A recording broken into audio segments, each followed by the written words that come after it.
Yeah,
just out. Take a left. Take a left.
Garrett, are you time of day?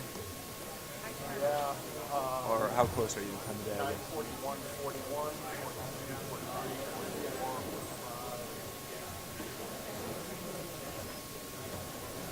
45. I'll let you know when it turns 43 so I can get the exact count. About 6, 7, 8, 9, 42. Yeah.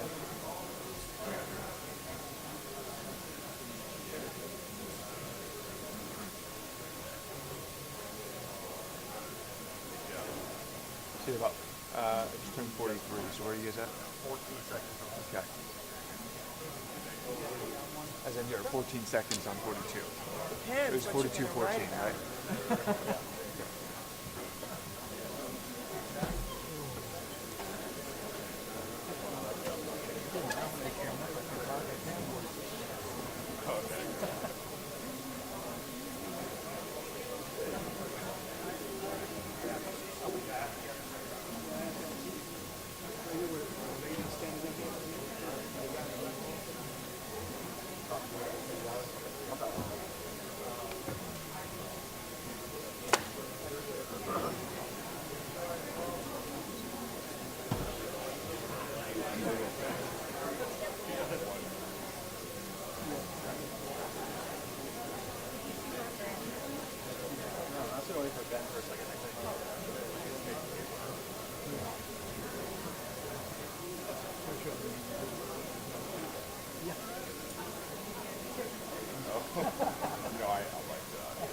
What a guy.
I able to speak in front of the camera before they start the meeting?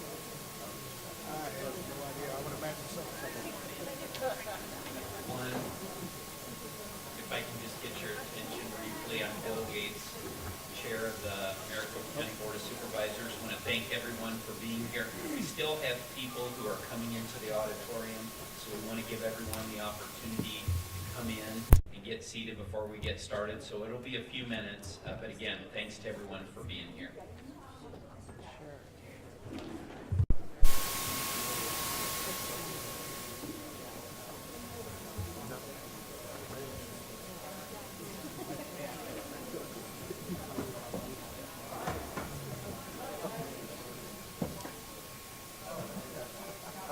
This one open?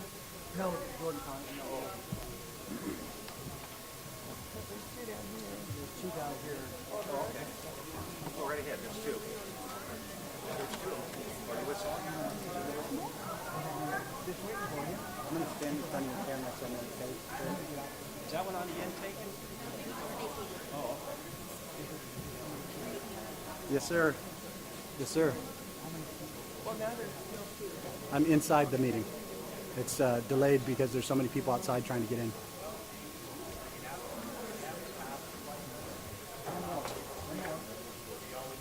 (10-4). Okay. Yes, sir.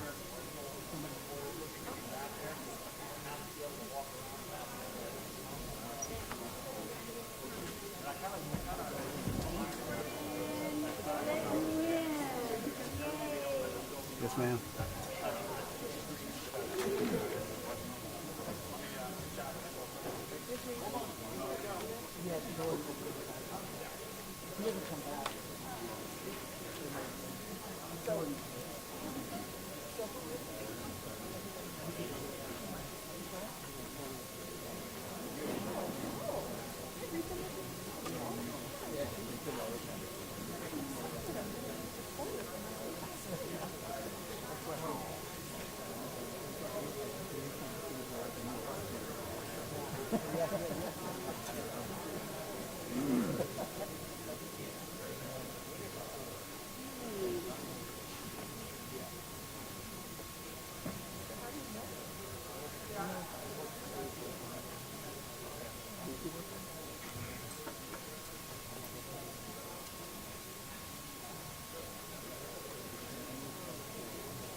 Jordan, are you coming back?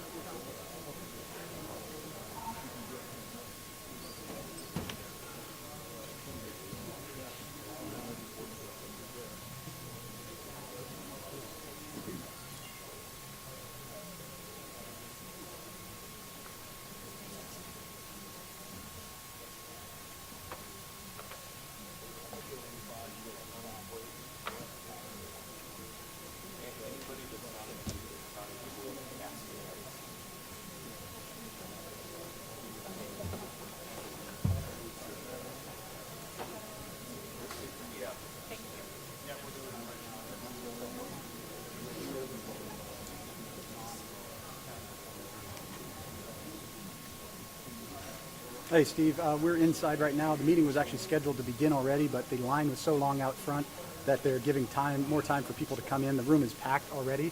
It looks like it's going to be a standing room only and then folks outside. So we're going to be here. We've got the whole board behind me. You can see Bill Gates there. We've got Stephen Richer up front. So this is it's going to be a contentious meeting, to say the least.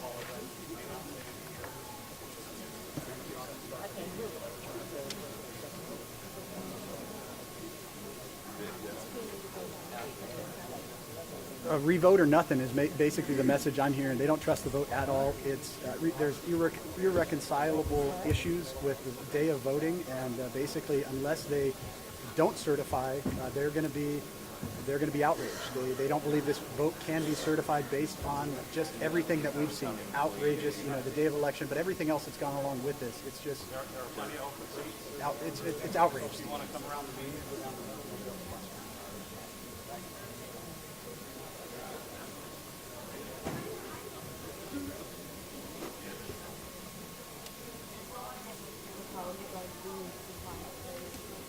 100% cannot.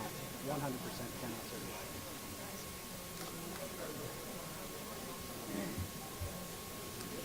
Posting on Getter, on Truth, on Parler, at Ben Burquam and everything. Parler's at Frontline America, but on everything else it's at Ben Burquam, and then frontlineamerica.com. Best thing to do though is follow Real America's Voice. If you notice, they actually let us in this time. Finally let real journalism in here. americasvoice.news. You can follow us on there as well.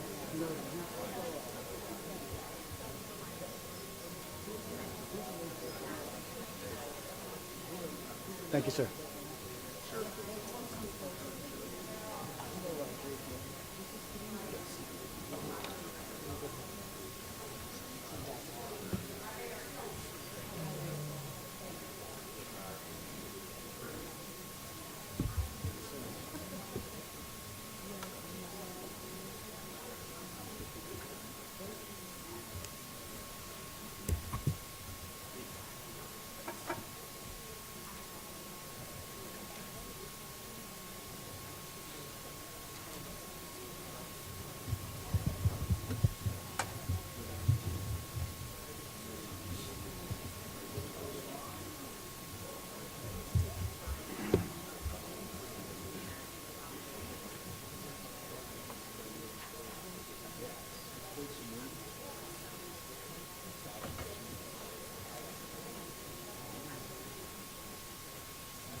Yes, and the House is packed there. Full capacity if you're a Patriots who want to swing those two that we're not.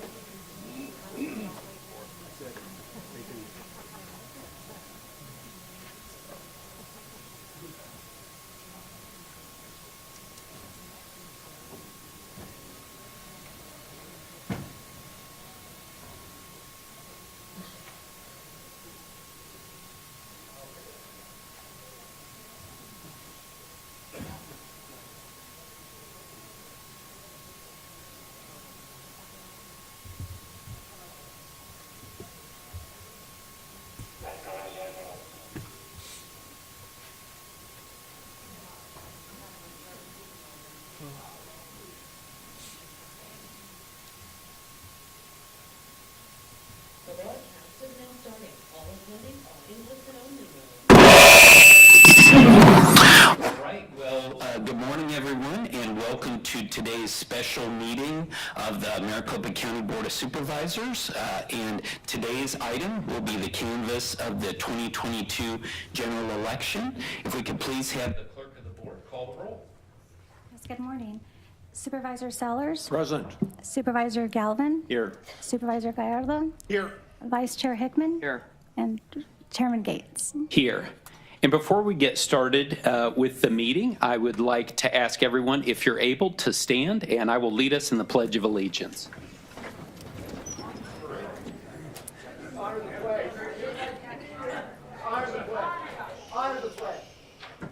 I pledge allegiance to the flag of the United States of America and to the republic for which it stands, one nation, under God, indivisible, with liberty and justice for all.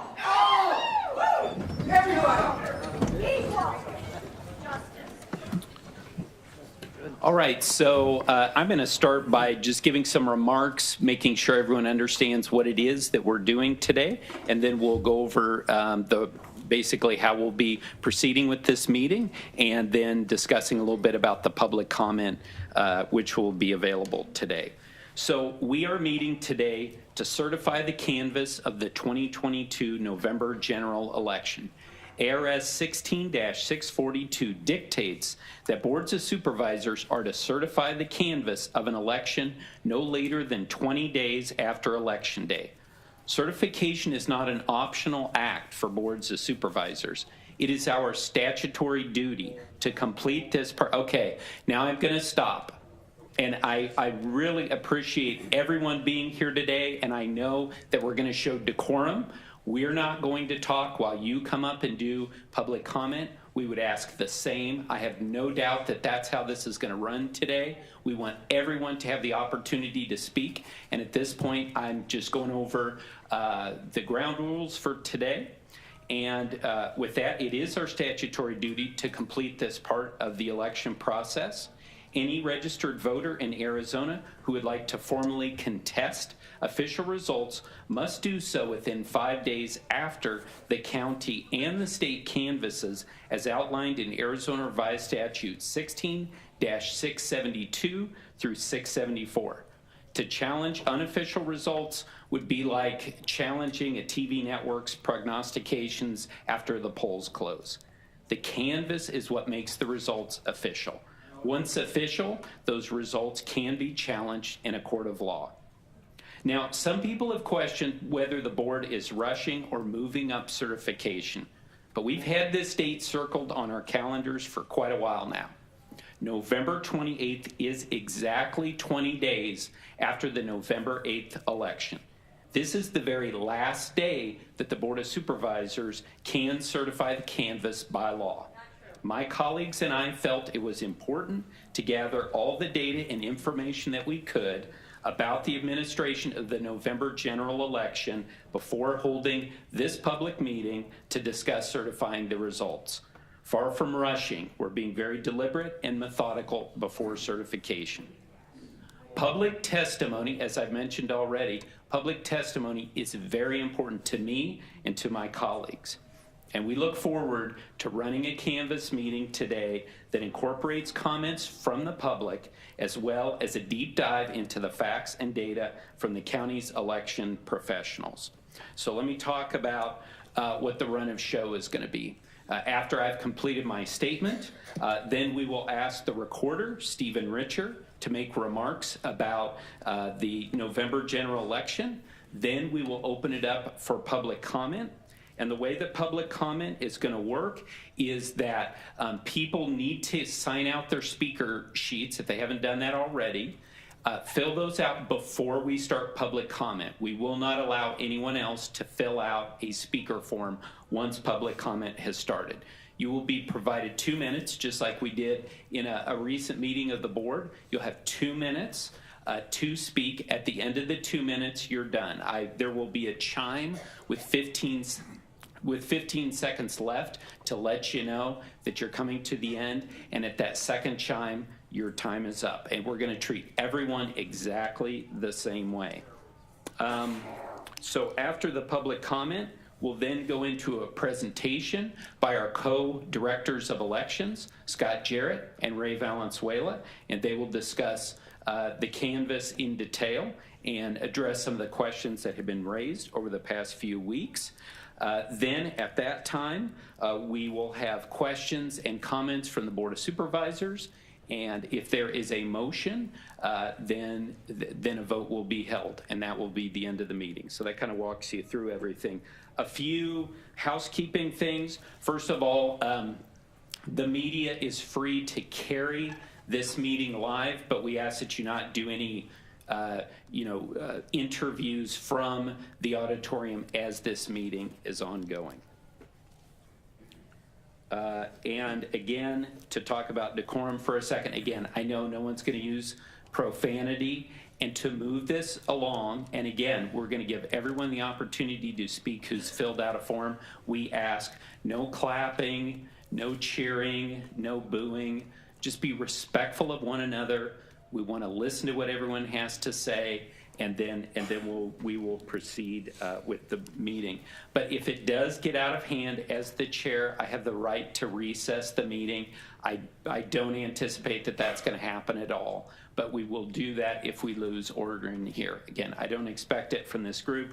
I think we'll have a very good discussion. And again, it's the Monday after Thanksgiving, so thanks to everybody for coming in, being a part of this, and exercising your right to speak and to be heard in our democratic republic. So with that, I will now welcome up our recorder, Maricopa County Recorder Stephen Richer, who has worked tireless hours along with the rest of the team on this November general election. And the board is very grateful for your work, Stephen, and thanks so much for addressing us. Okay. All right. Thank you, Chairman Gates and fellow supervisors, for the opportunity to provide an overview of the election processes for which I am statutorily responsible, namely voter registration and components of the early voting process. Apologies to Ray for taking some of the material that he's undoubtedly going to cover in more depth later today. Elections begin with voter registration. Cannot vote if you are not registered. You cannot register to vote without showing proof of identity. You cannot register without having your existence confirmed. You cannot register if you are not an Arizona resident at least 29 days before the election. You cannot receive a ballot by mail unless you have given a valid mailing address that doesn't trigger a return to sender notification through the United States Post Office. The voter registration deadline for this November election closed October 11th. At the close, Maricopa County had approximately 731,000 registered Democrats, approximately 20,000 registered Libertarians, approximately 841,000 registered Republicans, and approximately 843,000 registered others, party not declared independents. This put our voter registration totals at approximately 2,435,000. Prior to the 2020 general election, we had about 2.6 million active registrants. As I've stated previously, I'm confident that our voter registration database is in the best shape it's been for years. We benefited from the once every 10 years redistricting process that required us to send out new voter registration cards to all voters. We ran reports from the interstate ERIC data for the first time in county history, and we increased the number of staff dedicated to voter registration, research, and upkeep. Of our registered voters, approximately 78% are on the active early voting list, whereby the voter automatically receives a ballot by mail for every election for which he is eligible. I believe this represents the high point of the active early voting list. For the November 2020 election, that percentage was approximately 77%. Assessed by party, approximately 78% of registered Republicans are on the active early voting list. Approximately 87% of Democrats, approximately 72% of registered Libertarians, and approximately 70% of others. Unlike almost all of our Western neighbors, we are not an all-male state. You must either be on the active early voting list or you must make a one-time ballot request in order to be mailed a ballot. For the recent election, we mailed out over 1.87 million ballots. The vast majority of these are mailed out 27 days before Election Day. Some are made closer to Election Day as voters make one-time ballot requests or request a replacement ballot. But the transmission of ballots actually began 45 days prior to the election for UOCAVA voters, our registered, uniformed, and overseas voters who still have the opportunity to participate in our elections no matter where in the world they are. 6,836 UOCAVA voters participated in this election. The early voting team received back approximately 1,314,000 early ballots. Of these, approximately 806,000 came back through the United States Post Office. That represents 61%. Another 54,000 came to the early voting team through the in-person early voting locations run by the Board of Supervisors prior to Election Day. These ballots are still governed by early voting law, and even though they voted in person and showed identification, they must be put in a sealed and signed envelope and returned to the early voting team. The remaining approximately 461,000 early ballots were dropped off at voting locations and drop boxes. Of these, approximately 290,000 were dropped off at voting locations on Election Day. This number, 290,000, represents a significant increase in early ballot drop-offs on Election Day, despite my best efforts to encourage people to get their early ballots back early. In November 2020, Election Day early ballot drop-offs totaled approximately 172,000. That's approximately 120,000 less than this year, despite there being almost 500,000 more total voters in the 2020 presidential election. In November 2018, Election Day early ballot drop-offs totaled approximately 168,000. In November 2016, 170,000. In November 2014, 112,000. For all of the 1.3 million early ballots received back by the early voting team, whether by USPS or dropped off, whether 20 days before election or on Election Day, the early voting team has to undergo the same processes to ensure the accuracy and integrity of the process. I know you all have just heard me describe this a million times, but I hope you'll indulge another retelling. We first inbound scan the barcode on the return envelope to make sure it is a legitimate Maricopa County created ballot packet, to make sure it comes from a registered voter, and to make sure the voter hasn't already voted. That's the barcode on the green envelope. Next, we verify the signature on the ballot affidavit envelope. This is done 100% by humans. Some people, especially politicians, continue to suggest that we use artificial intelligence to review signatures. We don't. Over 100 people of all parties contributed to the signature verification process. You can ask any of them, and they will tell you that it's a lot of work and that there is no use of artificial intelligence. After the initial review, the signature goes to a manager audit queue. The first level reviewer has access to the 3 most recent signatures in the voter's file, but the manager has the entirety of the voter's history. Only once the signature is verified is the return envelope sliced open and the ballot packet is sent to a bipartisan team for processing. This is what happens in the big room.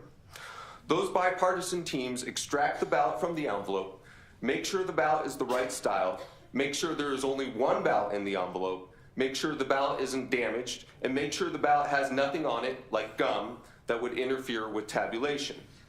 Ballots are processed in batches of 200 and then sent to you fine folks for tabulation. All steps are documented. By the Monday before Election Day Tuesday, we had processed all of the ballots we'd received by Saturday, all the early ballots we'd received by Saturday. By Wednesday morning, we'd processed all the early ballots that we'd received on Sunday, Monday, or through the mail on Tuesday. Regarding the approximately 290,000 early ballots dropped off on Election Day, by law, we cannot retrieve those until all voters have left the voting location and the poll is closed. We spent from approximately 10 p.m. on Tuesday night until 7 a.m. on Wednesday morning organizing those ballots, barcode scanning them, and capturing an image of the signature on the ballot packet such that it could be signature verified. At 7 a.m. on Wednesday morning, we began signature verification on the approximately 290,000 Election Day drop-offs. We did not compromise the process because it's important, because it's the law, and because so much stink has been made about this process over the last 2 years. We did, however, bring all hands on deck. As mentioned, we had over 100 people work on signature verification at various points. And here I want to give special thank you to the staff in the recording department and the voter registration department, who, though not directly responsible for early voting, worked overtime to verify signatures. We finished verifying signatures from the 290,000 early ballot drop-offs on Election Day on Thursday afternoon. We finished processing the 290,000 early ballot drop-offs on Election Day on Sunday afternoon. And we, of course, worked through the Veterans Day on holiday on Friday. We transmitted batches to the Board of Supervisors for tabulation as they became ready. Following completion of the processing of the 290,000 Election Day drop-offs on Sunday afternoon, a few important tasks remain to be done for the early vote team. First, provisional ballots. In-person voters are given provisional ballots if for whatever reason our system does not show them to be a validly registered voter, or if our system shows that they've already voted or something of the like. Those ballots are the same style and look as the ballot the voter would ordinarily receive and ordinarily vote, but they are put in a special provisional envelope that isn't opened until my team has researched the situation and determined if the vote should be moved forward or not. Second, the curing process. This is the process that happens when a voter's signature is deemed non-matching by the early vote team. By law, voters had until 5 p.m. on Wednesday, 8 days after Election Day, to submit information to cure a non-matching signature. Again, that is by law, 8 days after Wednesday, 8 days after Election Day on Wednesday, 5 p.m. We also proactively cured ballots prior to 5 p.m. on Wednesday by calling, texting, emailing, and mailing voters. Through this, we cured many thousands of ballots that were valid, but otherwise wouldn't have been moved forward. Originally, approximately 16,000 ballot packets were deemed bad signature, non-matching signature. Of those, through the efforts of political parties and our team, we were able to cure all but 1,800 of those ballot packets. That includes 6,000 that we cured after Election Day. Those are ballot packets that wouldn't have been able to move forward but for the curing process. Those are votes that wouldn't have been tabulated but for the curing process. At that point, early voting was done, and we awaited the results as produced by the board. But before I close, a few editorial comments, if I may. First, this was a very successful early voting process. We had very few voter issues, and those we were able to resolve almost immediately. The early voting process is safe, it is secure, it is trackable, and it is subject to fewer of the caprices of in-person voting. And if somebody has an issue, for example, 14 days before Election Day, that issue can easily be resolved in the next 2 weeks. This used to be a broadly shared sentiment that had been growing since no excuse early voting was implemented in Arizona in 1992. I'd like for us to get back to that place.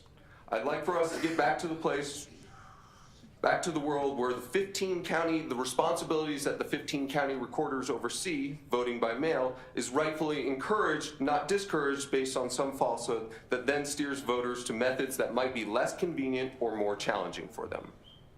2, all early voting processes were overseen at all stages by political party observers. We have some of them here. We had observers round the clock.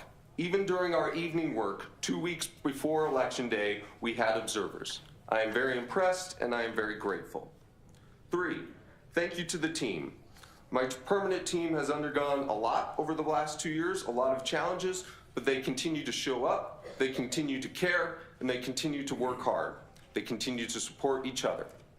Thanks also to the temporary staff that joined our team as part of the nearly 3,000 Arizonans who conduct Maricopa County's elections. In addition to bringing an extra pair of hands, they also brought enthusiasm and levity that the process needed, all while approaching their important work with the seriousness that it deserves that begins with taking an oath of office. And special thanks to those people handling communications, both by phone at the Star Call Center and by email. Our county workers were professional and they were prompt in answering questions even when dealing with unnecessary abuse. 4, I'm only statutorily responsible for 50% of the election operation, but I'm 100% confident in the integrity and character of the people working the other half of the election operation. That starts with Chairman Bill Gates, who has continued to lead despite personally and probably going through personal hell. Bill, I've admired your strength and character. 5, starting November 4th, 2020, 2 months before I took office, election administration has been front and center news in Arizona, and it has been filled with hate, and it has caused divisions where there shouldn't be divisions. I imagine this will have to continue for at least another few weeks, but I don't think it is good for Arizona, and I hope it can change in 2023. I'd very much like that. I'd very much like for media to not be as much of a part of our daily lives. I'd very much not to lose friendships over election administration. 6, lastly, I said from the beginning of my time in office in January 2021 that elections in Arizona can and should improve, both our legal framework and our administration. I very much believe that still. I will happily work with anyone in Arizona who wants to improve voter registration and early voting, and I'm sure the same is true of the board for election day and tabulation. But these conversations need to focus on real issues. We can spend the next 2 years, as we've spent the last 2, fighting over conspiracy theories promoted on social media by people who know nothing about. Okay, all right. I've asked you before, please do not boo, do not cheer. Let's let Recorder Richard speak. We can. No, okay, everyone, we need to stop, please. Everyone has the opportunity to say what they want to. We're not going to stop folks when you have your 2 minutes, as long as we don't get into profanity, which I do not anticipate. Let's please be respectful. The world is watching. Let's show people. Okay. We're getting very close to. I'm getting very close to calling a recess here, and I don't want to do that. All right. So again, please stop. We want to give everyone the opportunity to speak. Recorder Richard. But that didn't help Arizonans this election, and it won't help the process for 2024.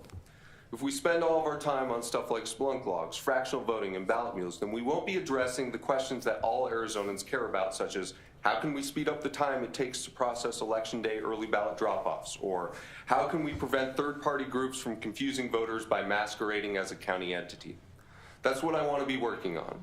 This is my first foray into elected politics, and it's been an eye-opener. But if we make some of these real improvements, to our election system over the next 2 years, then it will be a worthwhile endeavor, and it will be something that we'll all be proud of, both elected and Arizona citizens alike. Thank you very much. Thank you very much. Thank you very much, Recorder Richard. I want to say thank you to you and your entire team. Excellent presentation for people who were, watching online or here. I think they have a better understanding of how things are done on your side of the house. This election was run extremely well. As you pointed out, it was not run by you on your own, but instead by temporary workers, by permanent workers, your team, political observers from all the parties play an important part in it. And again, your mastery of the election system, I admire greatly. And you are an outstanding leader for us in Maricopa County, and thank you for your presentation. Any comments from my colleagues? Mr. Chairman. Supervisor Gallardo. Thank you. I just want to once again echo some of the comments you made. I appreciate the hard work of all our elections officials across the state of Arizona. They have worked so hard over the last several months to make the 2022 election come forward. I know what it takes. I've been there. I spent many of my early years there in the Maricopa County Recorder's Office, Elections Department. I just know the dedication and work that goes in, and I know quite a few of the folks that are still there. They're my friends. I know them well, and I know the amount of work they put in. They put their whole lives, I say this over again like a broken record, but they put their whole lives to the side to ensure that folks have an opportunity to vote, and they have just done a tremendous job this year and in the past years, and I truly believe that in the future they'll continue to do the work. Mr. Richards, just great job. Thank you so much for the work you've done. I appreciate it so much. You have done a great job, and couldn't be more satisfied with the work. I appreciate again the applause. Thank you so much for agreeing with me. Thank you, Mr. Richards, for all the work you do. Thank you, Supervisor Gallardo. Supervisor Sellers. Thank you, Mr. Chairman. And I just want to thank Recorder Richard as well. I want to remind everyone that when he took office, with all the challenges in the 2020 election, he had no part in that. But he took the time to learn the professionalism and the integrity of that elections group, who, by the way, has won a lot of national awards for the work that they do. And through that, when he learned the truth and learned the integrity of that group, he stood up for them, and I really appreciate that. Thank you. Thank you, Supervisor Sellers. Any other comments? All right, thank you again, appreciate it. Okay, so now it is the opportunity for all of you to speak. So this is, if you haven't gotten your speaker slip in by now, we're closing that. And I'm going to be handed the speaker slips here. And we're going to go through these. Again, everyone who speaks will have 2 minutes. We'll ask when you come up. Looks like maybe we have another form out there if we could grab that. Thank you very much. And when folks come up, what I'm going to do, I'm going to call 2 people up at a time. And then we'll just keep it flowing that way. We'll ask you to stand right over here as we go through these.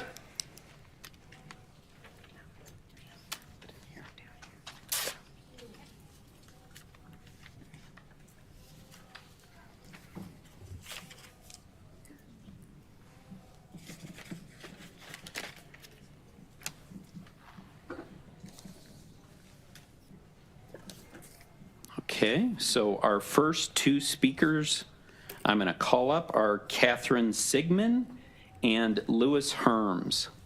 Yes. Thanks for being here.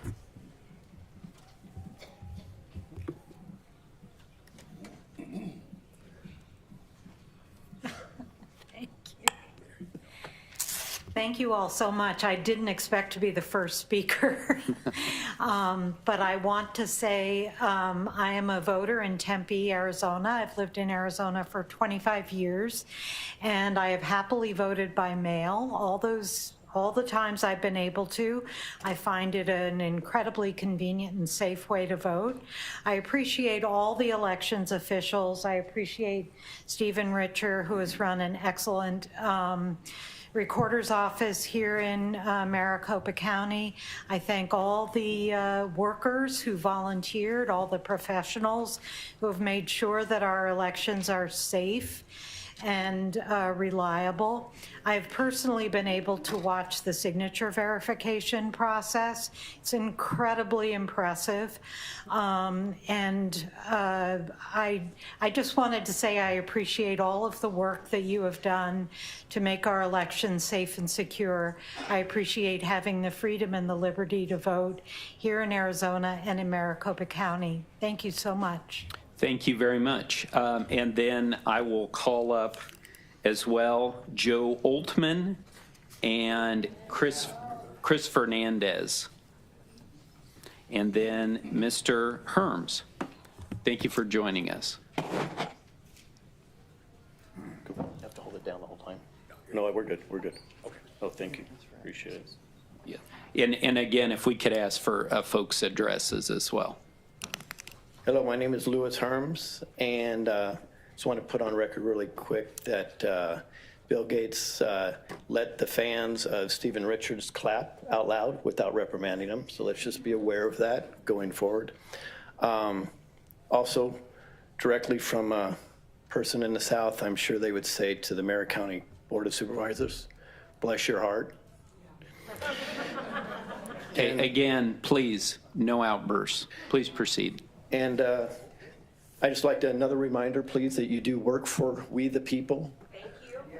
And we the people ultimately pay taxes. Therefore, the checks are ultimately cut from we the people. Yeah. I know sometimes when we're sitting up in our crystal castles, that can get lost. So it's just a friendly reminder. I noticed with Mr. Richards, one of the first things he said is you cannot register to vote unless you have been verified. So I just like for people to pay attention to some of the things I'm saying indirectly. 460,000 votes were dropped off Make sure that's a note. 290,000 votes were dropped off on election day. This is something we need to pay attention to. Did not state, which is hugely important, what time those votes were dropped off, and this is key. These are things we should pay attention to. The 290,000 votes, by the way, this is from Mr. Richards, I'm not saying this myself, said was a massive increase from 2020 and even more from 2018. These are things to pay attention to, folks. Organizing overnight started, is that 15 seconds, is that what that is? That's correct. Okay, organizing overnight started verification of said ballots the day after Election Day, didn't even start counting until Thursday after election, up into Sunday through Monday officially. Your time is up. Thank you very much. The state that Arizona election has been front and center was national news. Pay attention to that too. Why is that? Thank you. Thank you. All right, Mr. Oltman. Hey, tell me when it starts. Does it just start when I walk up? Yeah, go ahead. You know, And if you could mention your address as well, we'll put time back on. okay, Joe Oltman, 8245 North Keith Court, Castle Pines, Colorado. You know, I'm not here to yell at you. I'm the chief election denier. I'm the person he talks about as far as a conspiracy theorist. I'm also a subject matter expert when it comes to system architecture. I got involved in this not because I needed money, not because I wanted power, not because I wanted anything to do with elections. I found myself in this place where I started uncovering what was happening in Dominion. I wrote a schematic of Dominion, how you could cheat in the system, sent it out to everyone. I went to the State Department and talked to them on January 6th. You know, you have an obligation, regardless of what side of the political aisle you are, to protect the vote of the people. The voice of the people, it's not stealing an election. It's not putting someone in a position of trust. It's having the ability to steal things such as increase taxes or have ballot measures. There's much more at risk than just the person that you put into a chair. People should have confidence in the system. They should have confidence in fair, free, and transparent elections, but they're not transparent. And if you just use that litmus test, the simple litmus test of whether or not we have transparency, you can't in your hearts see that there's a transparent process that every American can depend on. 48% of the machines going down in Maricopa County is unacceptable. The fact that they were tested before that and there was no problem with it is problematic. The fact that we can gaslight the American people like we did with COVID, like we did with gender fluidity, like we did with all sorts of other things that we started to uncover during the pandemic is just wrong. Some of you, most of you are parents, your grandparents. What do you want to leave this country as in the future? And if it truly is that the American people want to vote for a communist nation, then let them freely vote for it. But make the system transparent, which it is not. And you can't outvote a machine. You just can't. Thank you for your time. Next, again, no applause, please. Now, if we can invite up Martha Kochi and Denise Babian. So if you can please come up, and Chris Fernandez. Thank you. Again, if you can state your address, please. Yeah, so my address is 4144 North 3rd Avenue, Apartment 1. Phoenix AZ 85013. Thank you. I just wanted to get up here and, of course, thank all of you for running a safe and secure election. In a county as large as Maricopa County, one of the largest in the nation, of course, things aren't going to go off without a hitch. And I recognize that, but I'm glad to see that all of you and all of the other officials involved made a concerted effort to address any problems that arose and to resolve them. I'm glad that my voice was heard as a voter here in Maricopa County, as well as millions of others. And I'm glad to see that we are still encouraging voters to use all the tools available to them. And myself, I voted early in person. And just thank you so much for running this as well as it could be, given everything that has transpired, not just in this election, but over the past few cycles. Thank you so much.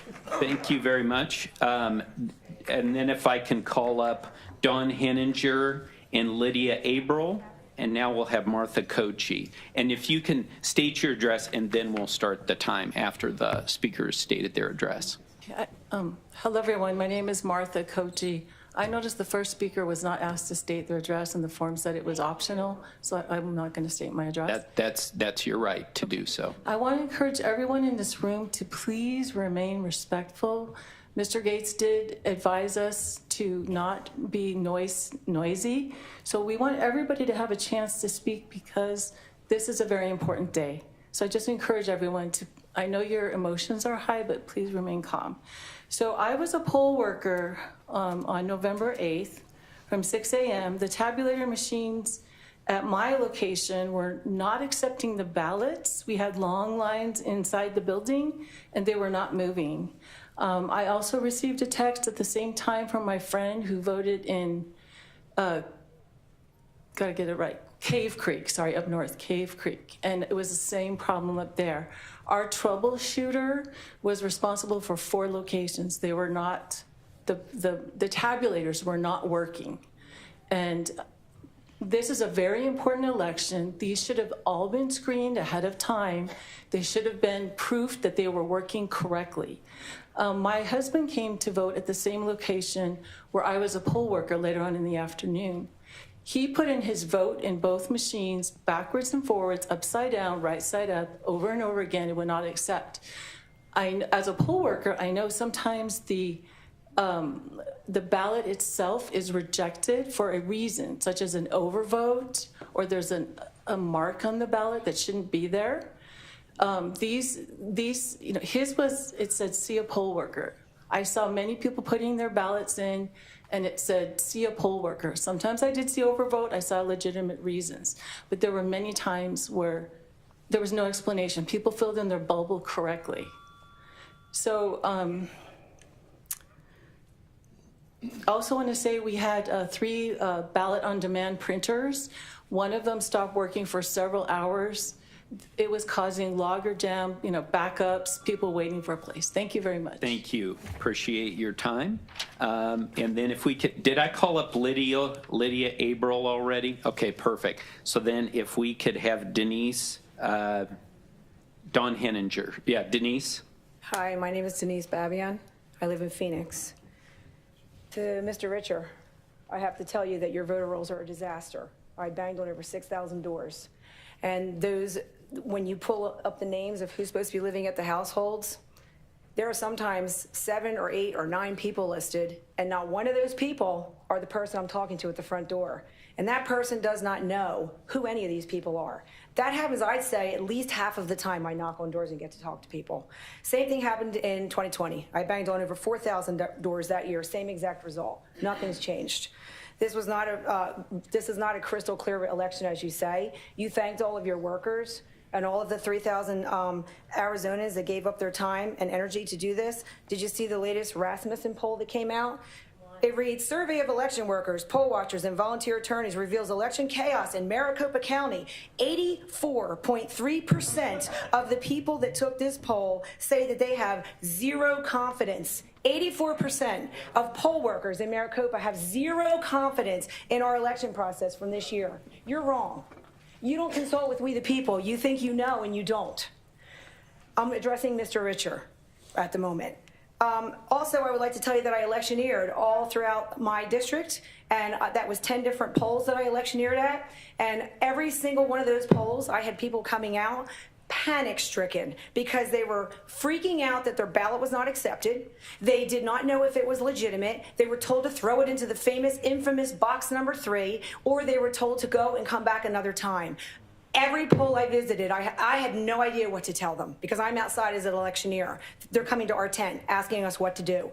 So that's something else. And I want to know from all of you, how do we get to address the questions that were coming up and concerns, the gal before me, the concerns that we have, machines breaking down. You're going to listen to us talk for 2 minutes and then you're going to go off. You know something? I feel that you guys forget you represent we the people. And it's our concerns here. We have no confidence at all in our election process. Thank you very much for your time. Just as a please again, please, no outbursts. And as a reminder, once all public comment is done, then we're going to have presentations from our co-directors of elections who will address many of the issues that have been raised today.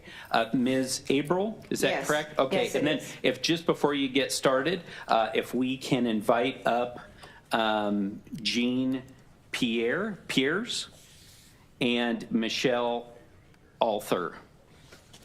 So if you two could come up over here, and then Miss Abril, if you could please state your name and address for us. Yes, my name is Lydia Abril. My address is 2501 West Wickenburg Way. I represent Wickenburg Action Group. I have something to share with you with regards to what God has to say to all elected officials, every one of them. And this is found in the book of Psalms, chapter 58. Justice, you high and mighty politicians, don't even know the meaning of the word. Fairness, which of you has any left? Not one. All your dealings are crooked. You give justice in exchange for bribes. These men are born sinners, lying from their earliest words. They are poisonous, deadly snakes, cobras that close their ears to the most expert of charmers. Oh God, break off their fangs. Tear out the teeth of these young lions. Lord, let them disappear like water into thirsty ground. Make their weapons useless in their hands. Let them be as snails that dissolve into slime, and as those who die at birth, who never see the sun. God will sweep away both old and young. He will destroy them more quickly than wicked men, more quickly than a cooking pot can feel the blazing fire of thorns beneath it. The godly shall rejoice in the triumph of the right. They shall walk in the blood-stained fields of slaughtered wicked men. Then at last everyone will know that good is rewarded and that there is a God who judges justly here on earth. Thank you. Thank you. Again, please, no outbursts. Mr. Henninger. And if you could please state your address as well. Chairman Gates, members of the board, Don Henninger, 82 East Del Camino in Scottsdale. I'm also co-lead of the Arizona Democracy Resilience Network. It's a network of several hundred community, business, nonprofit, and faith leaders across Arizona, Republicans and Democrats alike. We work in support of fair, safe, and secure elections, the backbone of our democracy.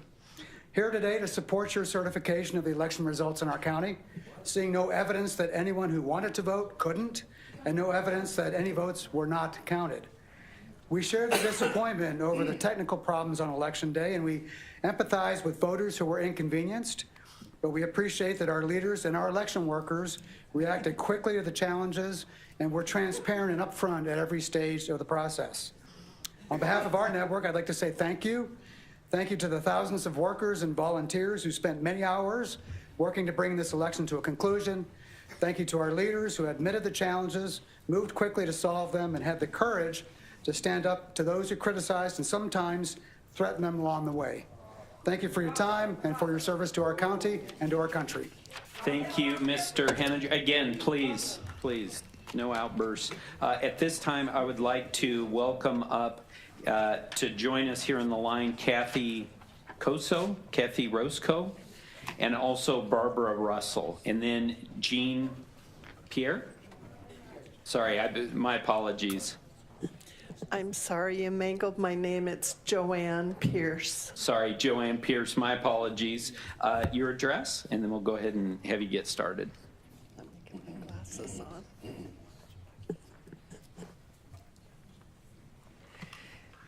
Thank you, BOS, and all for hearing me today.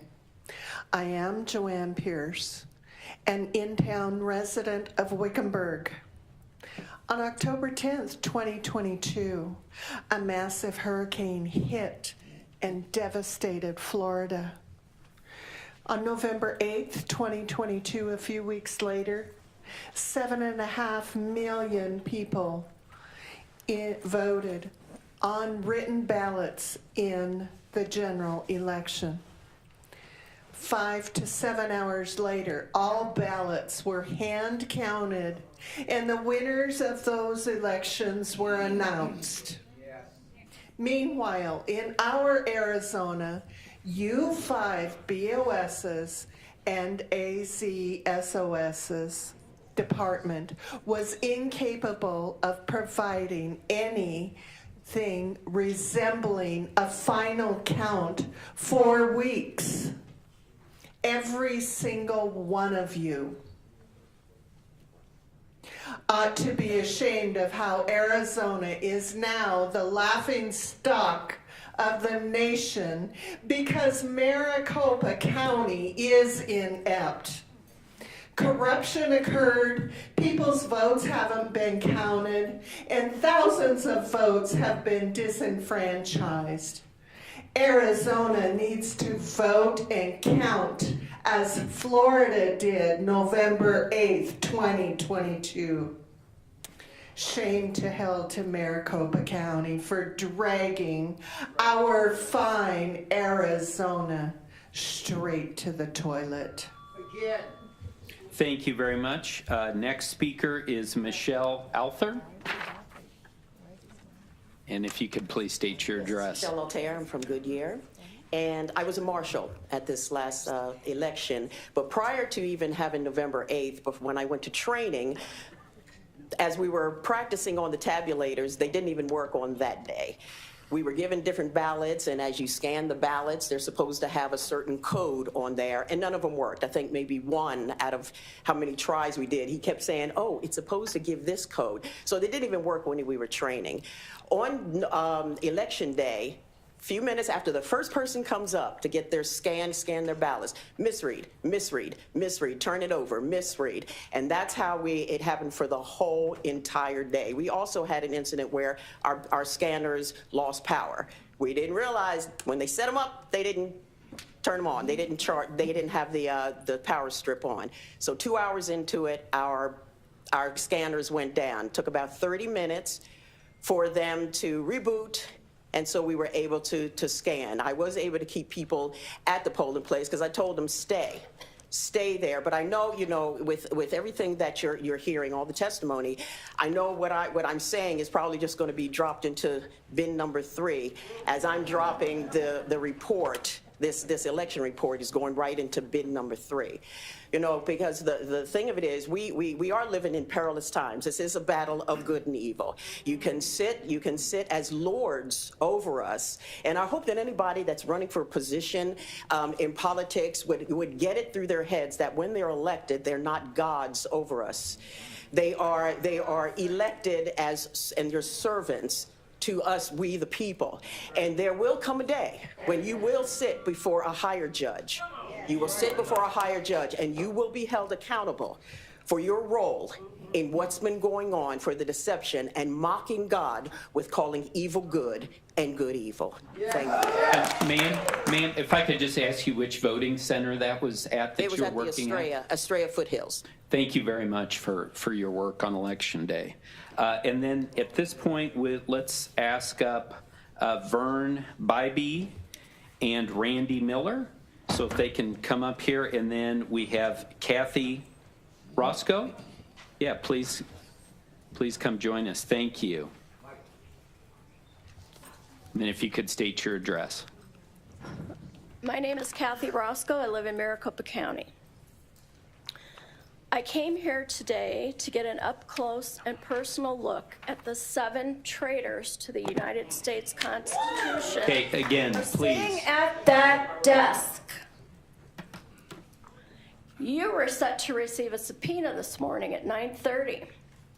What did you do? You called your meeting for 8 a.m. What are you hiding? I will not repeat your election crimes. I will just say, not certifying the machines constitutes a form of interference. And in case no one has enlightened you people, interference in an election in the United States of America, Mr. Gates, is a capital offense. It's considered treason. punishable by the death penalty. So it's obvious why you, Hobbs, and Deep State Ducey are desperate to keep your cronies in office. Our country indeed has a pandemic of suspect, illegally elected officials and their self-appointed bureaucrats who think they do not have to do their jobs, yet stay on the government payroll. You are openly and arrogantly violating your oath of office. We want a new 2022 state election not run by the people at this desk or Katie Hobbs. 75% of the citizens who went to vote stated that they were downright angry about the trajectory of the country, yet the foreign-owned mainstream media claims that we're evenly divided. That gives you plenty of cover to go in a back room and print as many ballots as you need to CYA. I will just say this. The voting booth is supposed to be a time for a peaceful revolution.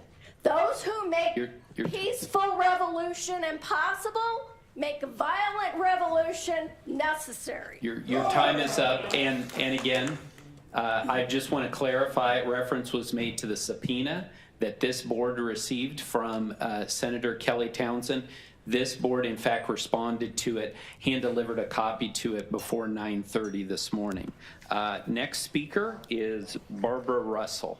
Thank you so much. If you could state your address, please. Yes, I'm Barbara Russell, and I'm from Wickenburg, Arizona, proudly for the last 20 years. I have 50 years experience as electioneer. I'm older than I look. On November 8th, 2022, I arrived at our polling place in Wickenburg as an in-person voter. And already there were issues, printers having problems, tabulators having problems. By the time I finished filling in my ballot, they did manage to print my ballot, and I turned it in, or stood in line actually. There were already 2 lines in front of 2 tabulators. Surprising, only 2 tabulators, that was my first thought. And they were sporadically breaking down. The poor troubleshooter on location was taking them apart when they stopped running and cleaning them, she said. They were talking about the pens. They kept having different ideas. They were telling people in line as I was in, voters, we were in line. And anyway, about half of the people that were ahead of me in line were unable to vote. Their ballot, one lady tried 20 times, different directions to get her ballot accepted, and I thought there was a restriction on how many they could do, but they continued to try to get it to go through, and it would not. Gentleman in front of me was actually yelling, and they escorted him out because they said he was interfering with the process, but it was because he was unable to vote. So I went out to my little table as electioneer at 7. By 8 o'clock, I had contacted the GOP hotline to report what was going on and that the tabulators weren't working. 50% of the voters were being turned away, so 50%. When I went to school, 50% was a failing grade. Thank you. Your time is up. I appreciate your testimony. Next, I would like to invite up Sharon Huber, and then also to get in line, and then also Monsi Arredondo, please. So we have Vern Bybee. Thanks for joining us. If you could please state your address. I was born just down the block. This is my home. I was part of the Maricopa audit. And during the Maricopa audit, you guys admitted that you were off on count. How is it that these multi-million-dollar machines can be off on count? You admitted it.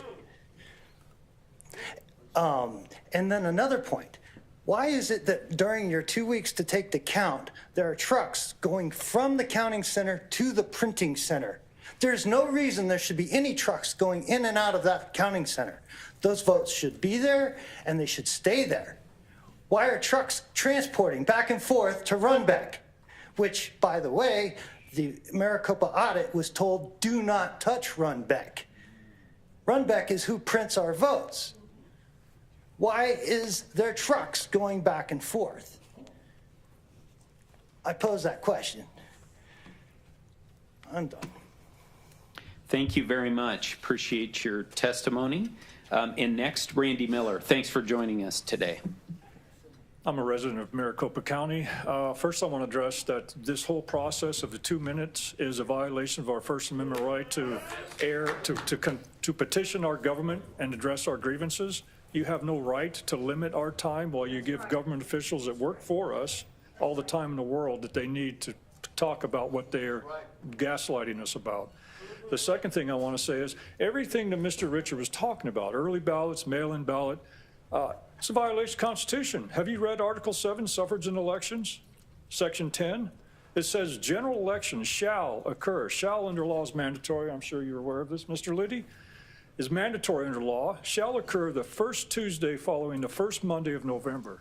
When you vote, that's an election. When you sit at your table and you fill out a ballot and you mail it in and you just voted prior to the election day, violation of the Constitution. The other section is Article 7, Section 7, which specifies only the legal votes will determine the winner. If we have all these problems, put it in box number 3, it doesn't tabulate, mail them in, you don't know what they are. Mr. Richard himself, when I met with him prior to the other election, he said they have 26,000 people that they've identified on the voter rolls that they're trying to clean up. He's been there 2 years and he did what, 1,500, I think he said? And he says this is the best it's been. That's what they've identified. We have no proof of the voter rolls. You have an election that was a shambles. Instead of praising the people that were running the election, you need to fire them for incompetence. Because this whole thing was a sham. You're violating the Constitution. You're violating our rights by saying you can only petition the government for 2 minutes. Where's your authority to do that? Who died made you king? This has got to stop. The election was a sham. We would like to have a re-election, and we'd like to have people there that actually know what they're doing, make sure we're not using the machines, and we're doing it properly, and then we have time to air our grievances with you as the constitutional permits. Thank you, Mr. Miller. Thank you for your testimony. And so we have are you Sharon Huber? Yes? Okay, if we, do we have Monsi Arredondo here? He had to go home. Had to go home? Okay, thanks so much. And then if we could also invite up Simon Caskey,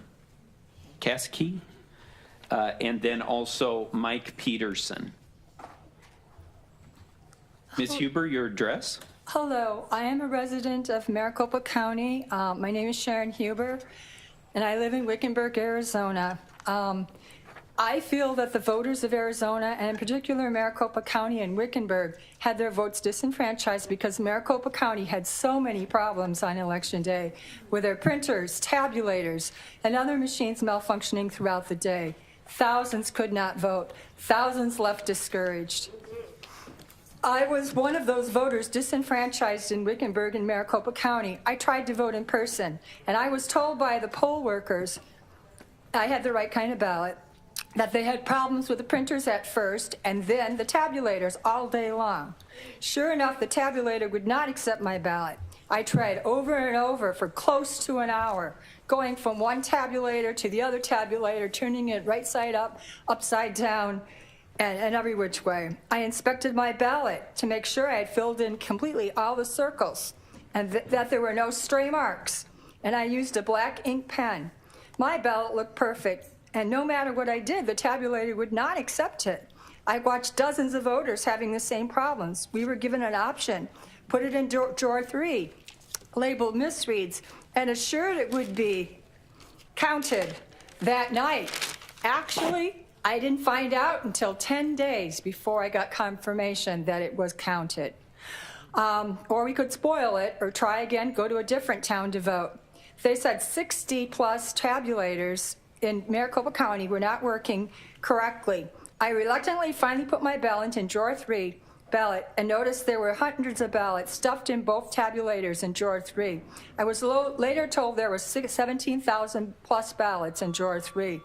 I was a poll worker a number of times under different Secretary of States and recorders, we never had problems. Not like this. How can elections be fair when tens of thousands of people are not able to vote? I know many people who never got confirmation their vote was counted. Thank you, Ms. Huber, for Thank your you. time. And then, are you Simon? No? Yes. Yes, Simon? If you could come join us. Are you Mike Peterson? Yes, if you could please speak, and then if we could have Simon come up, and also Raquel Cantaresi. Do we have Raquel here? Okay, great. Thank you. Mr. Peterson, your address, please. I believe it is on the form. It is. Thank you very much. Can I begin? You may. Ladies and gentlemen of the Board of Supervisors, I was a poll worker. I worked at the Paradise Valley Community College 14-day center. So I was working for 14 days straight, and what I will say that I've seen is voters this cycle have in fact been disenfranchised. When they come in and they bring their ballot and they can't turn it in because there's a line to turn it in, or they can't vote because they're told they can't check in because they weren't able to properly check out at the previous polling center they were at, because we as poll workers were not taught how to check out voters at our poll centers. So if a tabulator goes down and they have to come to our poll center, you know what this means? It means that they're still checked in at another poll center and being forced to take provisional ballots which are not being counted. In other words, they see this, they see the long line from the printer, and then at my poll center, where we literally had at 7 p.m. on election day, 675 people waiting in line. Of those 675, do you know how many came in? 150. It means that you have personally disenfranchised voters. They have came, they have seen, and they have given up because they know what is going on. And if you willingly certify this election, look at it. Every single one of us who's a poll center worker right now is making fun of you. Every single one of us. You are the butt of our jokes. Disaster. Now here's your chance. Validate yourself. Save yourself.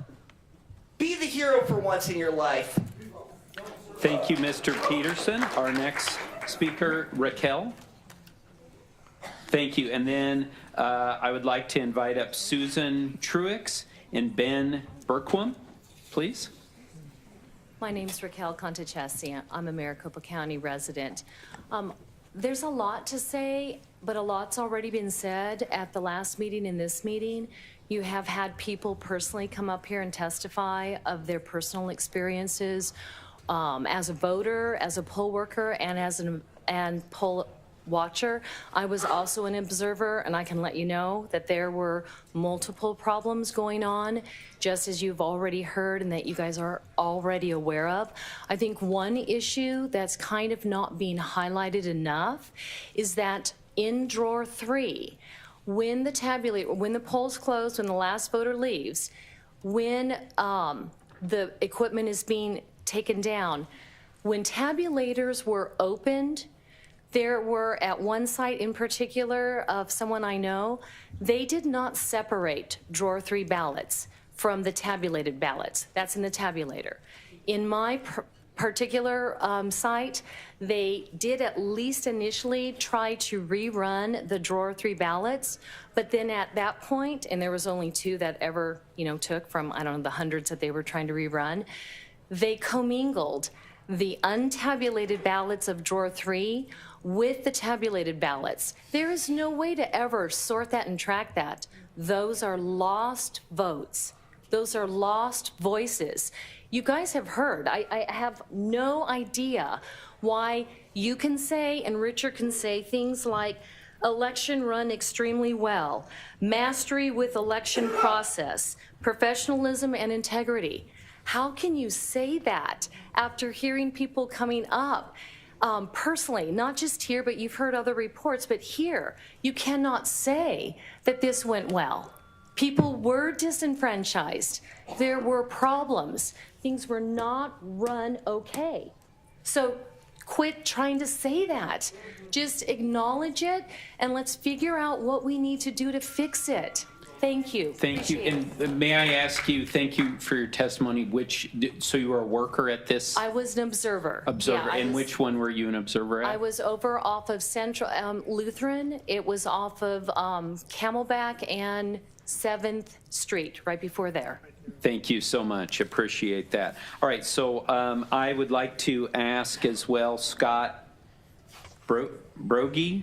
I'm not, what's that? Brogy and Linda Atley, if they could also come up. And then Susan, if you could please join us. Susan Truax, thank you so much for being here today.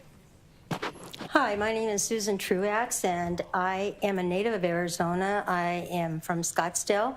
I am an early voter that you're talking about. I was very concerned from the 2020 election because of what happened there. So my husband and I decided that instead of mailing our ballots in, we would go to the county recorder and hand deliver our votes. After spending much time going over our votes and filling out everything exactly as it should have been filled out. We took it down, and actually, I hate to admit it, but we left our votes at home because we both thought the other person had them. So we made 2 trips down to the county recording office, and at that time, we gave it to them and weren't greeted well, but it was okay. We gave them our vote, and and we said we want it tracked. We want to make sure that our votes count. Got home, didn't hear from them 2-3 days. When it came almost the 8th, now we did this a week before the election. We just wanted to make sure this was taken care of. On the day before the election, I actually called in 2 days before the election, waited 25 minutes to talk to somebody. And I know the term professionalism has been used here. 25 minutes just to talk to someone to have a question answered.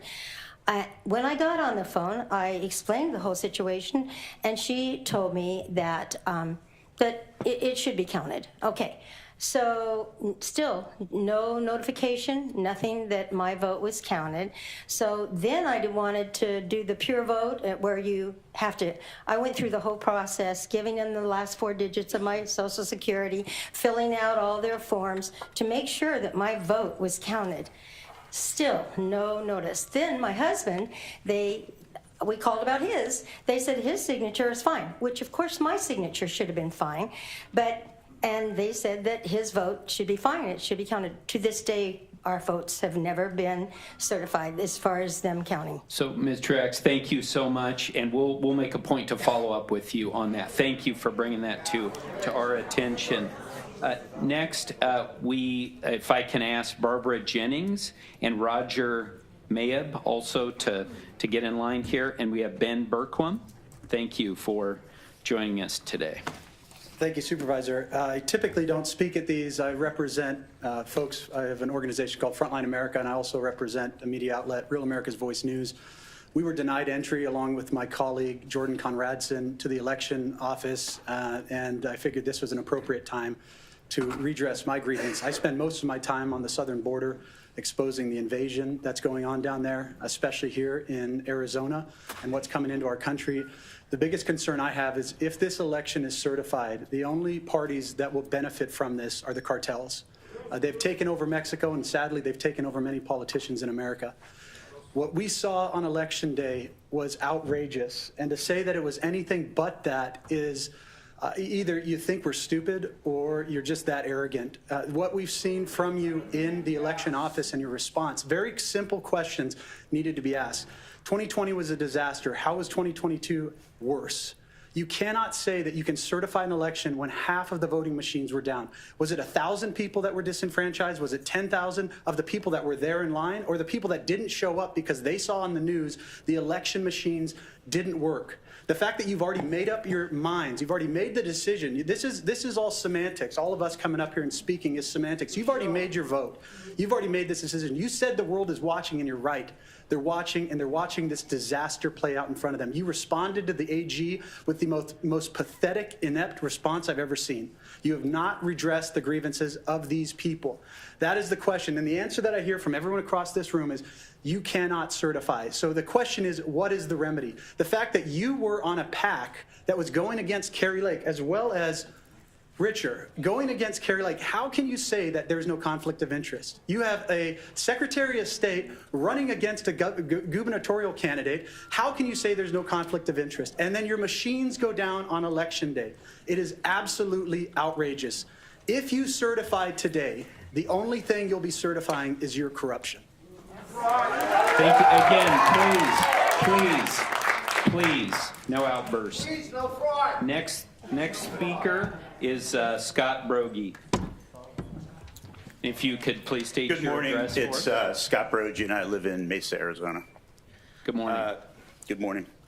I'm not here to talk about all the problems with the recent election, because the notion that a state treasurer candidate, Kimberly Yee, down ballot, could get 100,000 more votes than a very popular governor candidate, Kerry Lake, makes these results laughable to anyone who can count. From election day equipment failures that disproportionately impacted Republican voters in something like half the 200 plus Maricopa voting centers, to the weeks it took you to count through your vendor, Runbeck Election Services, without the inconvenience of observers, this election stinks. The effect this had was long lines of voting locations, which left out thousands of American citizens simply trying to cast their vote. My own experience when my wife and I went to vote the morning of Election Day in Mesa was that I couldn't wait hours because I had to go to work. My wife ended up waiting in line over 2 hours to vote, while I came back later and waited an hour to vote. But many others couldn't do that.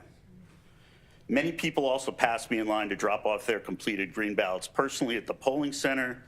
Who knows, based on what we've heard today, if those hundreds of thousands of votes were counted correctly, I think Mr. Ricker said it was 290,000, or simply mixed up in box 3. At best, this is incompetence. At worst, it's something much more evil. You took weeks to count the votes, so why the rush to certify it? You have pending subpoenas from the Attorney General as well as other candidates. Surely you realize that by not addressing these questions, you only undermine the public's faith in the election process.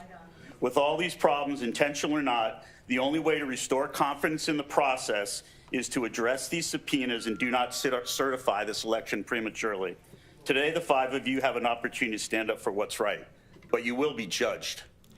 Would you rather stand with God and be judged by the world, or stand with the world and be judged by God? Thank you very much. I would like to invite up to the line here. Do we have Barbara Jennings? Okay, she went home. Okay. May I speak? Yeah, I'm just going to call a couple more people up so we're ready. So do we have Roger Maib? Is he here? Okay. Andrew Electorate? Do we have Andrew here? Thank you. And then David Clements, also, if you could come over here and get in line for us. Thank you so much. Thank you, Ms. Atley, for your patience. And if you could please state your address for us.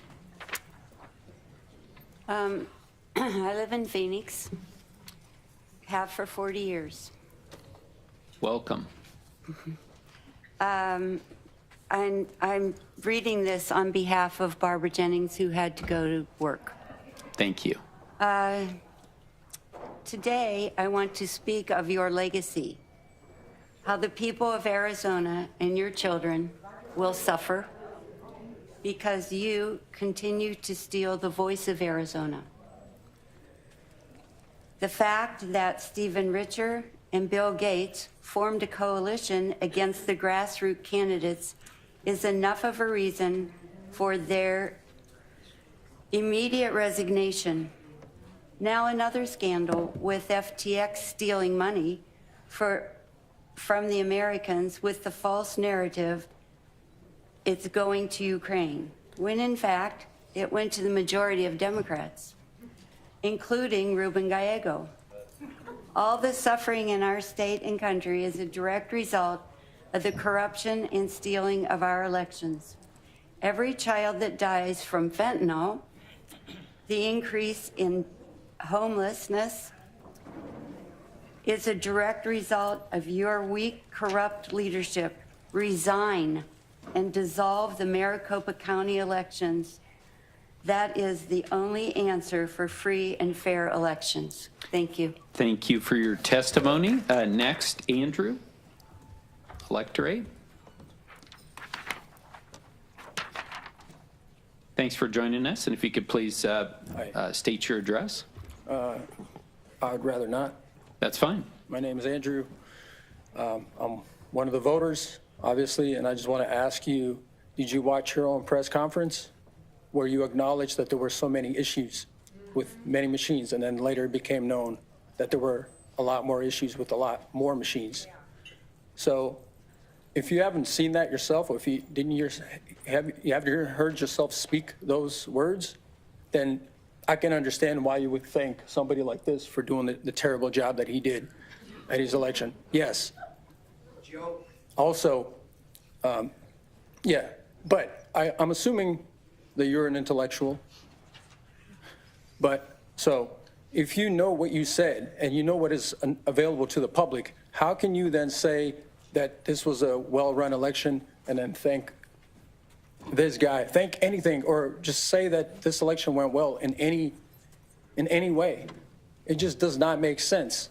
To anybody who's watching this on TV right now, whether you're a Republican or a Democrat, if this happened to anybody, this is clear voter disenfranchisement. There's nothing else to say. So knowing that there's plenty of evidence, there's plenty of information out there that will tell you that this was anything but a well-run election, and that there's a potential for voter disenfranchisement, and knowing that there's pending lawsuits, there's pending evidence for you to still see before you move forward with this, right? There was an AG letter to the Maricopa County attorney, which was that response, sir, it was one of the worst from Mr. Liddy. Like, I'm not a lawyer. I could have written a better fake response to tell AG to here, take this and shut up. Like, this was like the most terrible and most obvious and blatantly misleading response just ahead of this meeting, right? Just to say, okay, checkbox, I replied to you. All right, your time is up. Thank you so much. If we could invite John Landry to come up in line, and then we'll also have Mary Ziola. And so we have David Clements. Thank you for joining us. Oh, yeah, if you could please state your address. David Clements, slave. That's what I am to this system, to your corruption. This is outrageous. This is a national crisis, and you're giving people 2 minutes to address a national crisis. And the way that you guys can just sit there, it's disgusting. Watching you pledge allegiance to my flag was disgusting, the way that you sold us out. You said you don't have the statutory authority to do anything. You're going to take a yes-no vote. What does that tell us? Yes or no? If it's just yes, then why are you here? Why are you here then? You have discretion. And when you certify something, you're saying that it's trustworthy. There's nothing trustworthy about this. This is theater. It's optics. I was a long-time prosecutor. I went after drug traffickers. This is vote trafficking at its finest. I've seen the criminal element. You are vote traffickers. You are a vote trafficker. Flagrant. Criminal. What are you going to do about it? You've sold us out. You've sold us out. You've sold us out. So we're not here to be civil.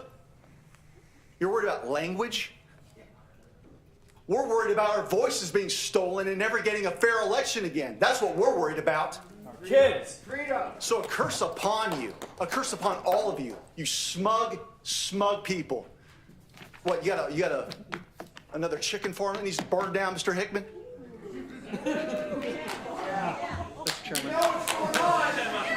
right, again, Am I bothering you? because this election bothered me. And you're doing nothing about it. I don't care about that stupid buzzard. This is sickening. You have the power as the chairperson to enlarge the time limits and actually hear your constituents instead of putting a muzzle on them. Thank you. Your time is up. Thank you very much. All right, next speaker is John Landry.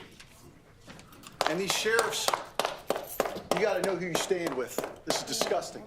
Mr. Landry, thank you for coming to testify today. If you care to speak, care to mention your address? My name is John Landry. I'm from Scottsdale, Arizona. I'll leave it at that. Thank you. I have just a couple questions, and you said at the beginning of the session that you had to approve this. That was your responsibility to certify this result. My question to you is, and then something can be challenged. So I would like the attorney for the county to go on record saying that when all the corruption is discovered, that they can uncertify this election and change it, because we're always told after the fact, oh, there's no process in place to decertify after it's done. So I want someone on record from the state, from the courts, to say, yes, there is a process and exactly what that process is. Second, all of these votes, the problems that happen on election day for multiple machines, and people were made to put their ballots in drawer 3. Did anybody, and do we have video evidence of those drawers being empty before they were put in? If we don't know if those drawers are empty, how can we possibly know that there weren't additional ballots put in there? You brought the ballots to Runbeck. Was anybody there to verify that ballots weren't printed? Runbeck has access to the voter rolls so they can know who has voted and who hasn't voted. Do we know they weren't printing more ballots? There's no way to judge this election and know it was done fair. So how can you certify something if you don't know it's been properly counted, that additional ballots weren't added? We just don't know, and no one can trust us, so how can we have confidence moving forward? The vote needs to be transparent. We need to be able to have confidence in it. Thank you, Mr. Landry. Do we have Mary? Mary, you're there. And then as you're coming up, if I can ask Kimberly Burleson, Robert Canterbury to come up, please. Thank you. Mary Ziola, if you could mention your address for us. My name is Mary Ziola, and I live in Surprise, Arizona. And I was a poll worker at Happy Trails Resort in Surprise. On Election Day, November 8th, I went to Happy Trails Resort voting site at 5:30 a.m. and did not get home until 10 p.m. There was a line of people waiting to vote at 6 a.m. at Happy Trails. I was assigned to work at the tabulators. I noticed the 2 tabulators were rejecting perfectly marked ballots. I would ask the voter to insert their ballot many different ways, including right side up, face down, upside down, and when it was still rejected, I had them insert the ballot into the second tabulator. It was then rejected. If it was rejected by the second tabulator, I would ask the voter if they would like to go to the head of the voting line and get a new ballot. Some did, and sometimes the tabulator would accept the new ballot, and sometimes it did not. If it was again rejected, they were asked to put it in box 3. Why were the tabulators not replaced? The technician did not come out until late in the afternoon and did not fix the problem. The voting lines became extremely long because of the excessive time it took trying to get the ballots to be accepted by the tabulators. Some voters were very angry and insisted that they were not going to put their ballots into the drawer 3 slot because they did not believe their vote would be counted. This is voter suppression.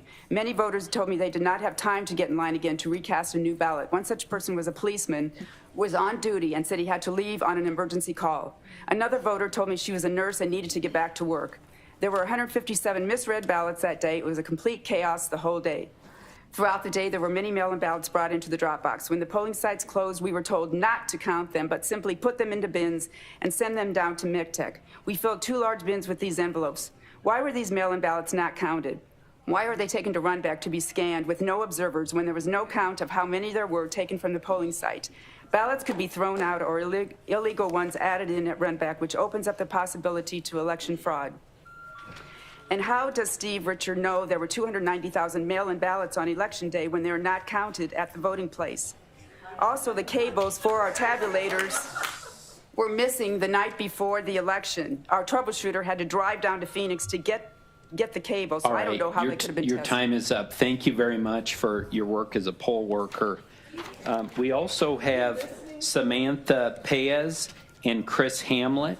If you could both come up and get in line. And then Kimberly Burleson. Do we have Kimberly Burleson? Yeah. Thanks for coming down. As you stated, my name is Kimberly Burleson. I'm a native of Arizona, and 2 minutes is not enough time for me to say what I'm going to say, but I'm going to boil it down to 3 points. There's a statistician online that's already done statistics on the disenfranchisement based on Richard's numbers and how he calculated people waiting in line.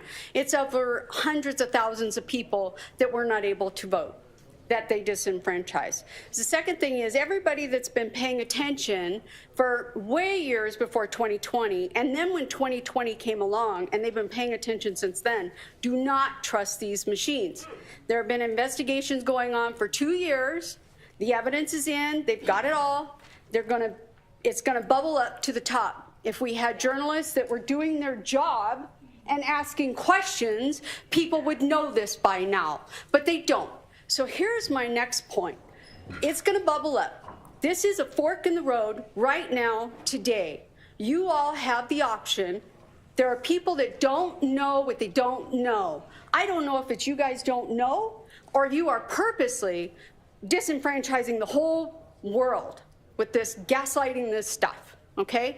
So you either, at this point in the fork in the road, you either open your mind and you get on with the American people, and you figure out what's going on, and you let us re-vote with no machines and do it on paper, hand count in our precincts, and prove to us this election was free and fair because there's just too many questions about it, or you go on with this charade, and at one point, you're going to be put on the spot, and we're going to ask what you knew and when you knew it. That's the bottom line. And I don't even need the 13 seconds. Thank you very much. Next, Robert Canterbury. Thank you for joining us. Thank you. My name is Robert Canterbury. I live in Glendale. I'm a 20-year Navy veteran, two-time Iraq War veteran, former counterterrorism officer for a Navy SEAL team, former head of security for President Trump's campaign headquarters in Long, Virginia, and a 2024 candidate to get rid of Clint Hickman from Arizona politics once and for all. No, please, no outbursts. In 1996, Maricopa County began using Dominion voting machines and other equipment in our elections. They did so with the recommendations of county officials.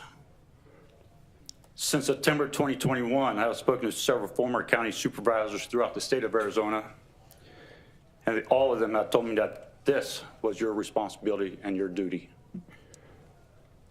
You have the power to make the recommendation to the state legislator to make changes for voting in Maricopa County. Is it easier for 6 people, you 5 and Stephen Richer, to change the minds of 1.5 million people, or is it easier for 6 people to change the minds, or is it easier for 1.5 million people to change the minds of 6 people?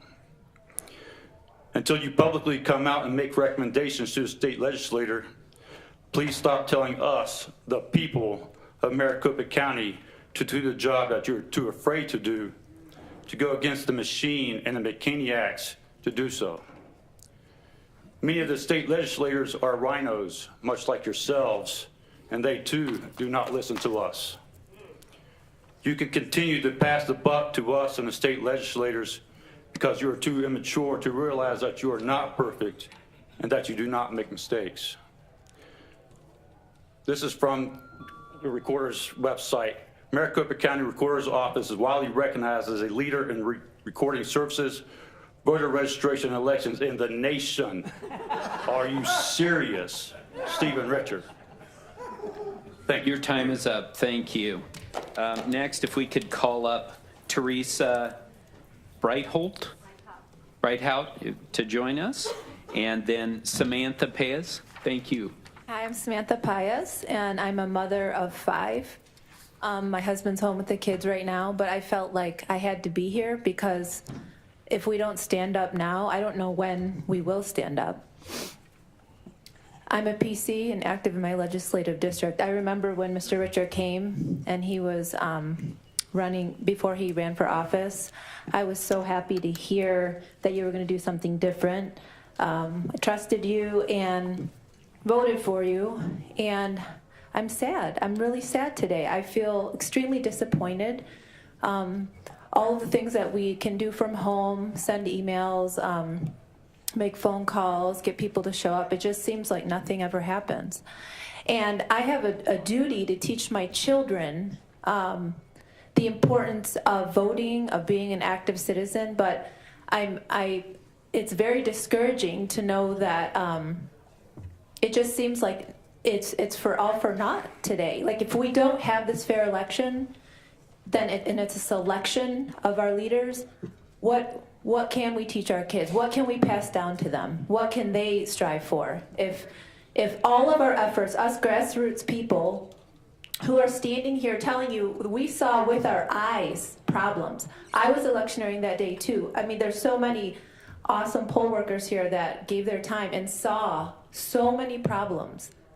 I mean, that in and of itself, you have eyewitness testimonies from so many people, sworn affidavits, show you it was maladministrated. It was not, it could not be certifiable, because if you're certifying accuracy, that you don't have it. So, I don't know, I'm here today. We have to do something. I agree with what everyone said about the hand counts and back to precinct voting, and I hope that you'll be, that you do have the power to do something for us today, and that you'll make a courageous step and do something different. So, thank you. Thank you for your testimony. I would like to call up Leslie Shepard, if Leslie Shepard can join the line over there. And we have, is it Chris Hamlet? Yes, Mr. Hamlet, thanks for joining us.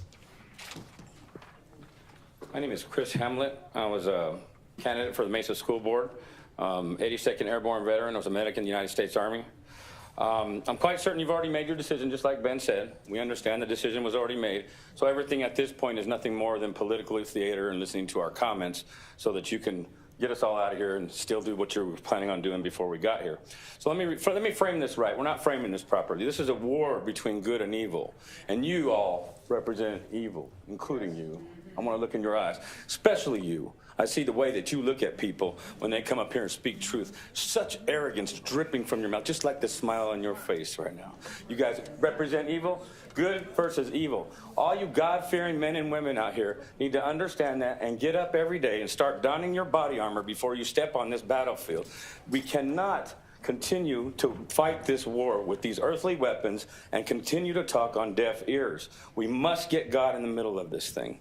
We must start off our days with our helmet of salvation, our sword of the Spirit, shield of faith, breastplate of righteousness, belt of truth, and our feet fitted with the readiness that comes from the gospel of peace. And understand that if you do not start your day off like that, you are stepping on this battlefield ill-prepared, and we will keep getting waxed by these evil people in charge.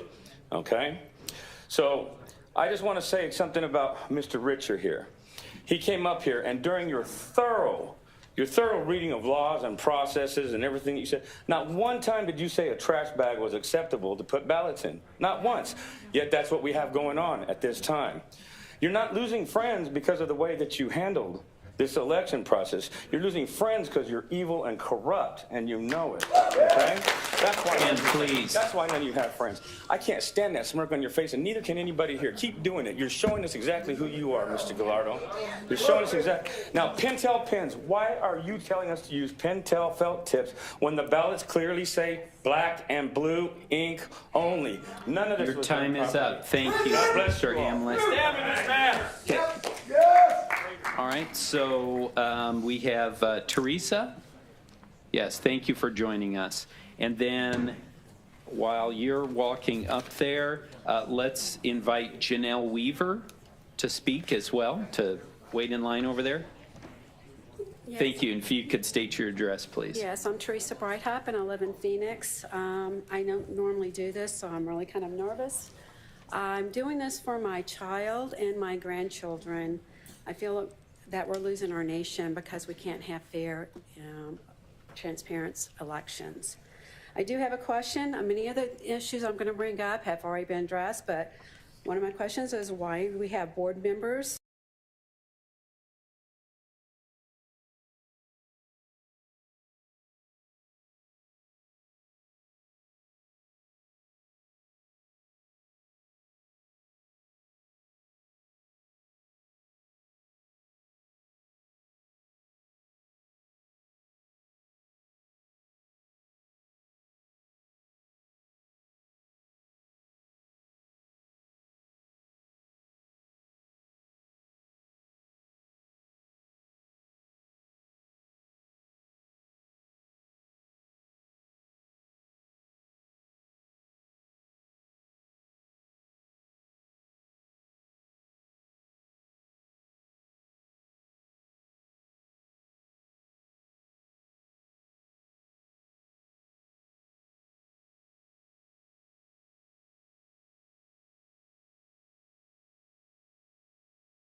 Would you please speak into the microphone so the audience can hear your testimony? I'm a computer programmer. Mr. Curtis, are there programs that can be used to secretly fix elections? Yes, How do you know that to be the case? because in October of 2000, I wrote a prototype for Congressman Tom Feeney at the company I work for in Oviedo, Florida, that did just that. And when you say did just that, it would rig an election? It would flip the vote 51-49 to whoever you wanted it to go to and whichever race you wanted to win. And would that program that you designed be something that elections officials that might be on county boards of elections could detect? They'd never see it. Mr. Would you answer that question once again? They would never see it. So I'm giving you that as a testimony before a judge. That is a man who helped rig an election. We know that that still exists. You know that still exists. I went to go vote. I didn't get to turn mine in. The man in front of me couldn't turn his in. The man behind me couldn't turn theirs in. And guess what? I checked on my vote. It never went through. You have heard from many people in charge of the election. We are coming to you asking you to dig deep in your heart and not be condemned to hell one day. And why am I saying that? Because I'm a party person? I don't have a party. I'm an independent. I'm the outcast. But you know what? I'm standing here for the Constitution of the United States. And you guys are who we're looking to. Sheriff's Department, you know why I praise you? Because you don't stand up under these people. You stand up under the Constitution of the United States of America. And without us standing up under that, we have nothing. Nothing. They've already taken people's countries away. Venezuela, Dominion machine. You guys know they're dangerous. You know they're corrupt. Please dig deep in your heart. Thank you, Ms. Shepard. Your time is up. Your time should be out. Next, and then I'd like to call up Veronica Corcoran and Gail Golick over here in line, and then Janelle Weaver. Thank you for joining us.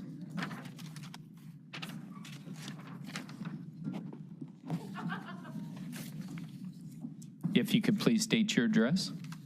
Hello, I'm Janelle Weaver. I live in Goodyear. I was a poll observer in Tonopah at the Valley Baptist Church on Election Day. I was there at 5:40 in the morning, so I saw the opening procedures, and I left at about 1:40. From the start, both tabulators were not working. I was told by the workers that the second machine wasn't working the night before during a test run, but the first one had ran perfectly until the morning. Maricopa County was notified about the second tabulator not working, and they were told that the county would send them one first thing in the morning. By the time I left at 1:40, there was not a second tabulator that was working. The inspector surmised that perhaps it was the printers that were the problem, and they were trying to figure that out. At 7:17 a.m., that's an hour and 17 minutes after the polls had opened, the first tabulator was working, but was only processing 1 out of 5 ballots. That's about 20, at about 8:30, only 26% of the ballots had been processed. That's a lot of people that did not get their ballots processed. As a poll observer, I witnessed the voters given 4 choices once their ballot was rejected from the tabulator. 1, wait and rerun your ballot. 2, spoil your ballot and try again, like they have all the time in the world. 3, spoil the ballot and check out of that polling station and go to vote elsewhere, which I heard is against a statute of Arizona. And of course, they were lastly given the choice to put their sacred ballot into the infamous door number 3. There were many voters that were very upset at this and didn't know what to do. Many did put their ballot in door number 3. During my 8 hours there at Tonopah. Thank you, Ms. Weaver. Your time is up. Next, Ben Shield. Got more.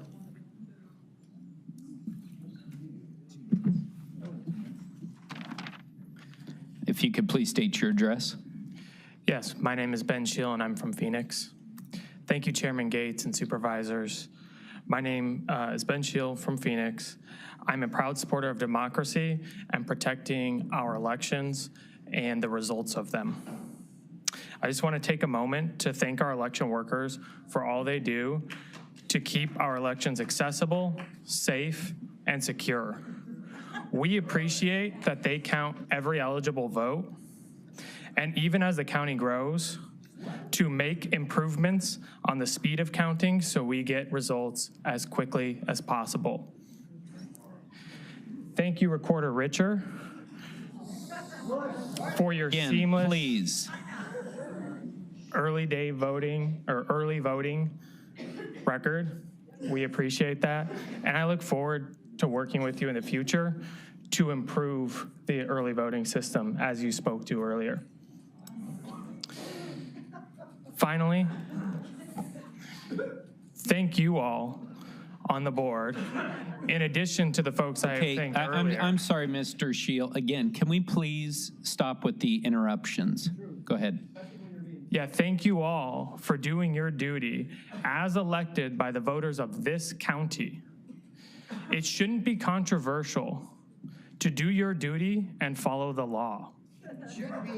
Even in the face of misinformation, intimidation, and threats, which I feel that I heard today at this podium and is unacceptable, you are here with courage to carry out your duty, and your constituents know that, they care about that, and that is why they have reelected you. And I appreciate that as well. So thank you for your time. Thank you. Your time is up. Next, if we can invite up Tom Vanek, please. Please stop. Tom Vanek and Timothy Schwartz. And next, Veronica Corcoran. Thank you for joining us. Thank you for having me. This is an honor that I can speak because I come from a communist country and I don't want this to become communist country. My family in Venezuela lost everything and it was Dominion machine somehow. Interesting. First of all, I would like to ask you, Board of Supervisors, please help me understand how can Kathy Hobbs, current Secretary of State, be allowed to run for the election when she never recused herself? Anybody? How is she allowed to run for a governor when she never recused herself as a Secretary of State? Can somebody answer this, please? I'm questioning why is nobody talking about us over the media? I'm nobody. I'm just like mother trying to save my family because my kids were taken from me when they were little because I fought for the medical freedom because I don't go there, okay? But I want to tell you this, guys. I feel this like a joke, but please, Arizona, I love Arizona. I love all of you. I love you, Stephen. I voted for you, okay? This is not about hate, love and hate. You know what? Love is to say no to wrongdoing, you know? And please try to understand those people, how upset they are. My family was murdered in the middle of the day because they refused to join the communists, and they plot on them. Murder matters to me. We have, the biggest district is 10,000 people. We can divide it in 2,000 people and have voting done in one day, one person, on paper, because most votes were oppressed, were conservative votes, because we love to vote on election day, because you know what? Did you guys realize that our vote is the most sacred legal document? Our vote is a legal document. You cannot mess with it. Please try to understand. I have so much to tell you. Thank you very much for your testimony. We appreciate it. Next is Gail Golick. I'm sorry, what's your name, sir? My name's Roger Mabe. I'm from Wickenburg. Let's see. I don't see your. Yeah, Gail Golick is the next speaker. I don't see your speaker form. Is up. It's in there. You've got it. It was just called. You mispronounced my name. Okay. What was your name again? It's Roger Mabe from Wickenburg. Oh, was this? I'm not seeing it here.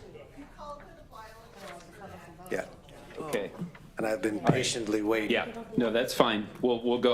I'll take your word for it. 2 minutes, please, if you could state your address, and then Gail Golick will be next. Wickenburg, Arizona, and I'm with Wickenburg Action Group.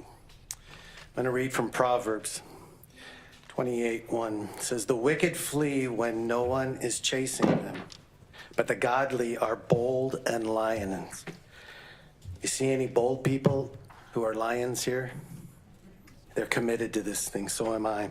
When there is moral rot within a nation, its government topples easily. But with honest and sensible leaders, there is stability. Would you take a minute and just reflect on all the parents that have lost their kids in wars, who have fought for your right to vote? A vote. Not boxes and pallets of ballots. Ballots aren't votes. You're trampling on their sacrifice of the parents that lost their children. Do you feel that? This is a travesty. You mathematically cannot mess this up this many years in a row. It's mathematically impossible. Then I understand there's a few of you that have got a PAC where you put money in and your effort to make sure none of those MAGA people get voted in. You don't see the conflict of interest there? Moral decay, the fox watching the hen house, you just get that, you think it's okay, right? Is that your world? Yeah, it's not my world. I want you to feel shame. Shame is defined as painful feeling of humiliation or distress caused by your consciousness of wrong or foolish behavior. I'm going to leave you with this. You're playing into Klaus Schwab's "you will own nothing and you will be happy."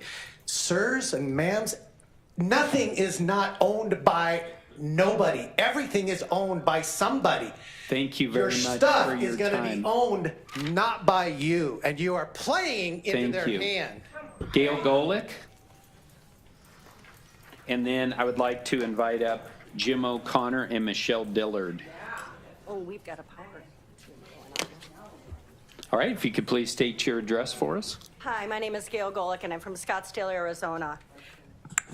Hello, my name is Gail Golick, and I'm from Scottsdale, Arizona. And Chairman Gates, you mentioned that you were under obligation by law to canvass and certify this today. In fact, in the election procedural manual on page 234, it says a canvass must be conducted by the statutory deadline, but should not be conducted until all necessary audits have been completed to verify the accuracy and integrity of the election results. We do not have accuracy, we do not have integrity in these election results. I am asking that you stop the certification today until we can get some more audits. Okay, we need audits on the ballots. We've heard testimony today that there were intermingled legal ballots with, counted ballots with uncounted ballots in the same bit. You cannot reconcile that. You can't take the salt out of the soup. Okay, they're all in there, and you have no way to get them out. I'd also like to remind you, these machines have come into play and have taken over countries. South America right now is almost gone because of selections. Thank God for Brazil, or we would lose a continent, a whole continent to these machines. If you think that these are not selections, I beg you to sit down with me. I have another reason why you all should take a time to not certify, and that is I filed an ex parte emergency motion for temporary restraining order in an expedited election this morning. I am asking that you take the time to look through the pages of documents and proof that shows exactly what's going on. All right, your you time is up. have a constitutional oath. Thank Article you. 7.7 of the very much. Constitution, the highest number of legal ballots Your shall time is determine up, the ma'am. winner. Tom Article Vanek, thank you very 2.2, much. Tom 1 Vanek, of it's the your Constitution. your opportunity to speak now. There We have is Tom free Vanek. and equal Ms. Golick. elections, and this was not free, and this was not equal. Okay, again, and And again, it's been 2 minutes for everyone, and we're giving everyone the same amount of time. Tom Vanek, thank you for joining us. Okay. Good morning. Good morning. My name is Tom Vanek. I am a Maricopa County resident. I worked as a registration clerk at the Dysart Community Center at 14414 North El Mirage Road on November 7th and 8th. On November 7th, we had a few issues with the printers, but by the end of the day, we had everything functioning properly. On the 8th, we arrived for our shift at 5:30 a.m. When we started our equipment check, none of the site books would connect to the server. We couldn't even access the time clock to punch in. These are the machines that don't connect to the internet, but they wouldn't connect to the internet, so we couldn't start our day. Anyway, our troubleshooter was not on site and could not immediately be reached, so we called the county hotline. The hotline was unable to resolve our issues, so we asked for a T-Tech to be dispatched to our location. Meanwhile, voters began to show up, and we started explaining to them what was going on.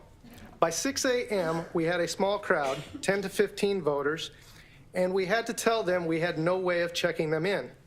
They could either wait for the problem to be resolved or go to another polling location to vote.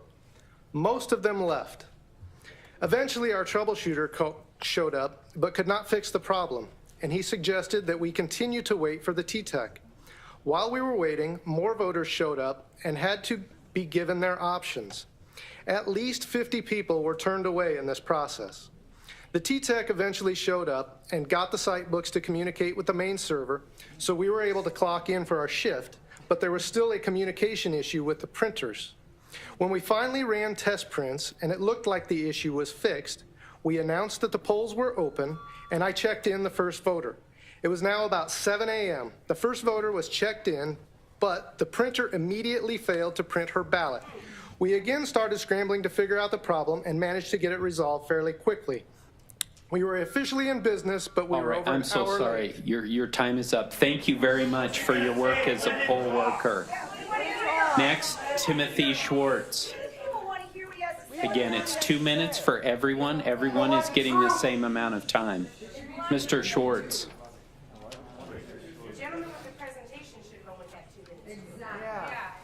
Why don't you give us more time to speak? Give us 5 minutes. Mr. Schwartz. Timothy Schwartz. We all remember just 6 years ago this month, 2016, I need you to remember this, on election day, if you stayed up till 1 a.m., on election day, we knew that Trump won, Hillary Clinton lost. That is the norm. Now they're asking us to believe that the norm is be patient, we're working as hard as we can, the votes are still coming in, we need some more time. This cannot be our new normal. We remember 2016. Stay up till 1 o'clock, you get the results. So I was here in this meeting before your panel 1 month ago after the primary, and I listened to Mr. Richer pat himself on the back saying we've done a tremendous job, and by the way, we've done this in record time. He used those words. And none of you, and I'm looking you in the eye, none of you said, time out, Mr. Richard, that is not accurate.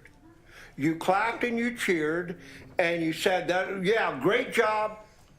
He went on to tell how he'd done everything expeditiously and he met record time. This is not fact, and you're not calling it out for what it is. We need to be honest. You need to be honest. I need to be honest. All of us do. So why now does the new normal have we need more time? Well, we go back to 2020. Donald Trump was pulling out his second record win. Florida was called and on and on and on. And then we know what happened. They stopped the vote in the middle of the night because they weren't getting what they wanted. And when we wake up the next morning, everything flopped opposite directions. You telling me they don't steal elections, yet we have proof. So we waited to see on midterms if this was going to happen again, if we would get our votes counted the day of the election. Thank you, Mr. was several- Schwartz. Your time Has is it been up. 2 minutes already? That was your 2 minutes. Thank you.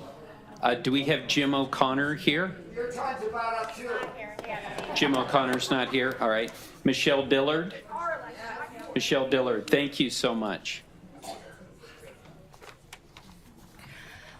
And if you can state your address, please. No, thank you. My name is Michelle Dillard. I am what is being referred to as an election denier. It's a derogatory term meant to ridicule me, but my lack of faith and confidence in the so-called results of this so-called election is your failure, not mine. I had nothing to do with the machine malfunctions, the gross misconduct of election officials, or the lack of transparency by this body. My questions aren't made up out of whole cloth, but are directly related to issues reported by you, Chairman Gates. Just as the fact that you have chosen to thumb your noses at those you are supposed to serve instead of addressing our legitimate concerns is not my doing, yet I am the one being labeled. I am here today to oppose your certification of this election without any additional malfeasance outside of the issues already admitted by Chairman Gates and County Recorder Richer. This election is not certifiable. Printer issues of printers that were used recently in the primary election and that passed the required testing the day before Election Day, which spanned 30% of the voting centers, creating an undue burden and hardship on tens of thousands of voters, and without a verified explanation as to the source of the problem that can rule out foul play, it legitimizes the election and renders it uncertifiable. It was targeted voter suppression by the county, including elected officials with glaring conflicts of interest. The process of mitigation for your equipment failure was haphazard at best, deeming any results reported merely speculative and not certifiable. At this point, nothing short of a revote can produce reliable results worthy enough for a representative republic.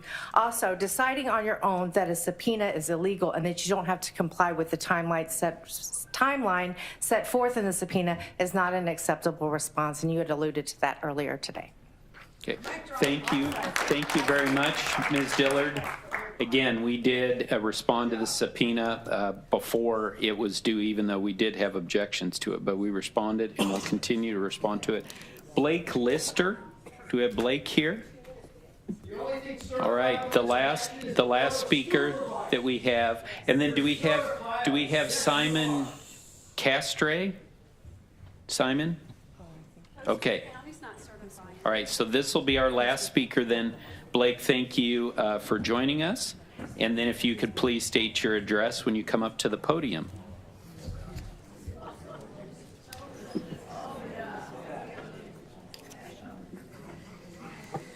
Good morning. Good morning. Blake Lister, 1702 East Bell Road in Phoenix. Thank you, Chairman Gates and Supervisors. My name is Blake Lister. I have been a resident of this state for over 2 decades, and I am a voter who has voted in every single election that I've had a chance to since I've turned 18 in this county. With that, I'm obviously also an American citizen, and as an American citizen, I'm a supporter of our Constitution and the process for our republic our founders set out for us over 2 centuries ago. That we are a republic made up of representatives chosen by we the people through our critical democratic process. With that, I would like to say thank you to our supervisors, Recorder Richer, and for all election officials for their work in this for this work in their election, upholding that democratic process. For processing the election results, for making sure that our elections are safe and secure, and for ensuring that every single legal vote was counted. While being faced with threats, including... Hey, excuse me, if we could please allow this gentleman to speak without interruption. Thank you. Thank you. While being faced with threats, including threats on your life, Mr. Gates, this board, the recorder, and county employees, many of them temporary, work tirelessly long 16-plus hour days to count every vote in a manner as timely as possible, and I just wanted to acknowledge and appreciate those efforts. Thank you, and I yield any time remaining. Thank you. Appreciate your testimony. So at that time, again, all right, so that now completes public comment. So the next portion, again, please, I want to, okay, okay, You! all right, so we can continue this meeting and we can have a presentation from our co-directors of election. If we can please maintain decorum, but if we have, you know, all these outbursts, we're not gonna have an opportunity to hear from them. But if people would like to leave right now, we can give folks a couple minutes to do that, so you're not leaving during the middle of their presentations. To those of you who are leaving right now, thank you so much for your time. Thank you for coming down on a Monday to testify. We appreciate. Also appreciate those who are poll workers for the work that you did for our county and for the voters of Maricopa County. So we'll give you just a couple minutes to leave the auditorium if you choose to do so, and then we'll move into presentation by the co-directors of elections.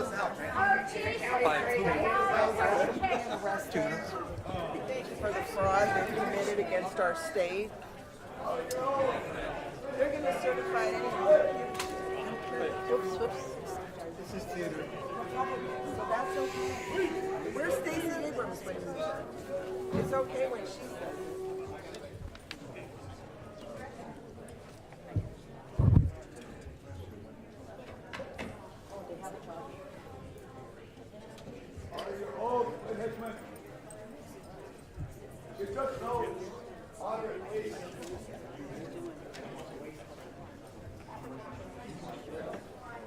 Chairman Gates.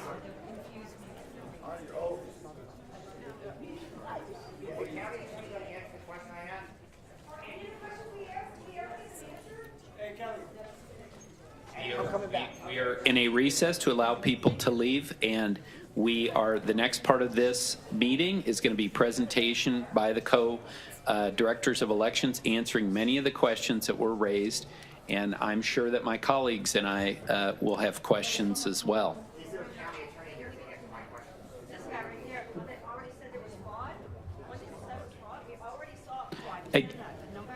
All right, so this is an open meeting right now, and when we just had public comment for hours where people had the opportunity to speak, and it was heard by those here in the auditorium and also those who are watching at home. Now it's time for a presentation from our co-directors of elections, and I would like to welcome our co-director of elections for voter registration, early voting, Ray Valenzuela, who reports directly to the recorder Stephen Richer. And then we also have with us Scott Jarrett, who's the director for election day and emergency voting, and works closely with both the recorder and the Board of Supervisors, but is a direct report to the Board of Supervisors. So with that, thank you again for those folks who are leaving right now. We appreciate you joining us, and I will turn it to Mr. Jarrett. Thank you, Mr. Chairman, members of the board, and we thank you and really appreciate your time today. I also want to thank all the voters that came and provided us feedback on Maricopa County's administration of elections. Our presentation is formatted to answer many of the questions and concerns that we heard today. And then there's a few that weren't covered in here, and we'll work those into the presentation as best we can.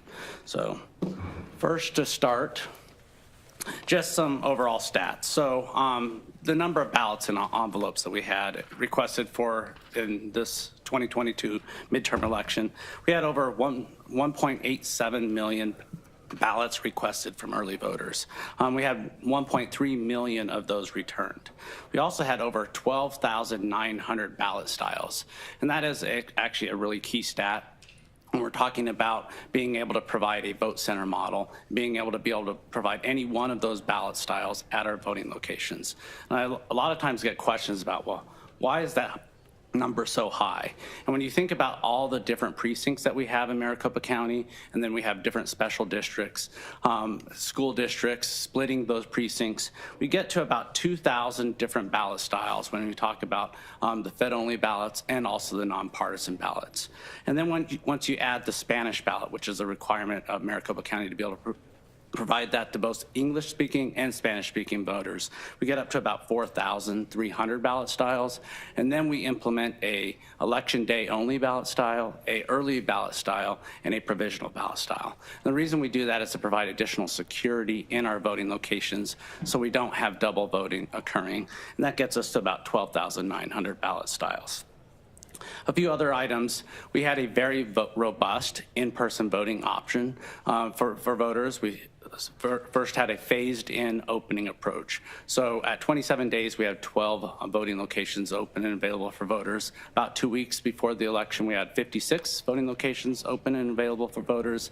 The day before Election Day, we had 128 vote centers open and available. And then on Election Day, we had 223. And all of these are really much the most options we've ever provided before in Maricopa County. And then as far as, we heard from some of our poll workers today, we had bipartisan representation throughout the entire process, whether that it was from our poll workers or the political party observers that came to observe our processes. And then lastly, I just wanted to highlight, and we'll have more of these details throughout the presentation, but we had 64.2% of Maricopa County voters participate in this election, which is a near record turnout, or at least as far as historical averages is concerned. So first question or claim concern is voter suppression and voter disenfranchisement. Thousands left waiting at the polls who were not allowed to vote. And when you talk about disenfranchisement, you have to look at this in one is at the individual level and the other is at a macro level. And we'll talk about the individual and some of the issues that occurred with our printers, and we did have some issues with our printers, as well as some of the long lines that occurred on Election Day. But when you look at a macro level, one of the things that you can do is look at actual data. And what the data shows is, and I mentioned it just on the last slide, we had 64.2% of voters participate in this election. And this chart up here, it has goes back all the way to 1982, 4 decades of voting in midterm elections. And if you look at, there's 3 red bar charts here. Those are the years in which that midterm election exceeded 64%. And there's only 3 of them in the last 40 years. One of them was in 1982. Another was in 2018, and then another was this midterm election in 2022. And I also wanted to point out, when you look at Maricopa County's turnout as it compares to other state, or the rest of the counties throughout the state.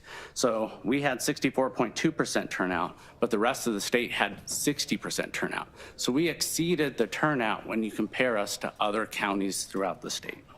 And then I wanted to also just look at the average turnout for elections. So if you go back to the 70s, it's about 56.3% turnout. So in 2022, we exceeded that by about 8 percentage points. But that's just not trying to take in lots of years that occurred early on and try to bring that percentage down. If you just look at the last 3 midterm elections, 2010, 2014, 2018, the average turnout is actually 54.7%. So in this election, we actually nearly beat that by 10 percentage points. And then on the last item, I just wanted to highlight turnout based on political party. So in 2022, compared to 2018. So if you look at Republican turnout in 2022, it was 75.4% of Republicans turned out and were able to participate in the vote. That's actually an increase over 2018's, which was one of the highest voter turnouts in recent times. So they were at 74.2%. So over a 1% increase over 2018. But when you look at Democratic turnout in 2022, it was 69.9%. And in 2018, it was 60, sorry, actually I have this wrong. So in 2022, it was 68.5%, and in 2018, it was 69.9%. So actually Democratic turnout went down in 2022. And that's the same with independents and other voters. If you look at 2018, it was 50%. If you look at 2022, it was 49.3%. So just by looking at some of the data, we find that we had some historically high election turnout as compared to the last 4 decades. And with that, it's not just about all voters participating. It's about how we serve every single one of those voters. And I'm going to turn it over to Mr. Valenzuela to talk about some of those voters. Chairman, members of the board, I want to thank you for the fact that you're allowing the recorder and myself to be present. I know the tabulation is statutory under the board, but we play a big role in that as far as feeding those early ballots and getting that process in place. And we are one team. So again, I do appreciate the fact that we can co-present as co-directors. Part of that is in this slide, you're going to see that our goal and our mission is to serve the voters. For early voting specifically, the numbers speak for themselves as far as them being close to 84% of the election through this early voting process. Some of the more key folks, and I appreciate a lot of the speakers that mentioned their military. I definitely have a deep heart towards the fact that if anybody deserves a right to vote, it's our military men and women of military. So we do specifically reach out and make early voting accessibility. And I know the recorder mentioned the election starts 45 days out because federal law says those that are in Afghanistan, those that are on a submarine, need that ability in those days. So long story short is I'm proud to at least mention some of these numbers where we have 3,815 military men and overseas citizens that were able to participate in this election physically and actually return their ballots. A lot of those are electronic because of the nature of them getting that special classification. But we don't stop there. We go a little bit further to where we provide accessibility voters. And by that I mean is 716 voters were served. Arizona is a very voter-centric state. That's one of the things that I'm most proud of, whether we talk about the 290,000 early ballot drops-offs that allow voters to take up to that time to do it. But also we have a special election board team that requires us to go out to nursing homes, veterans homes, and assist those individuals that can't make it to a polling place. So we were proudly able to serve 716 voters that were not able to do the normal process, where they're even in mail ballot, where it was a Braille ballot. We actually got returned 27 Braille ballots. We had 362 large print ballots, which are bedside sheets of paper that we actually send out, voter can request, and add that to their permanent record. And then again, 327 special election board, we refer to them as SEBs. That's 327 voters that we went physically present, 2 members, bipartisan board, and assisted them because they had a physical impairment that didn't allow them. But again, those bipartisan boards served them. Total 716. And last in that particular number of serving voters, 1,503 that actually were able to vote independently. So there are that point of saying, I need assistance. Then there says, I would like to vote independently but utilizing a SIP puff machine, utilizing large print in person, that was allowed for, and there was an accessible device at every location, and we were able to serve 1,503 voters through that process. Next slide. This again is just echoes some of the stuff that we do with the early voting process. I already mentioned 84% of the election is done through mail balloting, 16% election day. But of that 84%, as I think Mr. Jared, our co-director Jared mentioned, we do have early in person, which the board staffs that and we process that through. We had 805,000 of our 1.5 million voters that voted by mail. We had, and again, the slide here, the 756,000 that voted in person. That's an impressive number.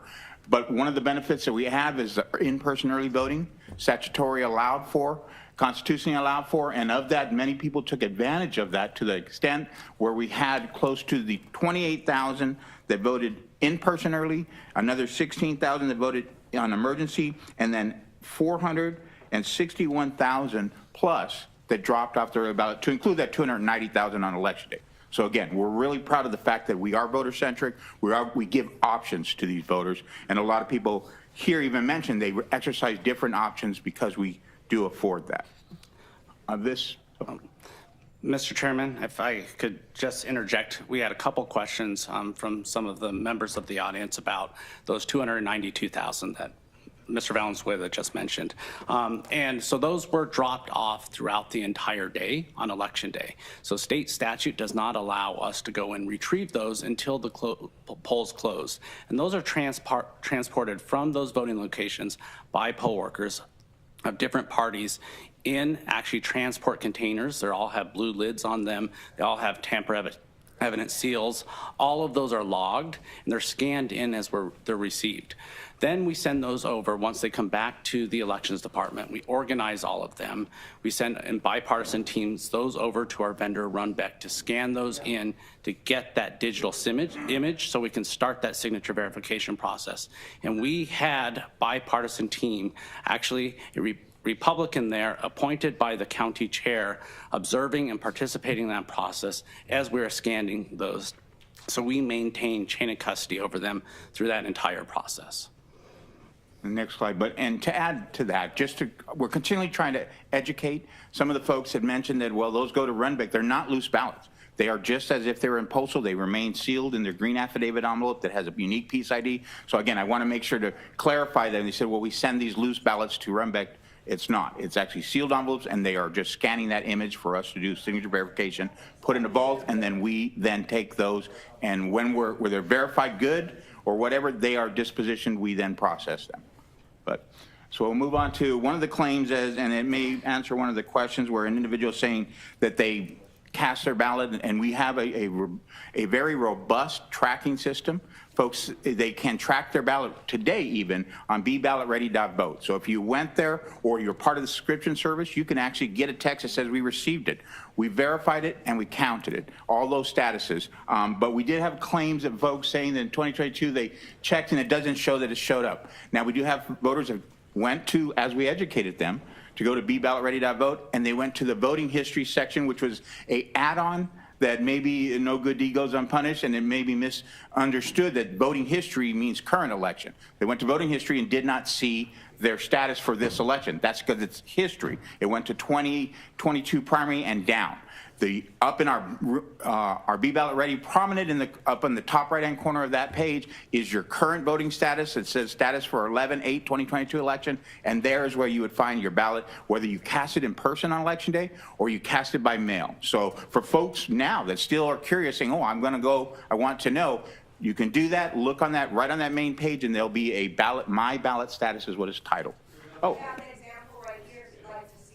And again, if people want to have conversations, they can feel free to go in the back and do that. But again, this is the time for our co-election directors to speak. Mr. Valenzuela? But we definitely, and we're our voter info at risk.maricopa.gov. We answered millions of questions throughout the years. This email will allow folks, if they want to send us something to say we're having a question, we definitely want to assist. But this is a good example of the voter history, and you'll see in the corner it shows the My Ballot status. That's where you'll see that. If somebody has indeed cast a ballot and it doesn't show that, then we definitely want to know that information. Supervisor Gallardo has a question. Thank you, Mr. Chairman. Ray, real quickly, because we did have a couple of folks that came up and stated that they were veterans or in the military or so. Going back to the military and overseas, because I think it's real important to understand the process. I think you're right. Arizona does everything they can to ensure that folks have an opportunity to vote, particularly those in the military. Kind of go through that process with us. I mean, when does that start in terms of getting ballots out? When do they have to return them? What's that process look like? Because I think that's important. I totally agree. I think those that are particularly in the military, if anyone should do everything we can to ensure that they have an opportunity to cast their ballot. But if you can real briefly just go through that process. Chairman, Supervisor Gallardo, basically it's a federal law that all of the states follows 45 days out, so it's uniform that we mail those, and the law, Arizona actually allows for, in many of the other states, for electronic delivery, so we can actually send a ballot by fax if that's necessary, by electronic delivery, or by mail. It's up to the voter to establish the federal postcard application to say that they are, validate that they are in the military, if you will, and then we can send them the ballot, and we do. At 45 days out, they then have a special disposition where they can return that all the way up to 7 p.m. and even register all the way up to 7 p.m. on election night. So those are all, they get a special disposition, and we can receive those. Are the only voters we can receive electronically. And that's why sometimes another question, a myth that's out there, where we have ballots are 8.5 by 11. That's because that voter faxed us back their ballot, they couldn't fit that 19 or 21-inch ballot, or they electronically uploaded. So we do send that to a bipartisan board for duplication, but everything is logged and there's checks and balances for that. Very good. Thank you, Mr. Chairman. And Thank again, you, we welcome Supervisor folks. Gallardo. Oh, No, please, Ray. I was just saying, we welcome folks to, if they, that voter info at risk.maricopa.gov, if they send us information they want to check on that, I'm welcome to go see what the status, and I can tell you personally that I handle a lot of those when folks say, I need, my ballot status is not showing, and a lot of times it is that looking at the voting history, or it's just something else in the status that they can't get into the B ballot ready because we don't have their social security on file or something like that, but we welcome that. And we're Supervisor Sellers. Yeah, and I think it may be important, at least to me right now, to emphasize that every single vote is on a paper ballot. Absolutely, yes. Thank you. So we'll move into the early ballot security before I turn it over to my co-director here. Early ballot security, a lot of folks, again, there's the misnomer or misinformation that, well, early ballot isn't secure. It's probably one of our most secure because, as the recorder had mentioned, we vet the registration. Now, some folks may say that, well, that is not good enough or the registration rolls aren't clean. Well, we actually, part of the federal law and part of the state law is that we mail, first we test your address when we register you, and we partner with the United States Postal Service to say return service requested. If you're not at that address, do not forward. So there's an added effort to make sure that we're getting that. So part of these election security, and I won't go through it in detail, but other than to mention, at a 40,000 elevation, only registered voters are eligible to receive a ballot by mail. They're not spread out on a table, come pick yours. And when we create that packet for you, it is created specific for this election and has a unique piece ID that can't be replicated. And even if it is, we're tracking that in our system. So only registered voters are sent the ballot, barcoded envelope tracking throughout. A voter can actually track that. Again, they can sign up for subscription service and they can see the ballot getting mailed to them. They can see when we receive it back, all of that because of that unique piece ID. Last, we have staff training. All of our signature verification, again, the recorder, as he mentioned, stole some of my thunder, but it's great to repeat the fact that it's 100% humans looking at that, and these humans are all of our citizen board that are coming in. They get trained. We have our permanent staff get trained by this affiliated forensic laboratories, same company that trains the FBI on signature verification. We get certified, and the reason why that's important is because we have multiple levels of tiers of signature verification. A user level, which cannot do any harm. You don't even get a button to make a packet bad. You get an exception, which forces it into the next level of manager, which is the permanent staff, certified election officers that take an oath that, again, basically, and the most we can do is all we're seeing is a signature. So even if I'm looking at a signature, I don't know what that's inside that envelope. I don't know the ballot. I don't know the individual party of that voter. We're looking at that, and everything is logged. Literally, when Scott Jared makes at a user level and it moves to the manager and Valenzuela R looks at it, those are tracked and everything is there to a point where we even have a third level audit review where everything randomly goes through for every user. So again, I want to point out that it's not AI, artificial intelligence, never has been. It's 100% human, and it's humans, bipartisan boards, it's citizens that are taking this, and there's checks and balances to ensure that integrity. And Mr. Chairman. Yes, Supervisor Gallardo. Thank you, Mr. Chairman. I think that's a very interesting point to really point out the fact that you do have one Republican, one Democrat looking and making this signature comparison. And if there's okay, Supervisor Gallardo, I'm sorry to interrupt you, but again, we've been more than patient. But if people continue with the outbursts, they will be asked to leave. Go ahead, Supervisor Gallardo.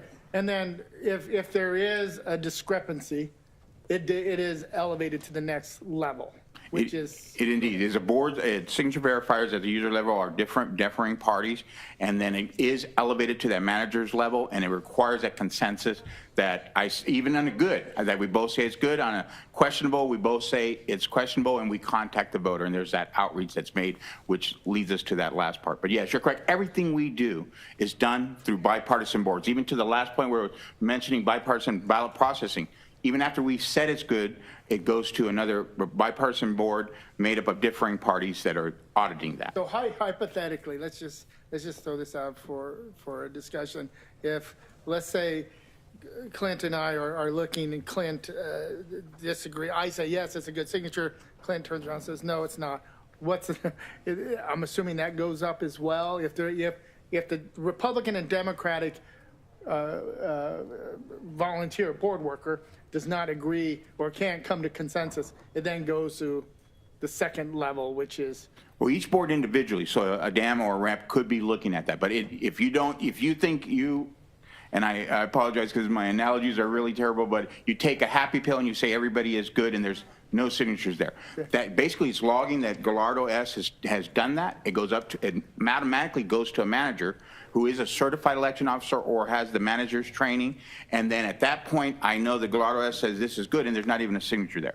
Now, do we look at Gallardo's work record and said he's done 10,000 and this is a mistake? We're human. But at some point, it is always met to that level where there is another set of eyes that are absolutely required to look at that, especially in a bad sig, because we're about to potentially disenfranchise a voter on a subjective thing of saying, I have one signature on file with a smiley face. And I say that because that's what I did when I was 18. So we have the account sample. But I mean, again, so it's a subjective look. If we only have one exemplar, we want to be able to contact the voter and not disenfranchise. But yet, there's two-level looks at it at minimum on top of an audit review that takes it to that third level that pulls in some of those questions. And Mr. Chairman, I think it's just the scrutiny that goes through many of these ballots when it comes to signature verification to ensure that the voter is the voter that actually voted the ballot, and the different levels of evaluation, I guess, is there. So very, very pleased to see that all the elections directors and elections officials come together and they meet regularly to come up with these types of procedures and processes to ensure the accuracy. So couldn't be more pleased with the process we have in place. Thank you. Vice Chair Hickman. On top of that, Ray, do we keep records on how often that has happened from election to election?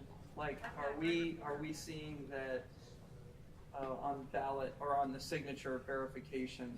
Is that going up, down, staying about the same, where it keeps getting kicked to a different level, or not? Do we keep records that way? Chairman, Supervisor Hickman, we do indeed. Everything is logged. It's preserved. So every transaction that Valenzuela R, then Gallardo S made is indeed tracked. I would say historically, because of the volume that we had, as an example, and the recorder already mentioned it, we had 16,802 or so that were preliminary questionable signatures out of all of our millions of ballots that we review. But we may have outstacked 68, and I actually think I have the number is 68,000 that we took a first look at. But when we were said and done, 16,000 that we had preliminary questioner signature, that when we were done and we cured, and that's the last part of this part, where we contacted the voter. The voter has been made, said, before we disenfranchise you, can you validate your identity? Just like if you were at the polls, but because we have it here, how do we do that? But we can't. And when we were said and done, we had 1,800 that did not contest back, and we could not verify based on the exemplar. So, but it's about the same average.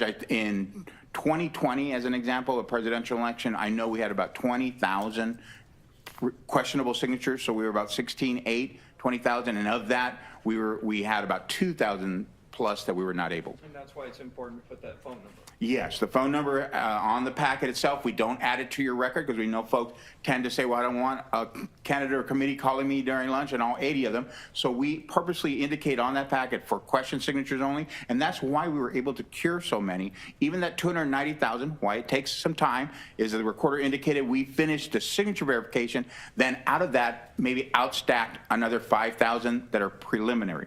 So we would have to reach out, and we did, took advantage of that curing period, reached out to every voter by text, by email, by phone, and some folks, and I think one of the speakers said that they were called. And it's because we probably have, for whatever reason, an exemplars that are not matching the current signature, whatever it may be. But so it indeed is a process, but it's about the same on average. Yeah, again, and I would just underline the curing process. All the work that you guys did was really remarkable, and actually the Republican Party in particular did a great job of working with people to get the signatures cured. That's the way it's supposed to work. So a very impressive effort by your team. And I'll close out that curing because it's an important part that, again, when we keep mentioning Arizona being voter-centric, having that 8 days, it's 5 business days, because there was a holiday, it extended it. one more business day on Friday, the Veterans Day. So those individuals had 8 days, so it helps the process, but it also delays the results. Now, and that's one of the things that, again, as election workers, we follow the laws. If that law were to be removed, then could we have results faster and not wait for those? But we would not have cured close to upwards of 14,000 ballots that were. The voter had the opportunity to contact us or remove that option. But again, it is there. It is something that we at least are aware of. And again, one of the questions, Florida only allows for 2 days of curing. So it is one of those things where there is ebb and flow, or there is consequences to the decisions on how much options we give to the voter. Thank you. And then I'll turn it over to Thank you, Mr. Valenzuela. Mr. Jarrett. And Mr. Chairman, I just want to say one of the key points to that training for those boards that are doing the signature verification is if they're not 100% confident that that signature matches, they send it on to a manager for review. So, and we want them to be 100% confident in that first signature. And then if not, it goes on. And we do have a thank you here that describes exactly what Mr. Valenzuela was saying. We had a voter that we only had one exemplar on file, and they're thanking us. It's the mother of the voter. We are in Maricopa County. My daughter voted for the first time this year. 3 days after it was mailed back, they called to verify. They didn't have a signature to compare. I was impressed. So that was a voter that we were able to cure their packet, have that ballot counted through that curing process. And just real brief, Yes, Supervisor Gallardo. Again, the steps that the legislature has put in place with the help of county recorders across the state of Arizona to ensure we have these processes.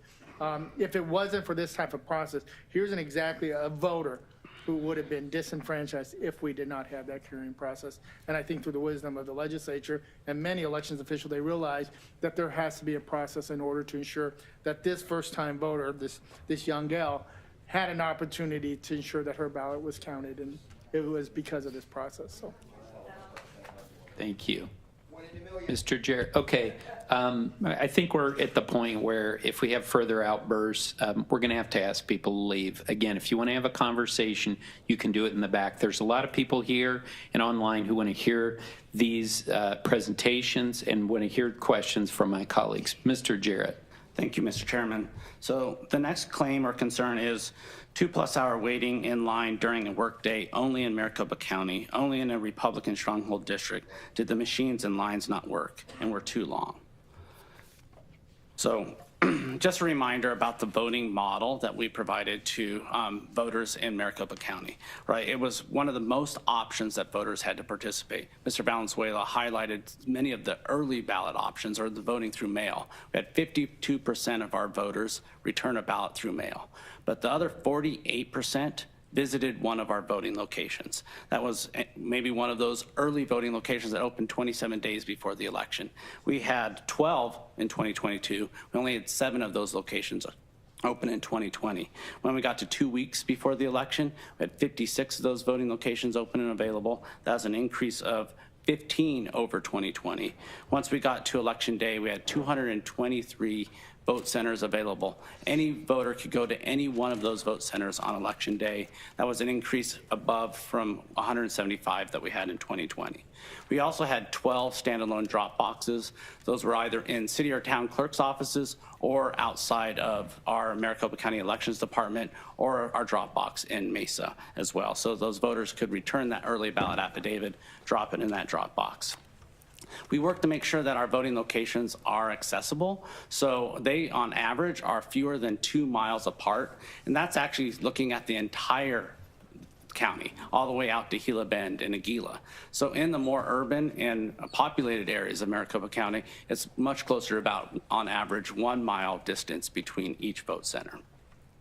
We also had, because we had more voting locations, it meant we had more check-in stations and more voting booths for voters to be able to participate, the most ever in Maricopa County's history.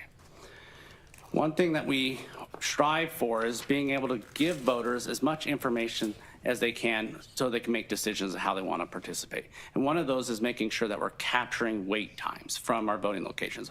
Our poll workers tell us this. They enter it in throughout the day. So, and we do this not only on election day, but we also do it during the early voting period. So we had over 44,000 voters participate in person during either early voting or emergency voting. And voters waited on average less than 1 minute to be able to vote during that early voting period. When we transitioned to election day, on average, it was about 6 minutes per voter. But if you factor in those 290,000 voters that dropped off their early ballot, it really gets down to an average of about 3 minutes per voter on election day waiting in line. Now, there were some voting locations that had much longer wait times. And we've gone through and done the analysis on those as well. And I wanted to just highlight some as we approach. Supervisor Galvin. Mr. Jarrett, I have a question for you. For folks who've never, let's say, even been to a voting center because they've always voted by mail. So the process of the people who drop off their ballot on election day, do they go in a separate line than the people who are going to actually vote on election day?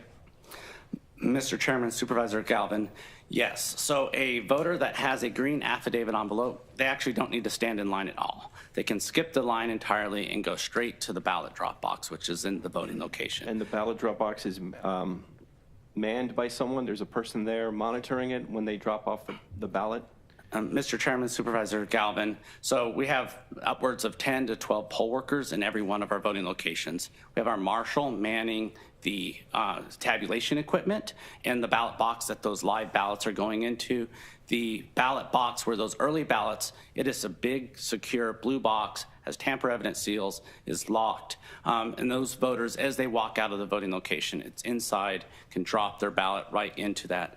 Again, that's a ballot that's in a green affidavit envelope, that's sealed, that's signed, that's gonna need to go through signature verification still, that gets dropped into that drop box. Thank you.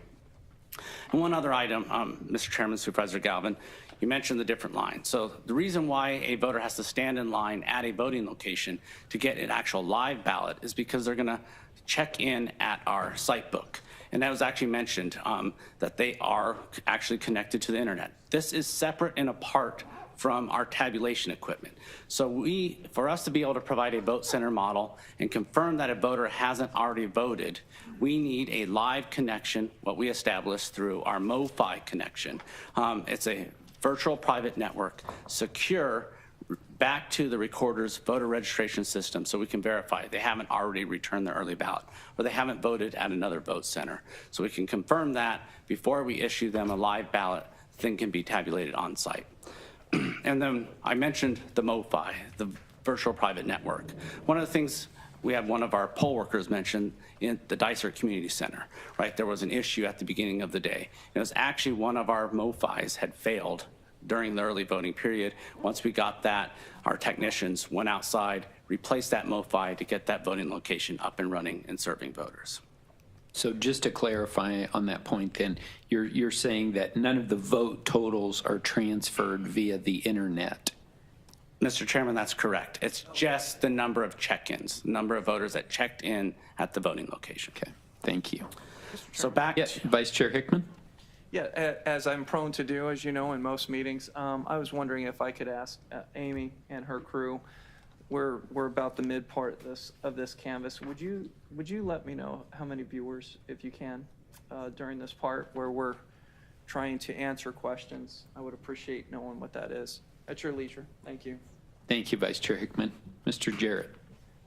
Mr. Chairman, so talking about election day in those wait times of 3 to 6 minutes, we heard several reports of some of our voting locations having longer wait times as we progress through the day. And I took another analysis at both the 5 p.m. and the 6 p.m. hour. So when I went through and reviewed, we had 188 locations during that 5 p.m. hour that were 30 minutes or less. 143 of those were 10 minutes or less. All of this information was available on our website, locations.maricopa.vote. It was a highly publicized website. We talked about it throughout all of our press conferences leading up to Election Day. It was included in the sample ballot that was mailed to voters. Any voter that had not requested a ballot, they could get their information, where their closest voting location was, how to check and review wait times. During the 6 p.m. hour, we had 180 locations with wait times of less than 30 minutes. 126 of those had wait times of less than 10 minutes during that last hour of in-person voting. But I did want to highlight, we not only had lines to check in at our voting locations, and as I'll describe, because of some of the issues we had with our printers, because of some of the issues and the fact that some voters were scared to put their ballot into the ballot box, which has been referred to as door number 3, we had lines at our tabulators as well. At one of our locations in the North Valley, we had 100 after 7 p.m. on election night. We had 150 voters in line at that tabulator, or one of the 2 tabulators, trying to feed their ballots in. We made sure that we served every single one of those voters. Those voters were able to feed that ballot in as many times as they wanted. We teach our poll workers to respond with empathy and try to put themselves in the shoes of the voter. So they worked with those voters, let them feed that ballot in as many times as they want. If they wanted to check back into a site book and get a new ballot issued, they could do that, would spoil that first one, or they could drop it in to door number 3. But we let every one of those voters spend as much time as they wanted in front of that tabulator and inserting that ballot as many times as they wanted. And we'll talk about a little bit more of the causes in the upcoming sections.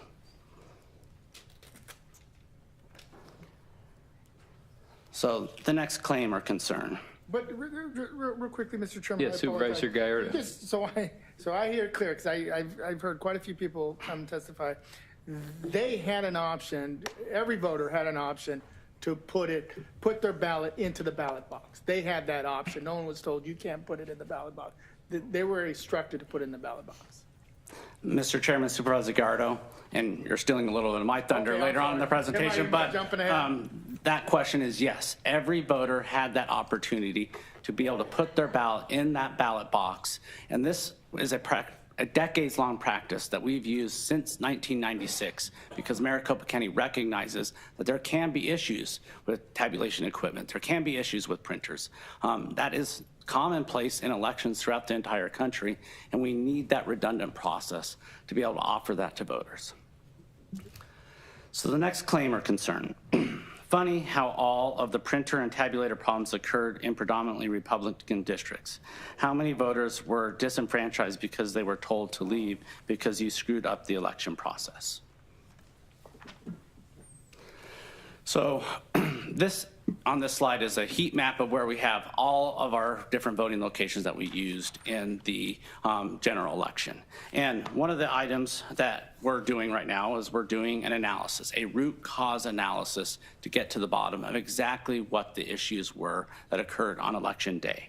And we've not completed that analysis at this point in time, but we did release a report and prepared it throughout the weekend and sent it to the Attorney General's office. And one of the things that we've identified so far is it was a problem with, well, we offer 2 different types of printers in our voting locations, ballot on demand printers. One is a Lexmark 4150. It's actually our newer version of the ballot on demand printer. We purchased it in 2021. And another is our Oki, which we purchased many of these in 2020, or we had some existing Oki printers that were used just to print control slips that we retrofitted in 2020. So we've used that Oki model since the 2020 elections in the August primary, 2020 November general election in 2020, the August primary in 2022, and many of the jurisdictional elections. And we did identify that it was our Oki printers that were having an issue. And this issue had to do with the fuser. And that's just a technical term to say it was a heat setting on those printers that was causing the back of the ballot, and that's actually the side of the ballot that prints first, not to have its timing marks printed either dark enough or some of them were having speckled. And this was not unique to any one region or any one area. It was in our voting locations that we had our Oki printers installed at, which was at many different locations throughout the county, some in Democratic areas, some in Republican areas. Now, it was very perplexing to us why this was an issue, because we've stress tested our ballot on demand printers. We did it right before, as we were coming up to the election. We test, and as some of our poll workers mentioned, they tested it the night before and they ran test prints. And I wanted to show some of the testing that we've done. So to prepare a ballot on demand printer, and we will have one of these for every single location that we used in 2020. We go through and we have a checklist that we use and complete to make sure that all settings are completed and they're consistent throughout. And one of the things we've been able to confirm through this analysis is every printer for every one of our Oki printers, as well as our Lexmark, had the exact same settings, uniform settings. And we were using the exact same settings that we had used in prior elections. Now, the only difference was we had a 20-inch ballot versus a 19-inch ballot. But as we were leading up to this election, we stress tested that 20-inch ballot, and we did not find any issues as we're leading into Election Day. And some of the ways that we can tell Vice Chair this, Hickman? I'm sorry, Scott. What does a stress test mean? I mean, do you run a certain amount at high speed? Do you run exactly 50 in a 2-minute period? What does stress test mean? So, Mr. Chairman, Supervisor Hickman, yes, we randomly select several of our printers, and then we run hundreds of ballots through them in succession, high speed, to see if it can handle the ballot and the weight of the ballot that we're going to be pushing through those printers and to be able to serve voters. And when we performed that stress test, we did not identify any of the issues that were resulting in that back of the page, the lighter timing marks. And specifically, when was that stress test on the printers performed? So, Supervisor Gates, our Chairman Gates, Supervisor Hickman, we've done many stress tests on our ballot on demand printers. Now, as we were leading in and closing out the August primary, we had to do a recount. We also had several candidates and even some of the propositions that were going to be on the ballot not finalized until late August. So it was at that point in time in late August that we realized we were maybe going to have to expand to a 20-inch ballot, more than our standard 19-inch ballot that we use for general elections. So at that point in time, we had to design the ballot. It took us a couple weeks. So it was in early to mid-September, we had a couple days to be able to perform this stress test before we were hitting our ballot printing date to get it to our print vendor. Now, we had two options at that point in time. One was go to a 20-inch ballot. The other option was to maybe go to a 2-card ballot. Now, in prior elections, and I think it was 2006, was the last time we used a 2-card ballot. It resulted in lots of voter confusion for voters, and many of them not returning that second card. But there were also other issues with going to a 2-card ballot. When working with our vendor Runbeck, we wanted to make sure that we had enough paper on hand to be able to print all of our ballots, and if for some reason a court ordered a reprint. So they had enough paper on hand to be able to print over 7 million ballots for the state of Arizona. Well, that's plenty of paper if we use we had 1.8 million requests in Maricopa County, so with a 20-inch. But if we had to go to a second ballot, it would have there would have been no way for us to have a contingency plan and be able to do a full reprint if such a court may have ordered it. So that was another reason why we had chose to stick with the 20-inch, or use the 20-inch ballot. Yeah, and Mr. Hickman. we went to 20-inch because of why? Mr. Chairman, Supervisor Hickman, the number of contests on the ballot. So we had the most contests in Maricopa County's history, or near the most. On average, voters had 85 contests for them to complete and consider on this ballot. So that's what forced the ballot to go that extra inch. And really, the 20-inch ballot is one of the only variables that changed from the August primary going into the November general election. Supervisor Galvin. Scott, When you do the stress test, do you run that printed ballot through the tabulator machine? Mr. Chairman, Supervisor Galvin, yes. So those ballots all were run through a tabulator, and there were no issues when we ran them through. And then are they run through a tabulator the night before Election Day when there's other tests done? Mr. Chairman, Supervisor Galvin, I heard that from some of the comments, and we do not run ballots through our tabulators at the voting location because it needs to have a 0 count, right? If we were to run a ballot through as a test the night before, then it could then have a vote already tallied on that ballot. So at no point in time are poll workers ever running a ballot through that tabulator. All the testing occurs during the logic and accuracy test, which occurs several weeks before Election Day. And that is not only a logic and accuracy test performed by the county, we have the Secretary of State goes through and does this logic and accuracy test at every single one of the counties. And through that test, they also print ballots using, so we're to deliver them ballots printed on from a ballot on demand printer so that they can complete that and then run them through our tabulators. And we also include ballot on demand printed ballots when we do our logic and accuracy test. So I want to talk about, sorry, I want to talk about the difference between the Lexmark printer and the Oki printer. So it turns out that the problems were with the Oki printer because the settings were wrong, miscalculated. Mr. Chairman, Supervisor Galvin, the settings were exactly as we used the exact same settings as we had used in prior elections. And the settings that we went through our stress tests. Are the settings for Oki and Lexmark the same? Mr. Chairman, Supervisor Galvin, no, they're different. And I don't have the specifics on the Lexmark in front of me. I know that our IT department is going through and doing that root cause analysis right now, but it's not identifying that we had any issues with the Lexmarks. It's really the Oki printers and what the settings are, and it's again a fuser setting or a heat setting, and it is, we're printing 3 different types of paper on these ballot on demand printers. First is the control slip. So control slip prints, and that tells the voter's name and the ballot style. Mentioned that we have 12,900 different ballots in Maricopa County. It will list, this is the ballot style for this specific voter, and this is the voter's name. That's what the poll workers use to call up that voter to give them their ballot. So the next item that's printed from our ballot on demand printer is the ballot itself. And the third would be a early ballot affidavit envelope if it was during early voting, or a provisional ballot affidavit envelope if it's on Election Day.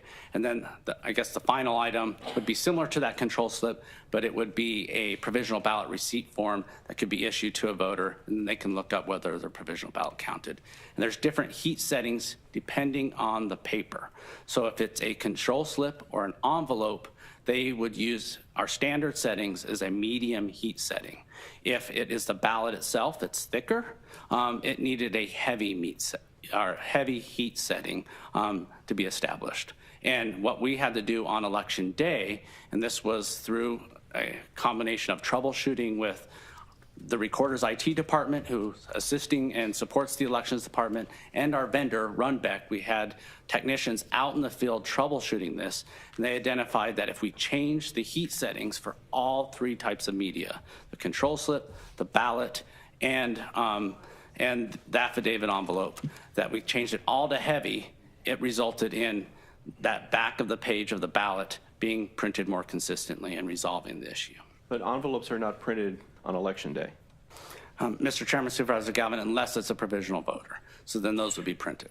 And Chairman, Supervisor, that was the point I was going to make, that it was also mentioned here to clear up a little bit of clarity. You had 27 days of early voting, people coming in person. Why didn't it happen? There are no ballot tabulators on early voting. It's only Election Day. So when you come in as an early in-person, for those 27 days you would have, or 26 it would be, you would have put it in an envelope, and we would have read it, which our machines at Central Count could and did read those particular ballots. So I just want to point out that that day of is a precinct-based tabulator. So even if the printer was speckling, it wouldn't have been noticed because there wasn't a tabulator until, and even when we got it in our Central Count, those machines didn't have an issue because they're a different type of high-speed reader.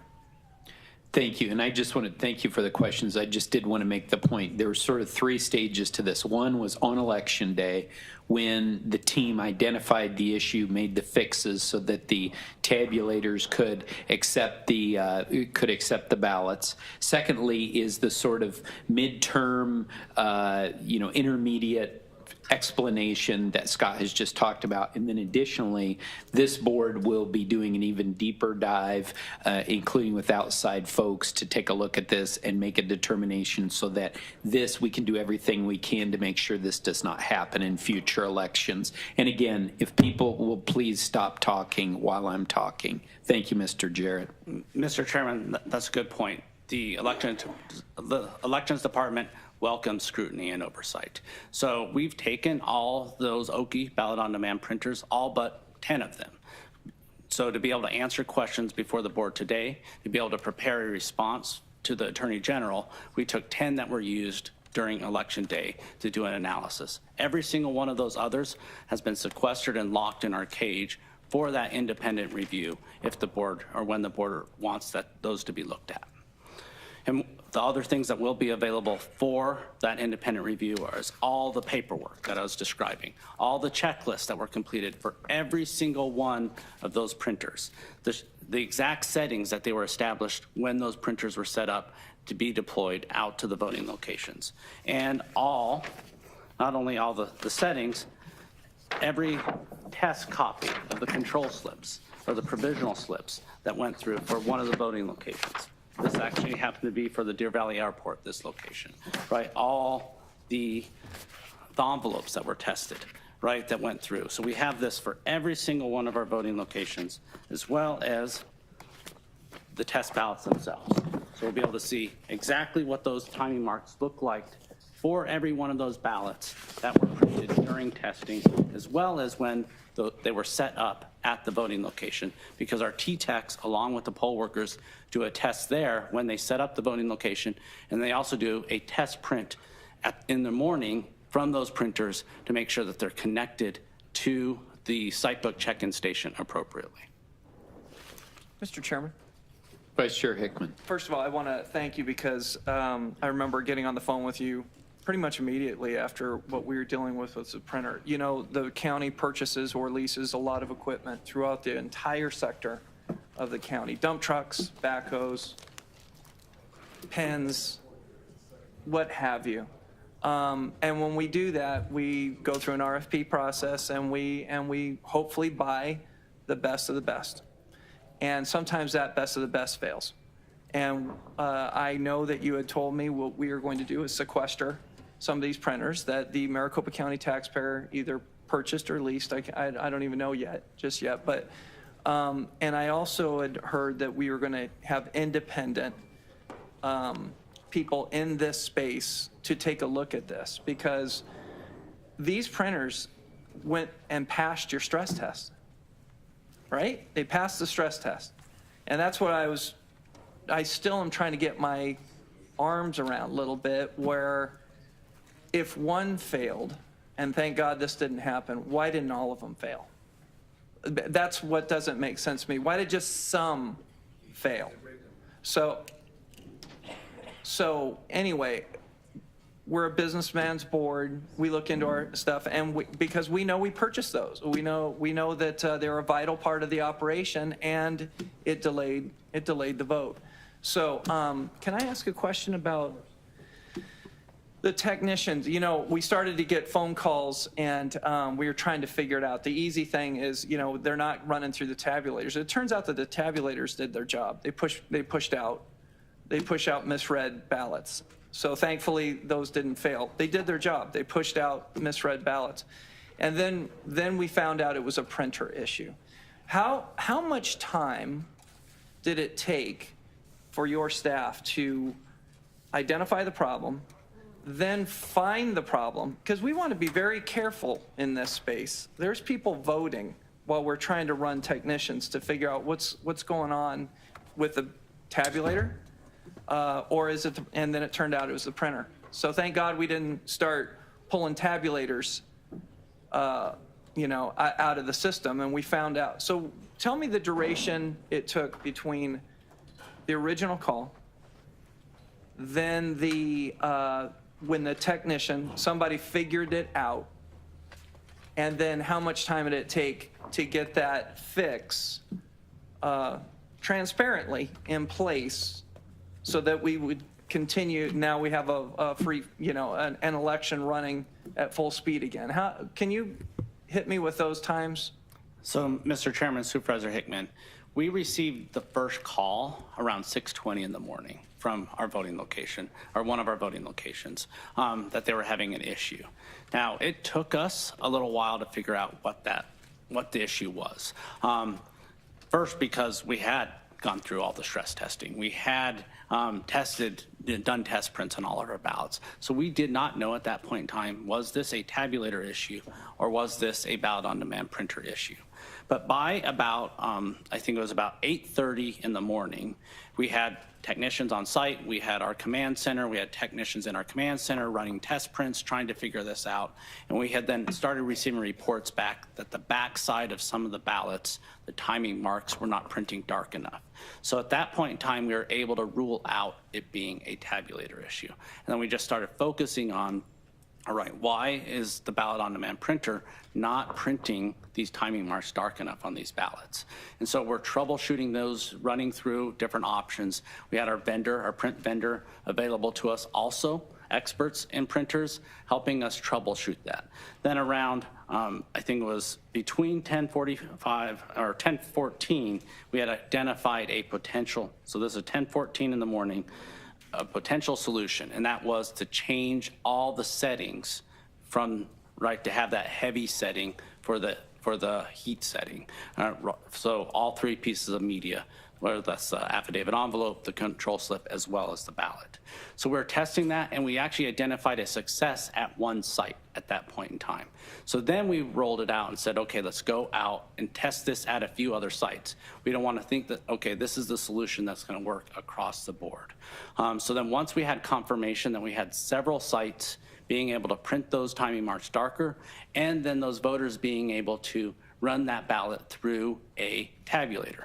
Now, we could not run test ballots through a tabulator, a live tabulator in our voting locations. So we needed those voters, when they printed their ballot with those new heat settings, when it successfully ran through that tabulator, we had several of our different locations. That's when we sent out the all call to all of our T-techs. We started speaking with voters over the phone, and our poll workers over the phone, helping them adjust the heat settings on their own. And that happened from about 11:30 until through the rest of the afternoon, until we got all of those calls addressed, and every one of those printers, the settings changed. Oh, last question. Yes. on the timing then. So when do you think, or do you have in your records, when the last tabulator, or I'm sorry, when the last printer was reset to make sure these timing marks were fixed? I just wanted to know that gap between, because the voter had until 7 p.m. to either vote or get in line to vote. And we had an issue with the printers that created, and other things too. I mean, people getting off work. So what was the time where you think the last printer problem was solved? Mr. Chairman, Supervisor Hickman, I don't have that data. I can go research that and get that to you as well. Thank you. And just to follow up on that, again, the reminder for folks that we had 223 voting centers. These printer issues did not occur in all those centers, right? Mr. Chairman, that's correct. So far, and on election day, by the end of the day, we had reported 70 voting locations as having this issue, which represents 31% of the total voting locations. Okay, again, I think we may need to talk to some people about leaving the auditorium. I've told them again and again to please stop interrupting. Please, Mr. Jarrett. So we've actually expanded that to looking at 84 locations. Anyone that turned in a ticket related to either a tabulator or a printer. And what we've been able to identify and confirm is 43 of those vote centers have had a printer issue that needed to have the settings changed. We've been able to rule out 21 of those did not have a printer issue. And the reason why a ballot might not be read through a tabulator, we actually heard some of our poll workers describe.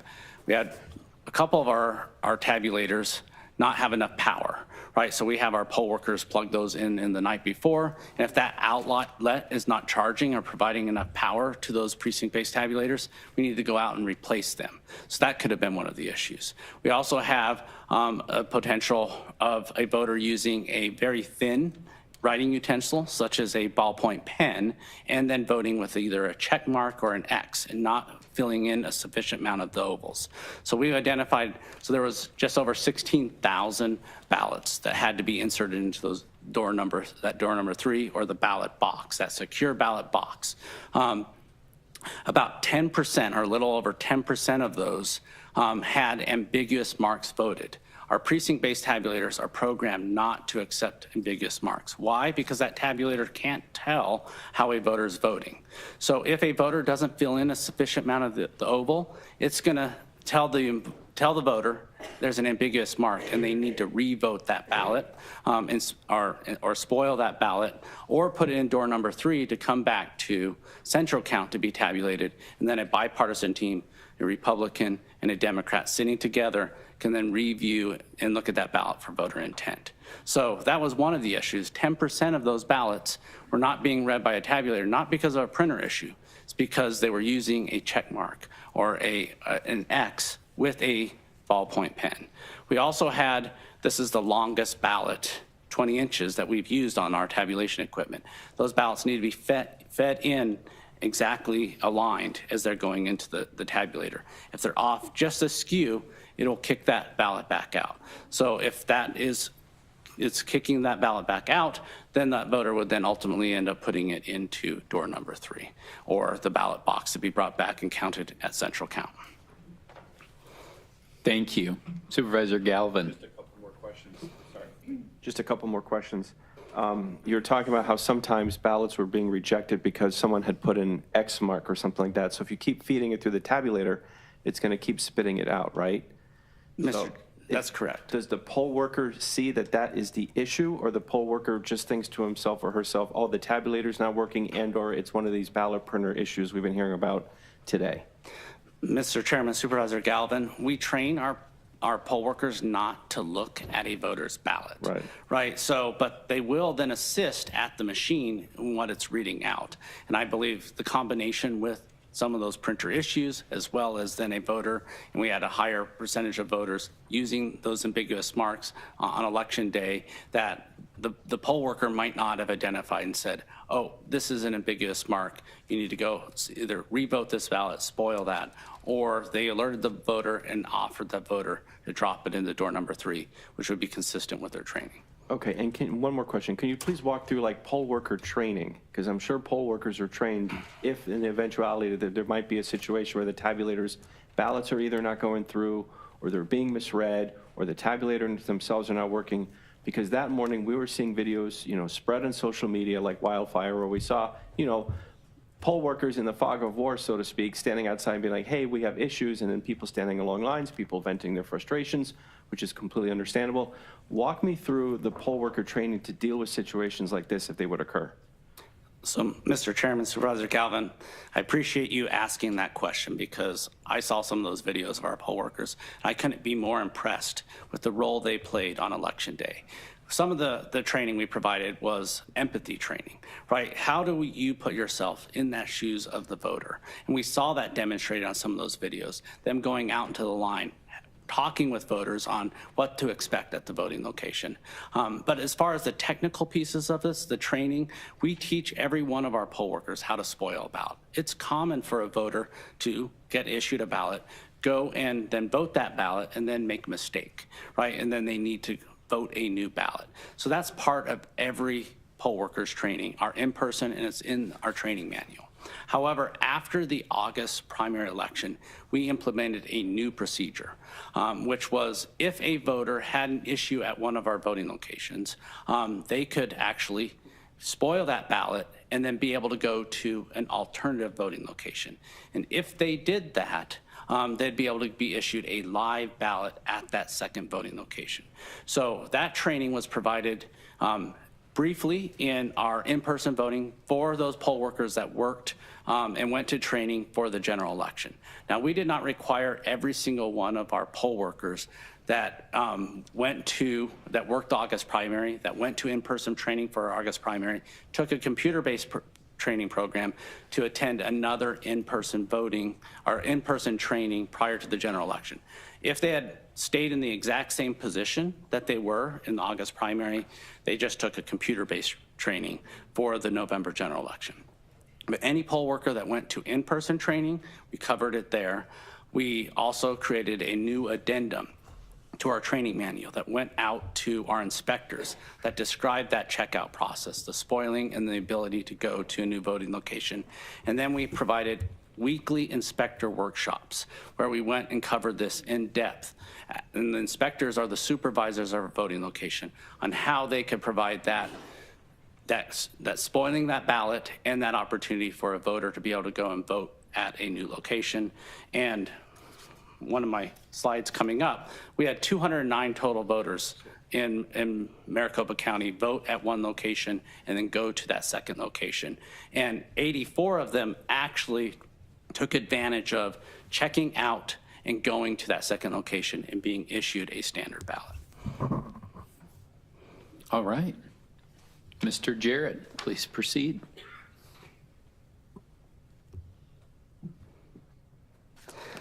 So the next claim I'll cover is do not put your ballot in box 3 to be tabulated downtown. Maricopa County is not turning on the tabulators downtown today. Make sure you put your ballot into the tabulator yourself and that your ballot is accepted. Do not push the green button as it puts your ballot into box 3. So first, the secure ballot box. So I want to describe what box 3 or door number 3 is. It's essentially a big blue box that's secured with tamper evident seals and it's locked. And atop it sits a vote center tabulator. So if a ballot is run through the vote center tabulator, it'll drop into the back of that box, and them ballots will sit in there loosely in that back of the box. Inside that ballot box, there's a divider that separates the ballots that went through the tabulator and the ballots that then go into what we call door number 3, or where the misread ballots will go. This has been a practice that Maricopa County has used since 1996 when we first implemented on-site tabulation at our voting locations. The reason we implemented it is because we recognize, just like every voting jurisdiction in the country, there can be an issue that would prevent a voter from being able to tabulate their ballot on site. And we don't want to expect and require that voter to wait and hold that ballot for a couple hours. So that's why we've had that practice, a decades-long practice. And in fact, this is a very, very common practice. So we have, in the state of Arizona, 8 counties that is the only option voters are provided. They don't have any on-site tabulation. Those voters drop that ballot in to that drop box, very similar to our door number 3. Every single voter that votes on election day, and then those ballots then come back to central count.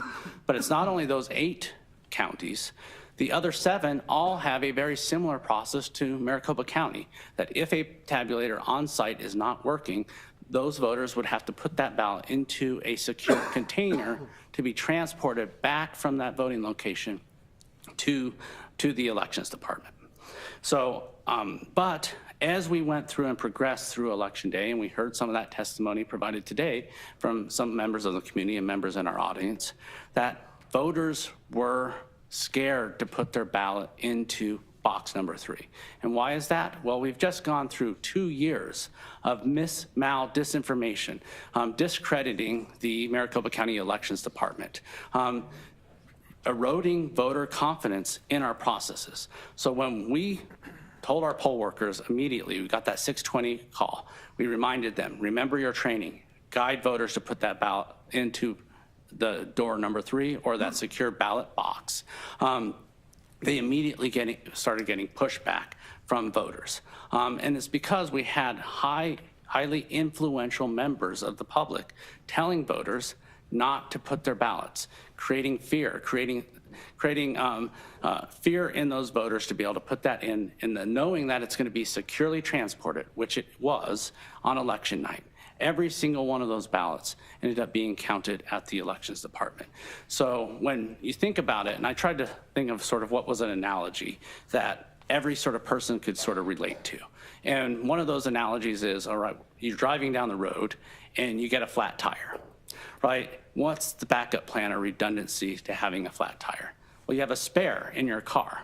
Well, if that person, that driver, is unwilling to put that spare on their car because they've been convinced that it's not going to be secure, that doesn't leave that driver very many options, right? So essentially that's what happened to us. The elections department was sort of handcuffed in our backup plan to be able to serve these voters and have those voters, just like we've done in every single election for the last several decades, when there's an issue, to be able to drop that ballot into secure box number 3. And Mr. Chairman, just real brief, I mean, it's this type of false information that just drives me crazy. It really does. We see it over and over and over again. And I mean, you didn't put who tweeted it, and I'm not going to ask you, but I think we all know this is the type of stuff that it continues to hurt voters. It really does. Instead of listening to the experts, they're listening to false, unfounded claims, statements, and this is a perfect example of just one. And Mr. Chairman, Supervisor Garter, not only were we reminding our poll workers of this process, we, the elections department, you yourself, Mr. Chairman, and the recorder were early on out there communicating with voters on what they can do, why we work to resolve this issue. It's part of our redundancy, very clear on what a voter can do, be able to put that ballot into the secure drop box through that door number 3. And then just wanted to highlight, so we had, so every ballot that went into door number 3, every election day ballot that went into door number 3 was counted, 100% of those. And there were 16,724 total ballots that were dropped off, election day ballots dropped off into door number 3. That represents 1% of the total number of ballots cast in this last election. And then we had 206 total voters go to 2 different locations. I already mentioned 84 of those. 84 checked out at their first location and went and voted at their second and were issued a standard ballot. We had another 122 that voted at their first location, did not check out, went to their second location and voted a provisional ballot. So we went through the elections department, did the analysis, and identified that out of those 122, 109 of those ballots could count. Why could we count those? Because we confirmed at their first location there was an issue with one of the printers that occurred at the time when they were checking in at that first location, and we identified a variance in the number of check-ins with the number of ballots cast on election day at that voting location. So if we identified those 2 items and they went to and cast a provisional ballot at that second voting location, we were able to count that. So out of the 206, 193 of those voters had their ballots counted and legally counted. The other voters that did not, we cannot confirm that there was an issue at that first location or that there was a variance. So it was likely their first ballot had been counted at that first location. So just to underline this again, this was unfortunate. I mean, I was at multiple press conferences where I personally apologized on behalf of the board for what happened and these challenges that occurred on election day. But I think this slide is so important for people to understand that there were redundancies in the system. For example, the ballot box that people could put in could put their ballot in that's known as door 3, has been around since 1996. Your workers were trained on it, and we have a list right here. 16,724 of those ballots were counted. Those people were not disenfranchised. And also for those people who chose to go to a different location, you've talked about how many of those who were not checked out and then went and voted at another vote center, most of them, those votes were counted based upon research that was done. And then finally, there were a total of 223 vote centers. So it wasn't like in the old days when we're precinct-based, and if your precinct is down, you're out of luck. There was one of many other, again, a total of 223 vote centers around the county. Very unfortunate. This board is committed that this never happens again. We're going to bring in the expertise. You're already looking at it to make sure that it doesn't happen. But there were redundancies in place that people took advantage of on Election Day. Mr. Chairman? Vice Chair Hickman. So explain, I'm just trying to think this through for everyone because there's a lot of people, I'm becoming God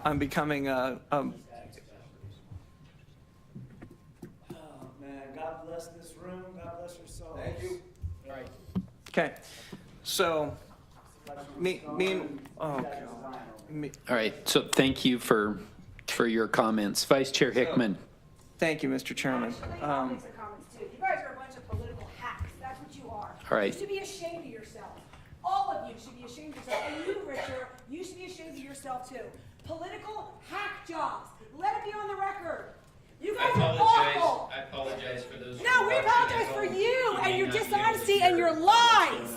Lies. The auditorium here. You are your alternative reality. And I will And turn make it to sure Vice you watch Chair yourself on Hickman. TV with that performance. It should be great. Okay, meanwhile, I was wondering I know that what we do is you put the ballots in and it goes into either a ballot box or a ballot box, but a segregated portion of that ballot box. But the ones that are tabulated go into the back portion of that ballot box.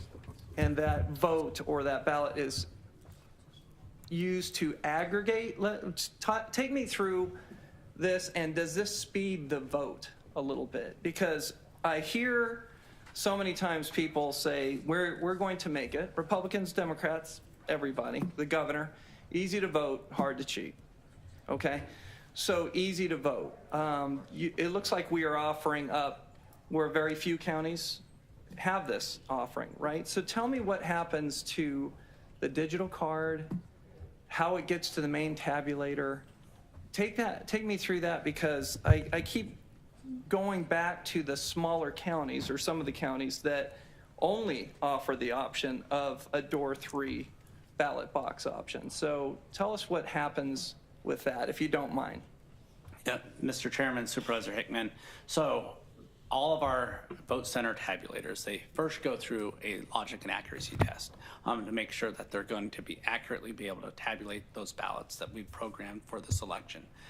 After that logic and accuracy test, we seal 2 memory cards within that tabulator. Okay. They're under a tamper evidence seal. We sent out 2, and I believe I have another prop here. Find the precinct ballot report. But we sent out to the voting location, to the inspector, something called a precinct ballot report. On that precinct ballot report, let's see, maybe it's,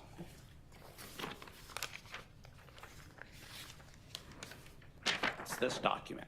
It has all the seal numbers that were affixed when the elections department placed in those tabulators and secured those doors.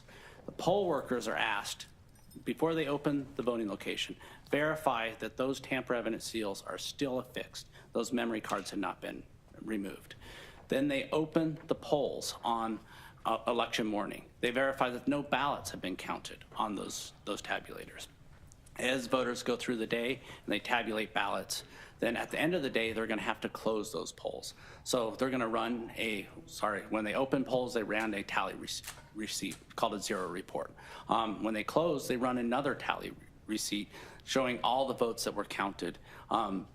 and run through the tabulator that day. They run a second one of those. So the first one that they printed goes in a black canvas bag. Bear with me, I brought props. One of these black canvas bags, along with the ballots that went into the ballot box, the segregated from the ballot box that went into the misread envelopes. These are going to be affixed with a tamper evidence seal with that tally receipt inside. The poll workers are going to then break one of those tamper evidence seals at closing. It's actually going to read void on it when they break it. They're going to remove that memory card and place it into a bubble pack. And that bubble pack is then going to be affixed with a tamper evidence seal. And that bubble pack with the memory cards inside, one for each tabulator, along with the ballots and all required forms, are going to be brought back by bipartisan teams from that voting location to a receiving site. That receiving site's going to have 2 members of different parties, along with our truck drivers, along with the Maricopa County Sheriff's Office, providing security over that receiving site, bringing all of those materials from all the different voting locations to the elections department. And what those memory cards allow us to do is on election night, we can read those in and get results posted. And we don't have to then go to the black canvas bags with the ballots, break these seals, and then run those ballots through the tabulators. They're already on site. So yes, it does provide a much faster process for us to be able to report results. But it's still a very secure process built with redundancy after redundancy after redundancy. Not only do we have a backup memory card still on site with that precinct-based tabulator, we have the first memory card that's going to be read in on election night, but then we have the ballots themselves in this black canvas bag. And these are the types of tamper evidence seals that are affixed to the black canvas bag.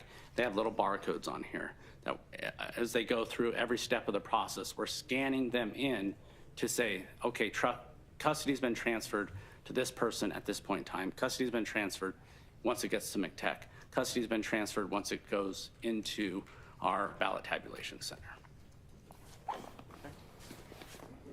All right, thank you. And since I have the black canvas bag up, there was some questions about commingled ballots, right, from the public. So we did have 2 locations that they did not, one location did not have the divider inserted in it. So when those ballots were inserted in door number 3, or they were put in through the precinct-based tabulator, those ballots were combined. We didn't have a way of identifying which ballots went through door number 3 and which were tabulated on site. At another location, when the poll workers were closing, they commingled the ballots. So they took the ballots out of door number 3 and they put them into the ones that were tabulated into the black canvas bag. So 2 locations. So this happens every single election where a divider is missing. So we have a very standard process for dealing with this. So when on election night, when those results came back to us, we took that memory card, we reported results from that location. But the beauty of the certified system that we use, everything's run through in batches. So we can easily identify those ballots that were voted at that location. And we could remove that batch from what was reported on election night. And then we could take the black canvas bags, the actual ballots that were returned to us, all combined, the ones that went through door 3, as well as the ones that were in the back of the ballot box. And then we can run those through and then in central count and report those results, essentially replacing the ones that we reported on election night with the actual ballots that we received. So what this does is it prevents any double counting of ballots and it makes sure that every single ballot that was cast at that voting location was accounted for and reported. So even though they were commingled, we could guarantee that we can back out those first results on election night and then run all those ballots through central count. Mr. Chairman, Mr. Supervisor Gallardo. This is key, what he just explained. I think the comment was you can't take the salt out of the soup. Yes, you can. Yes, you can. It was explained. This is exactly how it is done. These are the types of situations that it is upon us, I believe, to tell the voters and the public the truth when it comes to conducting an election. And here's a perfect example. This is the truth. This is how we tabulate to make sure every ballot is counted and counted only once.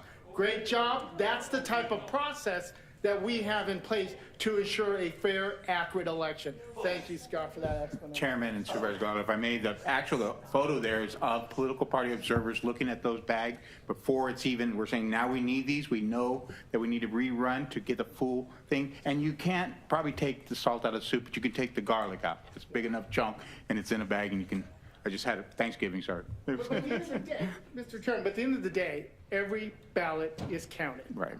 There was not a ballot that was not counted. And it's done under observation. And Again, that yes, photo is a perfect even photo. though every ballot that was put in the ballot box is counted.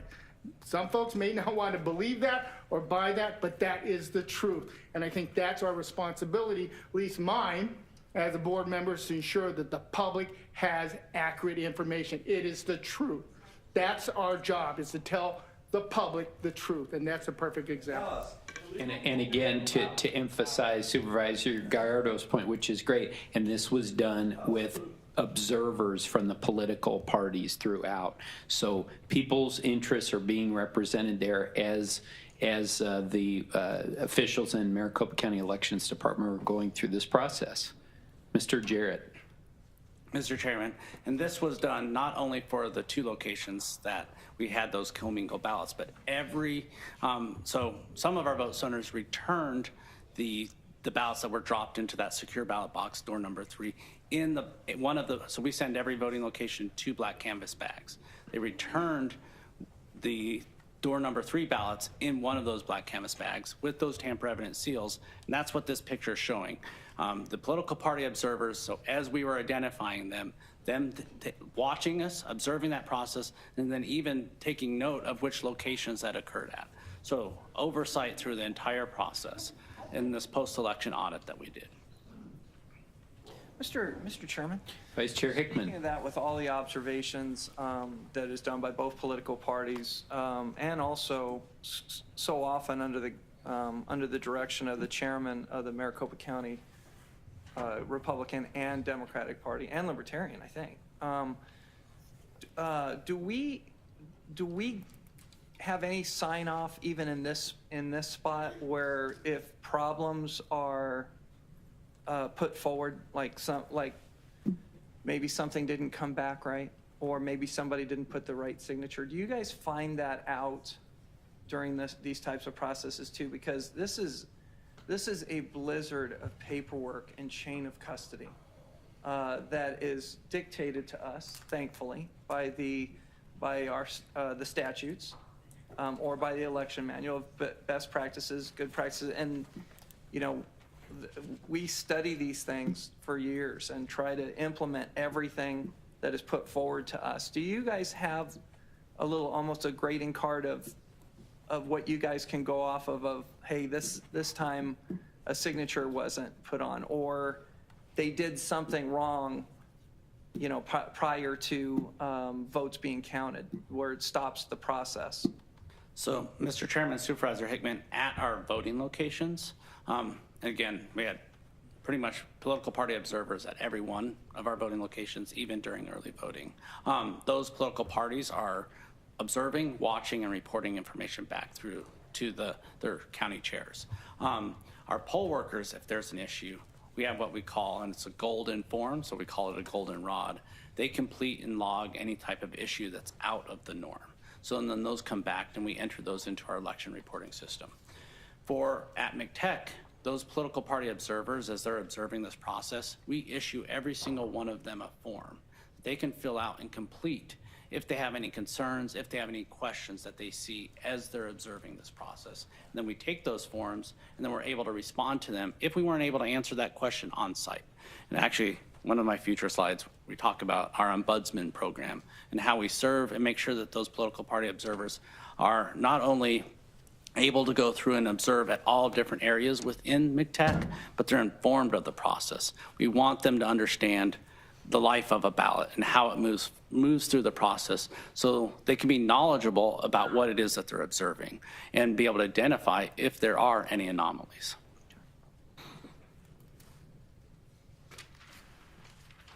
Okay, next claim is how about finished counting? We are 5 days past election day. This is nonsense. So we actually had several members of our audience mention how they thought that we were counting ballots slowly. Well, first I want to start with our tabulation equipment. And there's been some information that I've seen that says our tabulation equipment isn't certified. Well, that's not true. Our tabulation equipment has federally certified and state certified. And I think some of that information comes from the fact that during the pandemic, the Elections Assistance Commission temporarily suspended their certification program when they went out to certify voting system testing laboratories at the federal level. So, but the EAC, for them to not certify a voting system tabulation company or testing laboratory, they would have to revoke that certification. So the Elections Assistance Commission has said that Pro-V&V, the voting system testing laboratory that certified the Dominion equipment, and the other voting system testing laboratory, SLI compliance, their certifications and accreditations have never been revoked. So when they went through and they certified our equipment as well as every equipment that's used in the state of Arizona, they are all EAC federally certified, which is required by state statute. They also then go through a state certification process. So all of our equipment is certified and can be used and is certified as accuracy. And one of those tests is to make sure that it is accurate. They're testing to make sure out of 10 million oval positions on ballots that they're accurate for every single one of them except for one. They have an allowance of being off by one. And the reason they have that allowance is we use, and it was mentioned, paper ballots, right? Every single voter casts their ballot on a paper ballot. As those ballots run through the tabulation equipment, dust can accrue, right? So that allows for that variance. However, we as election officials, we recognize that that can be a risk, so we're routinely cleaning the equipment so to address that risk of that 1 in 1 million oval for being inaccurate. Other things about our tabulation equipment, it's incredibly secure. So we heard one of our audience members say, equipment not connected to the internet. And that's absolutely the case. None of our tabulation equipment has ever been connected to the internet. This has been tested over and over again, not only through our own analysis, but outside entities, independent entities coming and verifying that our equipment is not are connected to the internet. And you can easily see through our exposed wiring. So we have racking going from each one of our tabulators, all the way tracing it directly back to the server. So you can see there's no wires even leaving the room, the central count tabulation equipment at McTech. We also we're very transparent, providing 24/7 live video feeds of anywhere that we're processing ballots in our central count facility. That includes our mail room, that includes our ballot processing rooms, that includes the ballot tabulation center itself, that includes our outside drop boxes, trying to provide as much options for the public to view all of our operations, as well as that political party oversight. But what's most important to us is making sure that we have that chain of custody, when those ballots are coming back to us from the voting location. We talked about 292,000 early ballots that are dropped off. They're coming in transport containers that are affixed with tamper evidence seals. When it's the ballots that were voted at the voting location in those black canvas bags affixed with tamper evidence seals, all of those are getting logged on that precinct ballot report. So we maintain that chain of custody. When we have to then take them to Runbeck, we have our staff members on site, as well as we had an appointee from the Republican, Maricopa County Republican Party on site as well, all signing off on these are the number of ballots that were scanned in, ballots in a green affidavit envelope that were scanned in on the end of the night, election night, and then transferring that back to us. And that's how we know that we're over 290,000 on election night returned to us. So just chain of custody throughout the entire process. And Mr. Just Mr. Gallardo? a note for the record, we mentioned the tabulation system being certified by the Elections Assistance Commission, and just for food for thought, throw it out there for the record. Who's on the Elections Assistance Commission? 4 commissioners, 2 appointed by Donald Trump, 2 appointed by Barack Obama. That's who's on the commission that has certified our tabulation system. So just throw that out there. Well, if that's the case, why is Coach E's holding their vote right now? And make the cops come on Friday. Go ahead, Mr. Jarrett. Mr. Chairman, so some of the comments that were made by our audience were concerns about the length of time it takes to tabulate ballots in Maricopa County.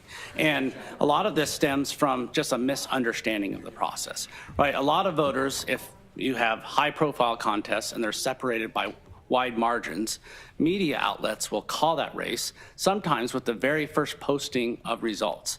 And that's been the case in Maricopa County and Arizona's history, that with that first post at 8 p.m., the margins are wide enough so the media outlets will call that contest. However, that does not mean that counting of ballots is still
so voters had an extra day to cure because of the Veterans Day holiday. So not only 5 business days, now we're going all the way to the Wednesday after the election before we can even finalize those results. We also had that 290,000 ballots that were dropped off on election day. As the recorder described in his opening remarks, those needed to go through not only be returned to us on election night through all those chain of custody procedures that we described. We started getting those back at 11 p.m., scanning them in at our vendor so we can then get that image of that affidavit envelope so we can perform signature verification. But then we have to send, after they're signature verified, we'd have to go to a bipartisan board, a human board, a Republican and Democrat sitting together, separating that ballot from the affidavit envelope. That takes time to be able to then create all the chain of custody documents that they're completing so we can track that ballot to the very individuals that processed those ballots, not back to the voter, because as soon as that ballot is separated from that affidavit envelope, it's a secret ballot. But we can trace it back to all the way through the entire process to the boards that are handling that ballot. Eventually, then it has to go to be tabulated. And so we were able to take a 70% increase over prior elections, those number of early ballots, get all of those tabulated, still within historical average times of 13 days. There's also been a lot of comments about other states and how quickly they're able to count. Well, there's no state, there's no voting jurisdiction in the country that is done counting on election night. This is, again, going back to that misunderstanding. Those states maybe have wide margins, right, for those high-profile contests. So the networks call those contests immediately. So I went through and did some analysis, and I looked at Florida, right, because I hear a lot about Florida and how long and how quickly they're able to count. So I looked at Miami-Dade County, Broward County, and the county, I forget the name of it, but it's where Jacksonville is. And all of those counties didn't finish and post their final results until November 18th, 10 days after the election. So they were still counting for 10 days. I did the same thing with Texas. I looked at Harris County and Dallas County. They were also still counting ballots all the way up until the 18th. I looked at Salt Lake County. They were tabulating ballots all the way to the 22nd of November. Every county, every jurisdiction in the country is tabulating ballots for several days after the election. Mr. Chairman, just Supervisor Gallardo. thank you, Mr. Chairman. Just, and I'm glad you bring this up, Scott, because it comes up a lot. I see it not only on social media, but tonight as well, or to this morning as well. Are there any political subdivisions with more than just 2 people, any large political subdivisions that count the ballots all in one night? Or at I think it was 1 a.m., they knew the election. No, they knew projections. They didn't know election results, they knew projections. But is there any political subdivision that does it in one night? Mr. Chairman, Supervisor Gardo, I am not aware of any voting jurisdiction that is completed on election night with all of their ballots. And many of those, just like Florida, I know for certain that they can't be done on election night because they have a 2-day statutory curing deadline to allow voters to cure their signature. So they can't be done until at least 2 days afterwards, where ours is 5, but it takes us 8 because of it's business days. And Mr. Chairman, I think it's just something to note that even throughout the country, even some of the most reddest states take more than just 1 or 2 days in order to complete the count. It takes a while. We have hardworking elections officials that are doing their best to try to get these ballots through the tabulators and present the results to the media and to the public and the candidates, but it's unrealistic. It's a pipe dream to think that you can do it in 1 day, and I'm tired of hearing, oh, so-and-so. No, that's a lie. That's not true. It takes them days in order to complete an election thoroughly, and that's what we see here in Maricopa County. And just as a follow-up to that, Supervisor Gallardo, I know during our press conferences after the election, we were making this point, and during one of the conferences, Recorder Richer referenced sort of the status of Arizona, Maricopa County, up against other mail-heavy states, and we were positioned very well with the Utahs and the Colorados, the Californias, actually ahead of them. So again, it's apples and oranges, and this, I really think, this should put this to rest.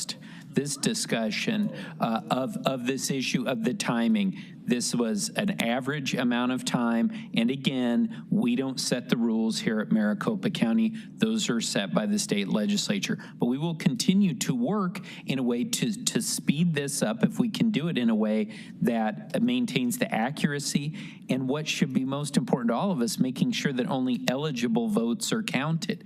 And that's what a lot of this process is about, is making sure those 290,000 ballots that were dropped off on election day, making sure those were eligible voters. I would think that everyone, Republican, Democrat, Libertarian, unaffiliated, would only want legal votes counted. And so that's the major reason that it takes the time that it does. Mr. Jarrett.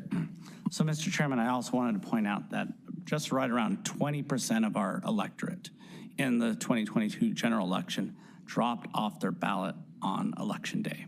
Right, but I also wanted to go back to some of those counties I was referencing, Miami-Dade.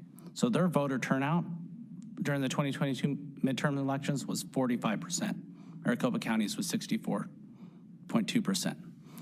That 20% difference are those voters that are dropping their ballots off on election day. Broward County, their voter turnout, 47.9%. Maricopa County, 64.2%. Right, so 20% of the electorate was given the opportunity to vote, and it was those voters that dropped off their ballots on election day.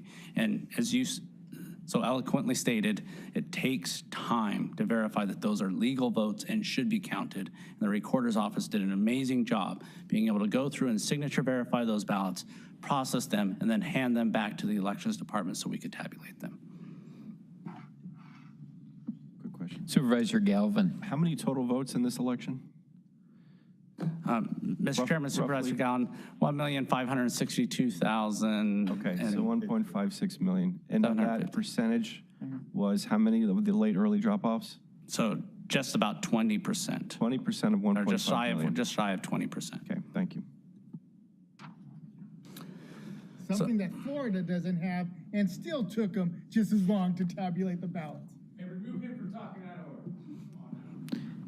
Mr. Jarrett. So, Mr. Chairman, this slide just highlights some of the different statutes that do add some delays to the counting process, but also add integrity, right? So on election day, we're not able to remove any ballots that are voted on election day or dropped off. So that requires then those not to be able to start that processing for those early ballots until much later in the evening. Also the curing, we've talked about that several times today, just that state statute allows voters to be able to cure. And in this election, it was 8 days after election day. The early ballot processing, it's done by humans, right? Humans being able to, a board, a Republican and Democrat, separate that ballot. We can't add technology into that process to speed it up. And then all the post-election audits that need to take place before the board can consider and before the board can even call this canvassing election to be able to then certify the results. So the next claim I wanted to cover is Maricopa County has gone out of its way to shun and ignore the parties, particularly the Republican Party, since their work product was questioned. And this is just absolutely not the case. So we work very, very closely with all the political parties and the county chairs. I could not be more grateful for the support that they provide to the elections department as far as providing us temporary workers, but also the political party observers. They play such a critical role. So one of the things that we train our poll workers is when those political parties observers show up, right at the top of the guidance is, thank that observer for their service. Welcome them into the voting location. Find optimal viewing options for those observers to be able to view, multiple within the voting location, because we know how important the political party's role and oversight is in this process. We invite them in to everywhere we're handling ballots, into our signature verification room, our ballot processing room, and our tabulation room. They can watch and observe all of our process, and then we answer their questions. We talked about the form that we provided them. If we weren't able to answer their questions, they're able to log it and document it. And then that's why we established an ambassador program. An ambassador program, we borrow staff from the recorder's office, other elections department staff that may be not fully engaged, and then they make sure that they're escorting those observers around through the building. They provide a short tour of the building so they can understand the life of the ballot. And then if one room is short an observer, they work with all the observers to make sure that we have that oversight in every one of those rooms. It's an incredible program that we've implemented to make sure those observers are well informed. The other piece to this is our training and recruiting. So we had lots of questions about our bipartisan recruiting efforts. And I find this is actually, it balanced perfectly. We had 920 Democrats working out of our voting locations and 920 Republicans. I just really want to actually send out a thank you to the county chair, Mickey Nyland. Right, she sent and was sending names. Historically, we've had a difficult time finding Republicans to be able to work. And she just continuously would send and contact more people and send us lists. I attribute this exact 920 to 920 to a lot of her efforts, but I really want to thank my recruiters. The efforts that they went through to find and make sure that we had that bipartisan representation, that balance. Then we had also 417 independents or libertarians or others that were working in roles as well. But that also extended to the tabulation center. So in our signature verification processing, our ballot processing, and the couriers, any one of those divisions that's handling a ballot or making a decision about a ballot, like a signature, we had 165 Democrats, 162 Republicans, and 60 members from either the independent or libertarian parties.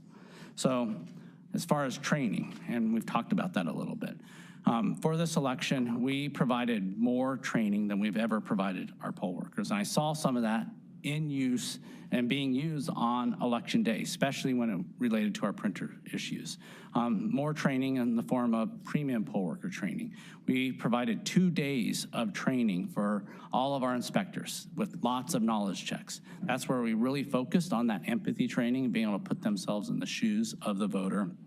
We also focus on de-escalation training, giving them the tools that they could then be able to de-escalate a situation if it occurred in a voting location.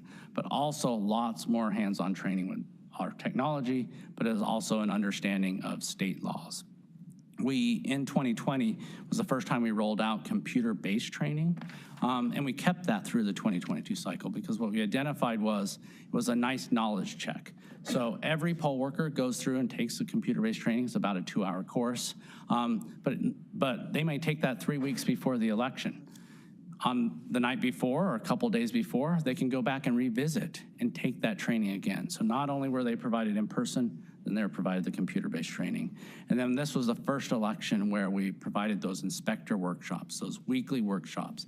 We identified that if we don't have a strong, knowledgeable inspector, that voting location will be susceptible to having some type of failure. So that's why we offered those, and we also invited our troubleshooters to attend those inspector workshops as well. So a lot more training than what we've been able to provide in the past. And a lot of that was supported by the board and the resources that you gave us to be able to implement those. Mr. Chairman, real briefly, Scott, there was a speaker that testified earlier this morning. I got her name down as Martha. She was a board worker, and she had a handful of concerns as a board worker. But one of the things she pointed out, which I wrote down, was the number of troubleshooters. I think her comment was the troubleshooter was responsible for 4 of the vote centers. And considering the locations on many of the vote centers, maybe that's something we look at. Maybe we hire additional. I know that's our first line of defense, is our troubleshooters to go and try to resolve any type of potential problems. Maybe we look at that to see how we increase the number of troubleshooters where they're not doing maybe 4, but maybe 2. I don't know. I'm just thinking off my seat here, but maybe something to look at, because she did point that out. And considering, I mean, if we're doing a precinct-based model, I can see 4 because they're relatively close together and you can pop around. But when you're looking at a vote center model and the potential of things, questions coming up, that it might be better if we look to how do we increase the number of troubleshooters where they're not covering 4 vote centers, maybe 2 or something like that. They're bouncing back and forth. That's just something. She pointed it out, and I thought that was... Mr. Chairman, Supervisor Gardo, we're always looking at opportunities, and I think even after we go through this our independent review of our printers, I think there could be a lot of different opportunities to just make our processes that much more reliable, and that might be a good option to consider. Vice Chair Hickman. Mr. Chairman, being that you just brought up some testimony in front of us today, Mr. Vonik brought up, I think he worked at a poll center at Dysart, and he said that the first voter was not processed till 7 a.m. That's an hour after start time. So we've looked into elections before where, you know, officially to me, it's the first voter getting through, not we open the doors.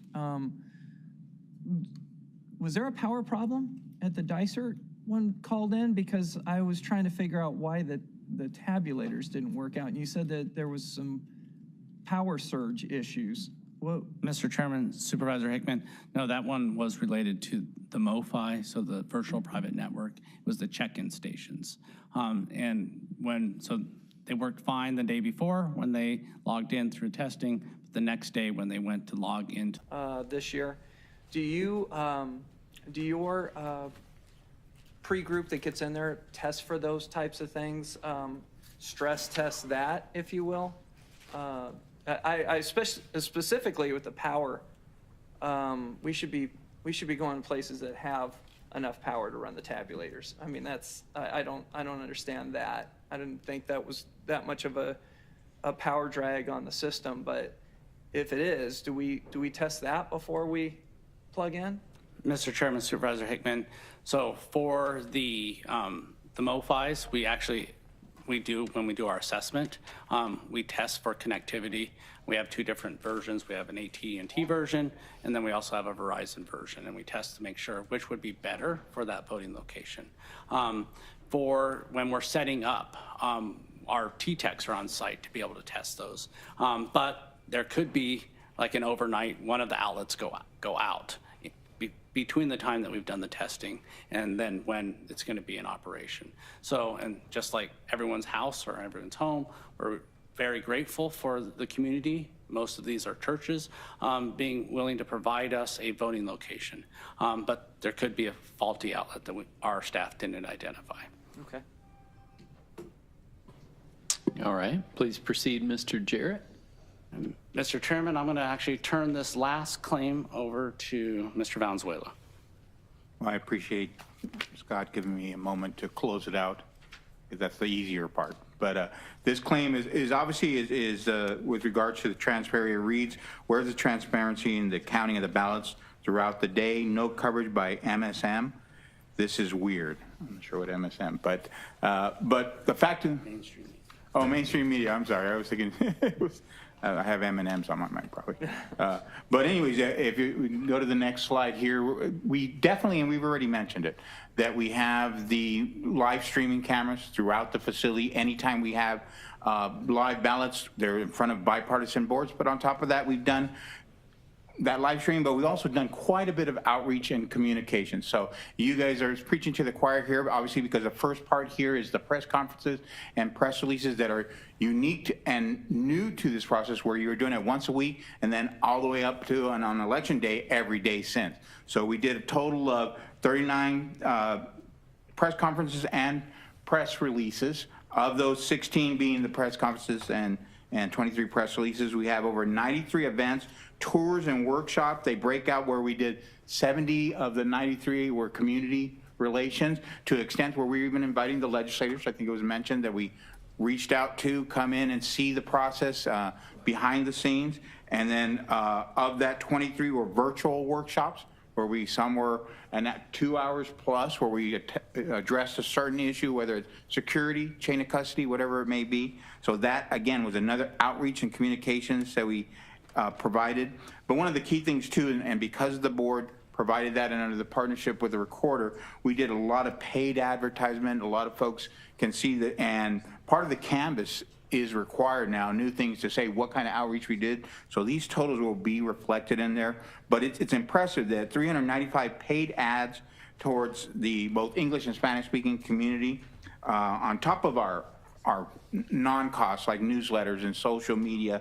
But even at that, we had a lot of interviews that all of you, chairmen, boards of supervisors, the recorder, did 600 plus media interviews, again, with the 16 press conferences plus 23 releases. The biggest thing, and I mentioned it earlier when I said the voter info at risk.maricopa.gov, we're very responsive to voters. Whatever the question, during this period from September 1 to November 10th, we answered close to 22,000 emails from voters with regards to asking questions, whatever it may be. What is my status? Where do I go? So that's an impressive number. And in addition to, and I know there was a mention about calls, we had a pretty short wait time, obviously just like rush hour traffic. Whenever the phones can get backlogged, but we answered over 56,000 phone calls during the period of the same period, September 1, November 10th, through our call center. And so Ray, if I can just, sorry for interrupting on that, the STAR call center, for those who don't know, that's actually a partnership between the recorder, the treasurer, and the assessor, who happens to be here, Eddie Cook, our county assessor. And the work that they did was just incredible. They've brought a new team in there, and again, like you said, Ray, I mean, you have rush hour, you have, you know, it can tend to be a little bit longer to get calls returned, but the level of service was outstanding. So I want to thank the three of them for their work, because for a lot of people that may be the only contact that they would have, especially if they're doing mail-in ballot, is via the phone, and then also emails, exceptional customer service, and finally I'll say the recorder himself personally, and the number of tweets that he responded to is pretty exceptional, getting good information out there to people. So thank you. You probably didn't get to watch any sporting events or the like over the past few weeks, but that sort of information I think was essential to hundreds of thousands of voters in Maricopa County. So Ray, I'll turn it back to you. Yeah, and one of the things, close it out as far as before we get to the questions, is the one number that's very impressive, obviously, is we did on across the span of TV, news, radio, that we had over 45 million impressions. That means 45 million hits from voters nationwide, obviously, or Arizona voters that are looking at it 2 or 3 times. So it's a very high number. And then Scott handed me, just because we have it, the average time spent with each caller was an average about 5 minutes from our call center. So it's a good number. and the speed of answering was 1 minute and 34 seconds. Again, other than the rush hour where we could have had those calls extended, but on averages, that was the time frame. So with that, I think we're at the closing, ready for the questions, if there are more, to fill those. All right. Well, thank you so much to both of you for that thorough explanation and discussion of various items related to the election and directly responding to many of the questions that were raised during public comment. So with that, I'll now look to my colleagues. I know many of them have asked questions already, but any additional questions from my colleagues at this time? I know I'm going to walk away, so I know I should ask that question. Will you think of one? All right. Mr. Chairman, I'd just Yes. like to say thank you because I had asked you from the canvas in 2020 during a pandemic. I wanted to thank you because you were able to fit people in this auditorium so we could hear their voice and hear their questions. And I asked one thing, is there a chance to be able to set this canvas up that we can answer the questions that came in through the Star Center and through social media and to our offices, and how do we go from there? So I appreciate the way that you set this up, because a lot of the people that were here, if they chose to stay here after they got to ask their question or make their statement, they could have heard the answer. And this would be officially the county answer with what you guys did, your hard work through this time frame, that I appreciate it. I do know that this, if there's a canvas to be made by all 15 counties, it starts the contest period, where all opponents or people that are concerned can bring evidence into court and to show what went on with this election or what their experiences were. And they have the ability for that to be heard in front of a judge. So I appreciate this. I appreciate your hard work also to get out in front of this as much as you possibly could, and Recorder Richer, as we ran into problems. I was asking questions. Some of these questions I think I asked in the 2020 election on some of these issues. So I appreciate you guys' hard work, and our attorney's office, their hard work through a holiday period to provide answers to the public, to the Attorney General, to anyone who asks, and to get us to this point. I know it's very difficult during a time of strife like this, but I appreciate you being able to pull this off, with public comment. The 2020 canvass lasted for 3 hours, and one of my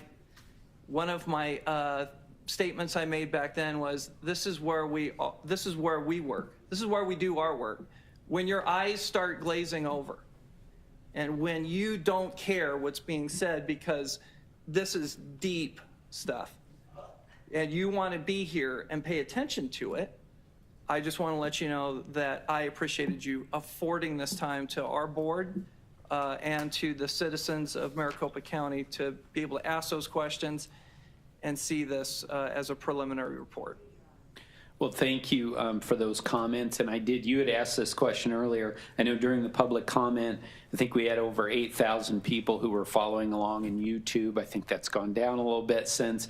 But again, that's a testament to the team that makes this available. We understand a lot of people can't make it down here on a Monday morning. And again, we appreciate everyone who's taking the time to come down here. But we've made it a point as a board to make this available, anywhere. Someone sitting at their house so they can follow along. We know this is a large county population-wise, but it's also spread out a lot. So again, to the extent that people have gotten that exposure of what's gone on and gotten that information, I give the credit to our team, of course, who got the work done, but then our communications team who did an incredible job of getting that information out, both locally, nationally, and internationally. Supervisor Gallardo. No, just real quickly, once again, just thank you, Scott and Ray, for all the work they have done, not only to compile this report, but all the work they have put in over the last 2 years and even before in order to conduct a day of voting, election time. I know there's a lot of folks there at McTech. I just want to put a shout out to them. They're hardworking. I know what it's like. I've been in their shoes. I know what it takes. I know the number of hours they put in to ensure that we have a solid election. I believe that's exactly what we have. I respect everyone's opinion. I do. I respect their opinion. Everyone has the right to give their thoughts and opinions, but you cannot, just because you don't like the results of the election doesn't mean there's fraud.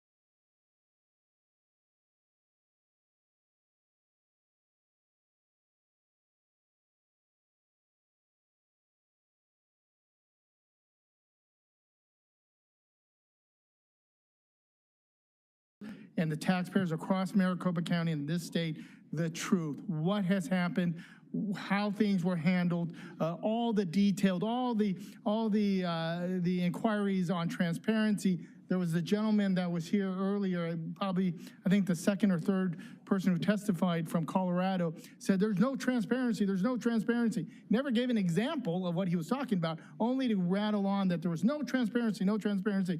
There is, and Ray and Scott went over every step. There are eyes and volunteers and observers on every step of the process. We have the most transparent election system, in my opinion, across this country. They should be commended for the jobs that they have done. Mr. Richards has done a phenomenal job under intense pressure and a lot of name calling. I get it. It's tough. It's what we signed up for, unfortunately, as being elected officials. We can take it. I have tough skin. I know we all do. But they shouldn't have gone through a lot of the garbage that has gone on over the last couple of weeks. The fact is that voters had an opportunity to cast their ballot. The fact is that every ballot that was cast was voted. To say that people were denied, and no, every voter had an opportunity to cast their ballot, and it was explained perfectly here. What really frustrates me, and some people, you can call this, y'all can yell at me later, they'll call it, oh, this is being partisan. No, you look at the Twitter feed of Kari Lake and the Kari Lake War Room, they put up 28 posts on Twitter of 28 people speaking with concerns and comments and yelling at us. But when it came down to answering every one of those questions, not one tweet from Kari Lake explaining why there was the problems at the polling site, why there were some lies, not one explanation to the voters. It's a perfect example of Kari Lake not wanting to tell the voters the truth. She doesn't. She wants to tell one side of the story. She posted 28 different tweets. I looked at it right now, but not one tweet. Once the public comment was done, that was it. They shut it off, and that's all they want their supporters to know. They don't want to let the voters know the truth, and that's what's so frustrating about this. Our elections were safe, secure, accurate. Everyone had the right to exercise the most fundamental right they have, the right to vote. And when you have folks that are throwing rocks at the system, but not wanting to tell the voters the truth, that's unconscionable. Shame on her. Shame on her. The voters spoke. They decided. It just happened to not be her or some of the other candidates. It is what it is. The voters had the opportunity to have their voices heard. Ballots were counted, and this election was safe, secure, and accurate. Mr. Chairman, in my opinion, the 2022 election is over. All right. Do we have comments from my other colleagues? Thank you, Mr. Supervisor Sellers. Thank you, Mr. Chairman. There's not much more for me to add. You know, I'm so impressed with the data that's been developed to answer every question that anybody brings forward. And I think if there was anything that should have been obvious in today's meeting is we really and truly want to answer any legitimate question. We want people to understand what the process is and how we handle things. And if there are other questions that come up after this meeting, we'll work on answering those as well. But I think anyone, and I was disappointed that so many people obviously didn't come here to get answers, because we were here to provide the answers if they were willing to listen. But after they got through making their speeches, they left. Supervisor Galvin. Mr. Chairman, first of all, thank you for your leadership throughout this entire process. Thank you so much today for leading our meeting. I want to personally thank our recorder, Stephen Richer. I think what people heard today was that there's two important aspects of the election process: the early voting aspect, which is overseen by the recorder in his office, and then the election day aspect, which is overseen by the Board of Supervisors, Scott, along with Ray. But in terms of the early voting aspect, it is spectacular. It is stellar. That is a tough Herculean job to take in nearly 1 million early votes, and we didn't hear any issues about that today. The issues that we did hear about were concerning the ballot printers, which we asked about at length today, and we're going to continue asking about. And, you know, the question is, does the county take responsibility? The county does take responsibility. When we do things that are well done, we take pride in that. And when things are less than optimal, we own that. And we're owning that today, and we're going to continue to explore that. I also want to thank the people that came out to speak. I was actually eagerly anticipating to hear what people had to say. This is the opportunity to give a redress of your grievances and to talk about the issues that you have. I always take notes when people speak. I write down their name, the issues that they have, the concerns that they raise. 35 people, by my count, expressed displeasure today with the county. Variety of issues, including asking to decertify the election, or they don't like Dominion machines, or they don't like Pentel pens, or they want to redo the election. But what I really wanted to hear was whether or not people had difficulty voting. I did hear from 8 different people who said they were either poll workers or poll observers, so I do appreciate the insight that they give. I want us to explore and to look into that. But in terms of people voting, I heard from 2 people who had difficulty voting. It sounds like they were able to vote. I want to name one gentleman named Scott from Mesa, who told a story that his wife had to wait 2 hours, and then he had to come back later in the night, and then he had to wait another hour to vote. Obviously not an optimal experience, and that is something not up to our standard, but that is something we should acknowledge. But we should also, yes, thank you for staying. I appreciate it, and thank you for your story. But I also want to acknowledge over the last 2 years, Maricopa County has been embroiled in this thunderstorm of misinformation. That a lot of times when people push out misinformation in the social media age, there are no consequences for that misinformation. And we just have to remind all of ourselves, right? Look inwardly, that when you see stuff in social media, in your echo chamber where it's voices that you already trust, it's up to us, each of us, to verify that information. And if someone pushes out misinformation and they don't get called out for it, maybe you should be the one to call them out for it or ask them to follow up, because there's a lot of stuff that gets pushed out every single day, but there's no follow-up. But, you know, we went through a so-called audit, which is one of the reasons why I applied for this position, because I've only been here less than a year.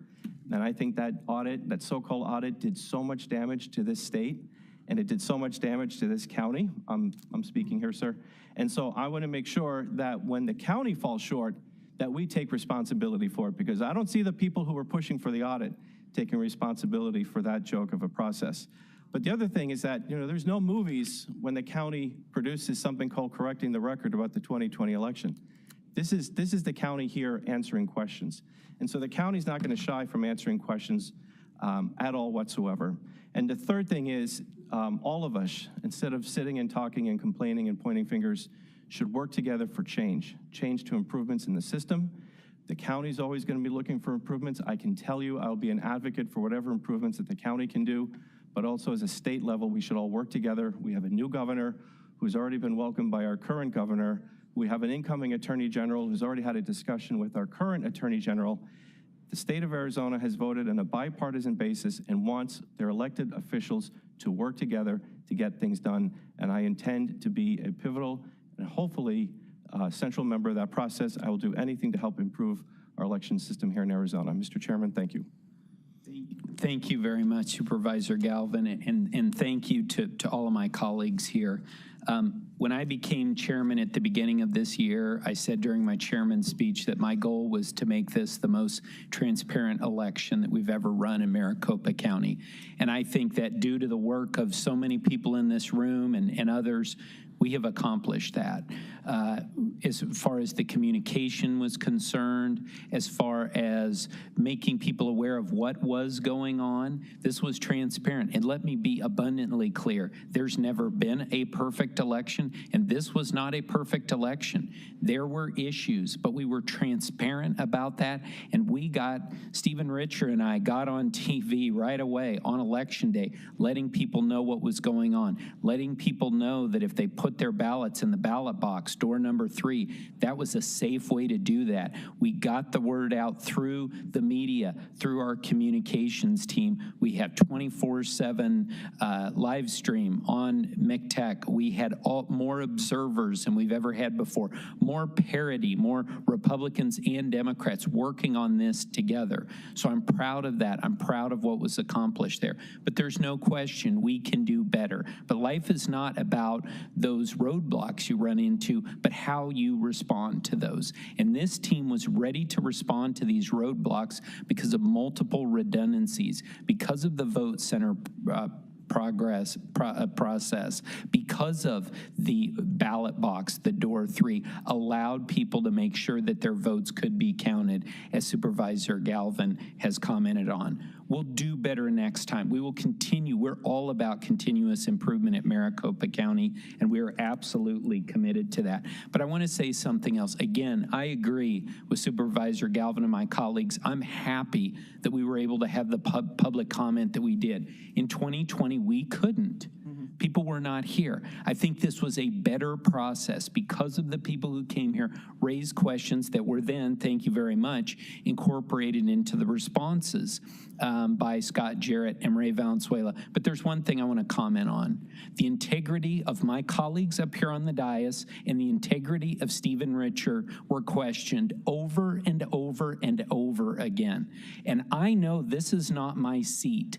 This is the people's seat that I sit in. And one day I won't sit in this seat. But while I'm sitting here, I'm going to defend the integrity of these 5 men. You can think what you want to about me, but these are good men who are in public service for the right reasons. And I am proud to serve with every single one of them. Again, this was not a perfect election, but it was safe and secure. The votes have been counted accurately, and I thank everyone for their attention today. And with that, I would entertain a motion. Mr. Chairman, I would make the motion that we approve the November 8th, 2022 Maricopa County General Election canvass, and I ask for a vote. All right, thank you for that motion. Do we have a second?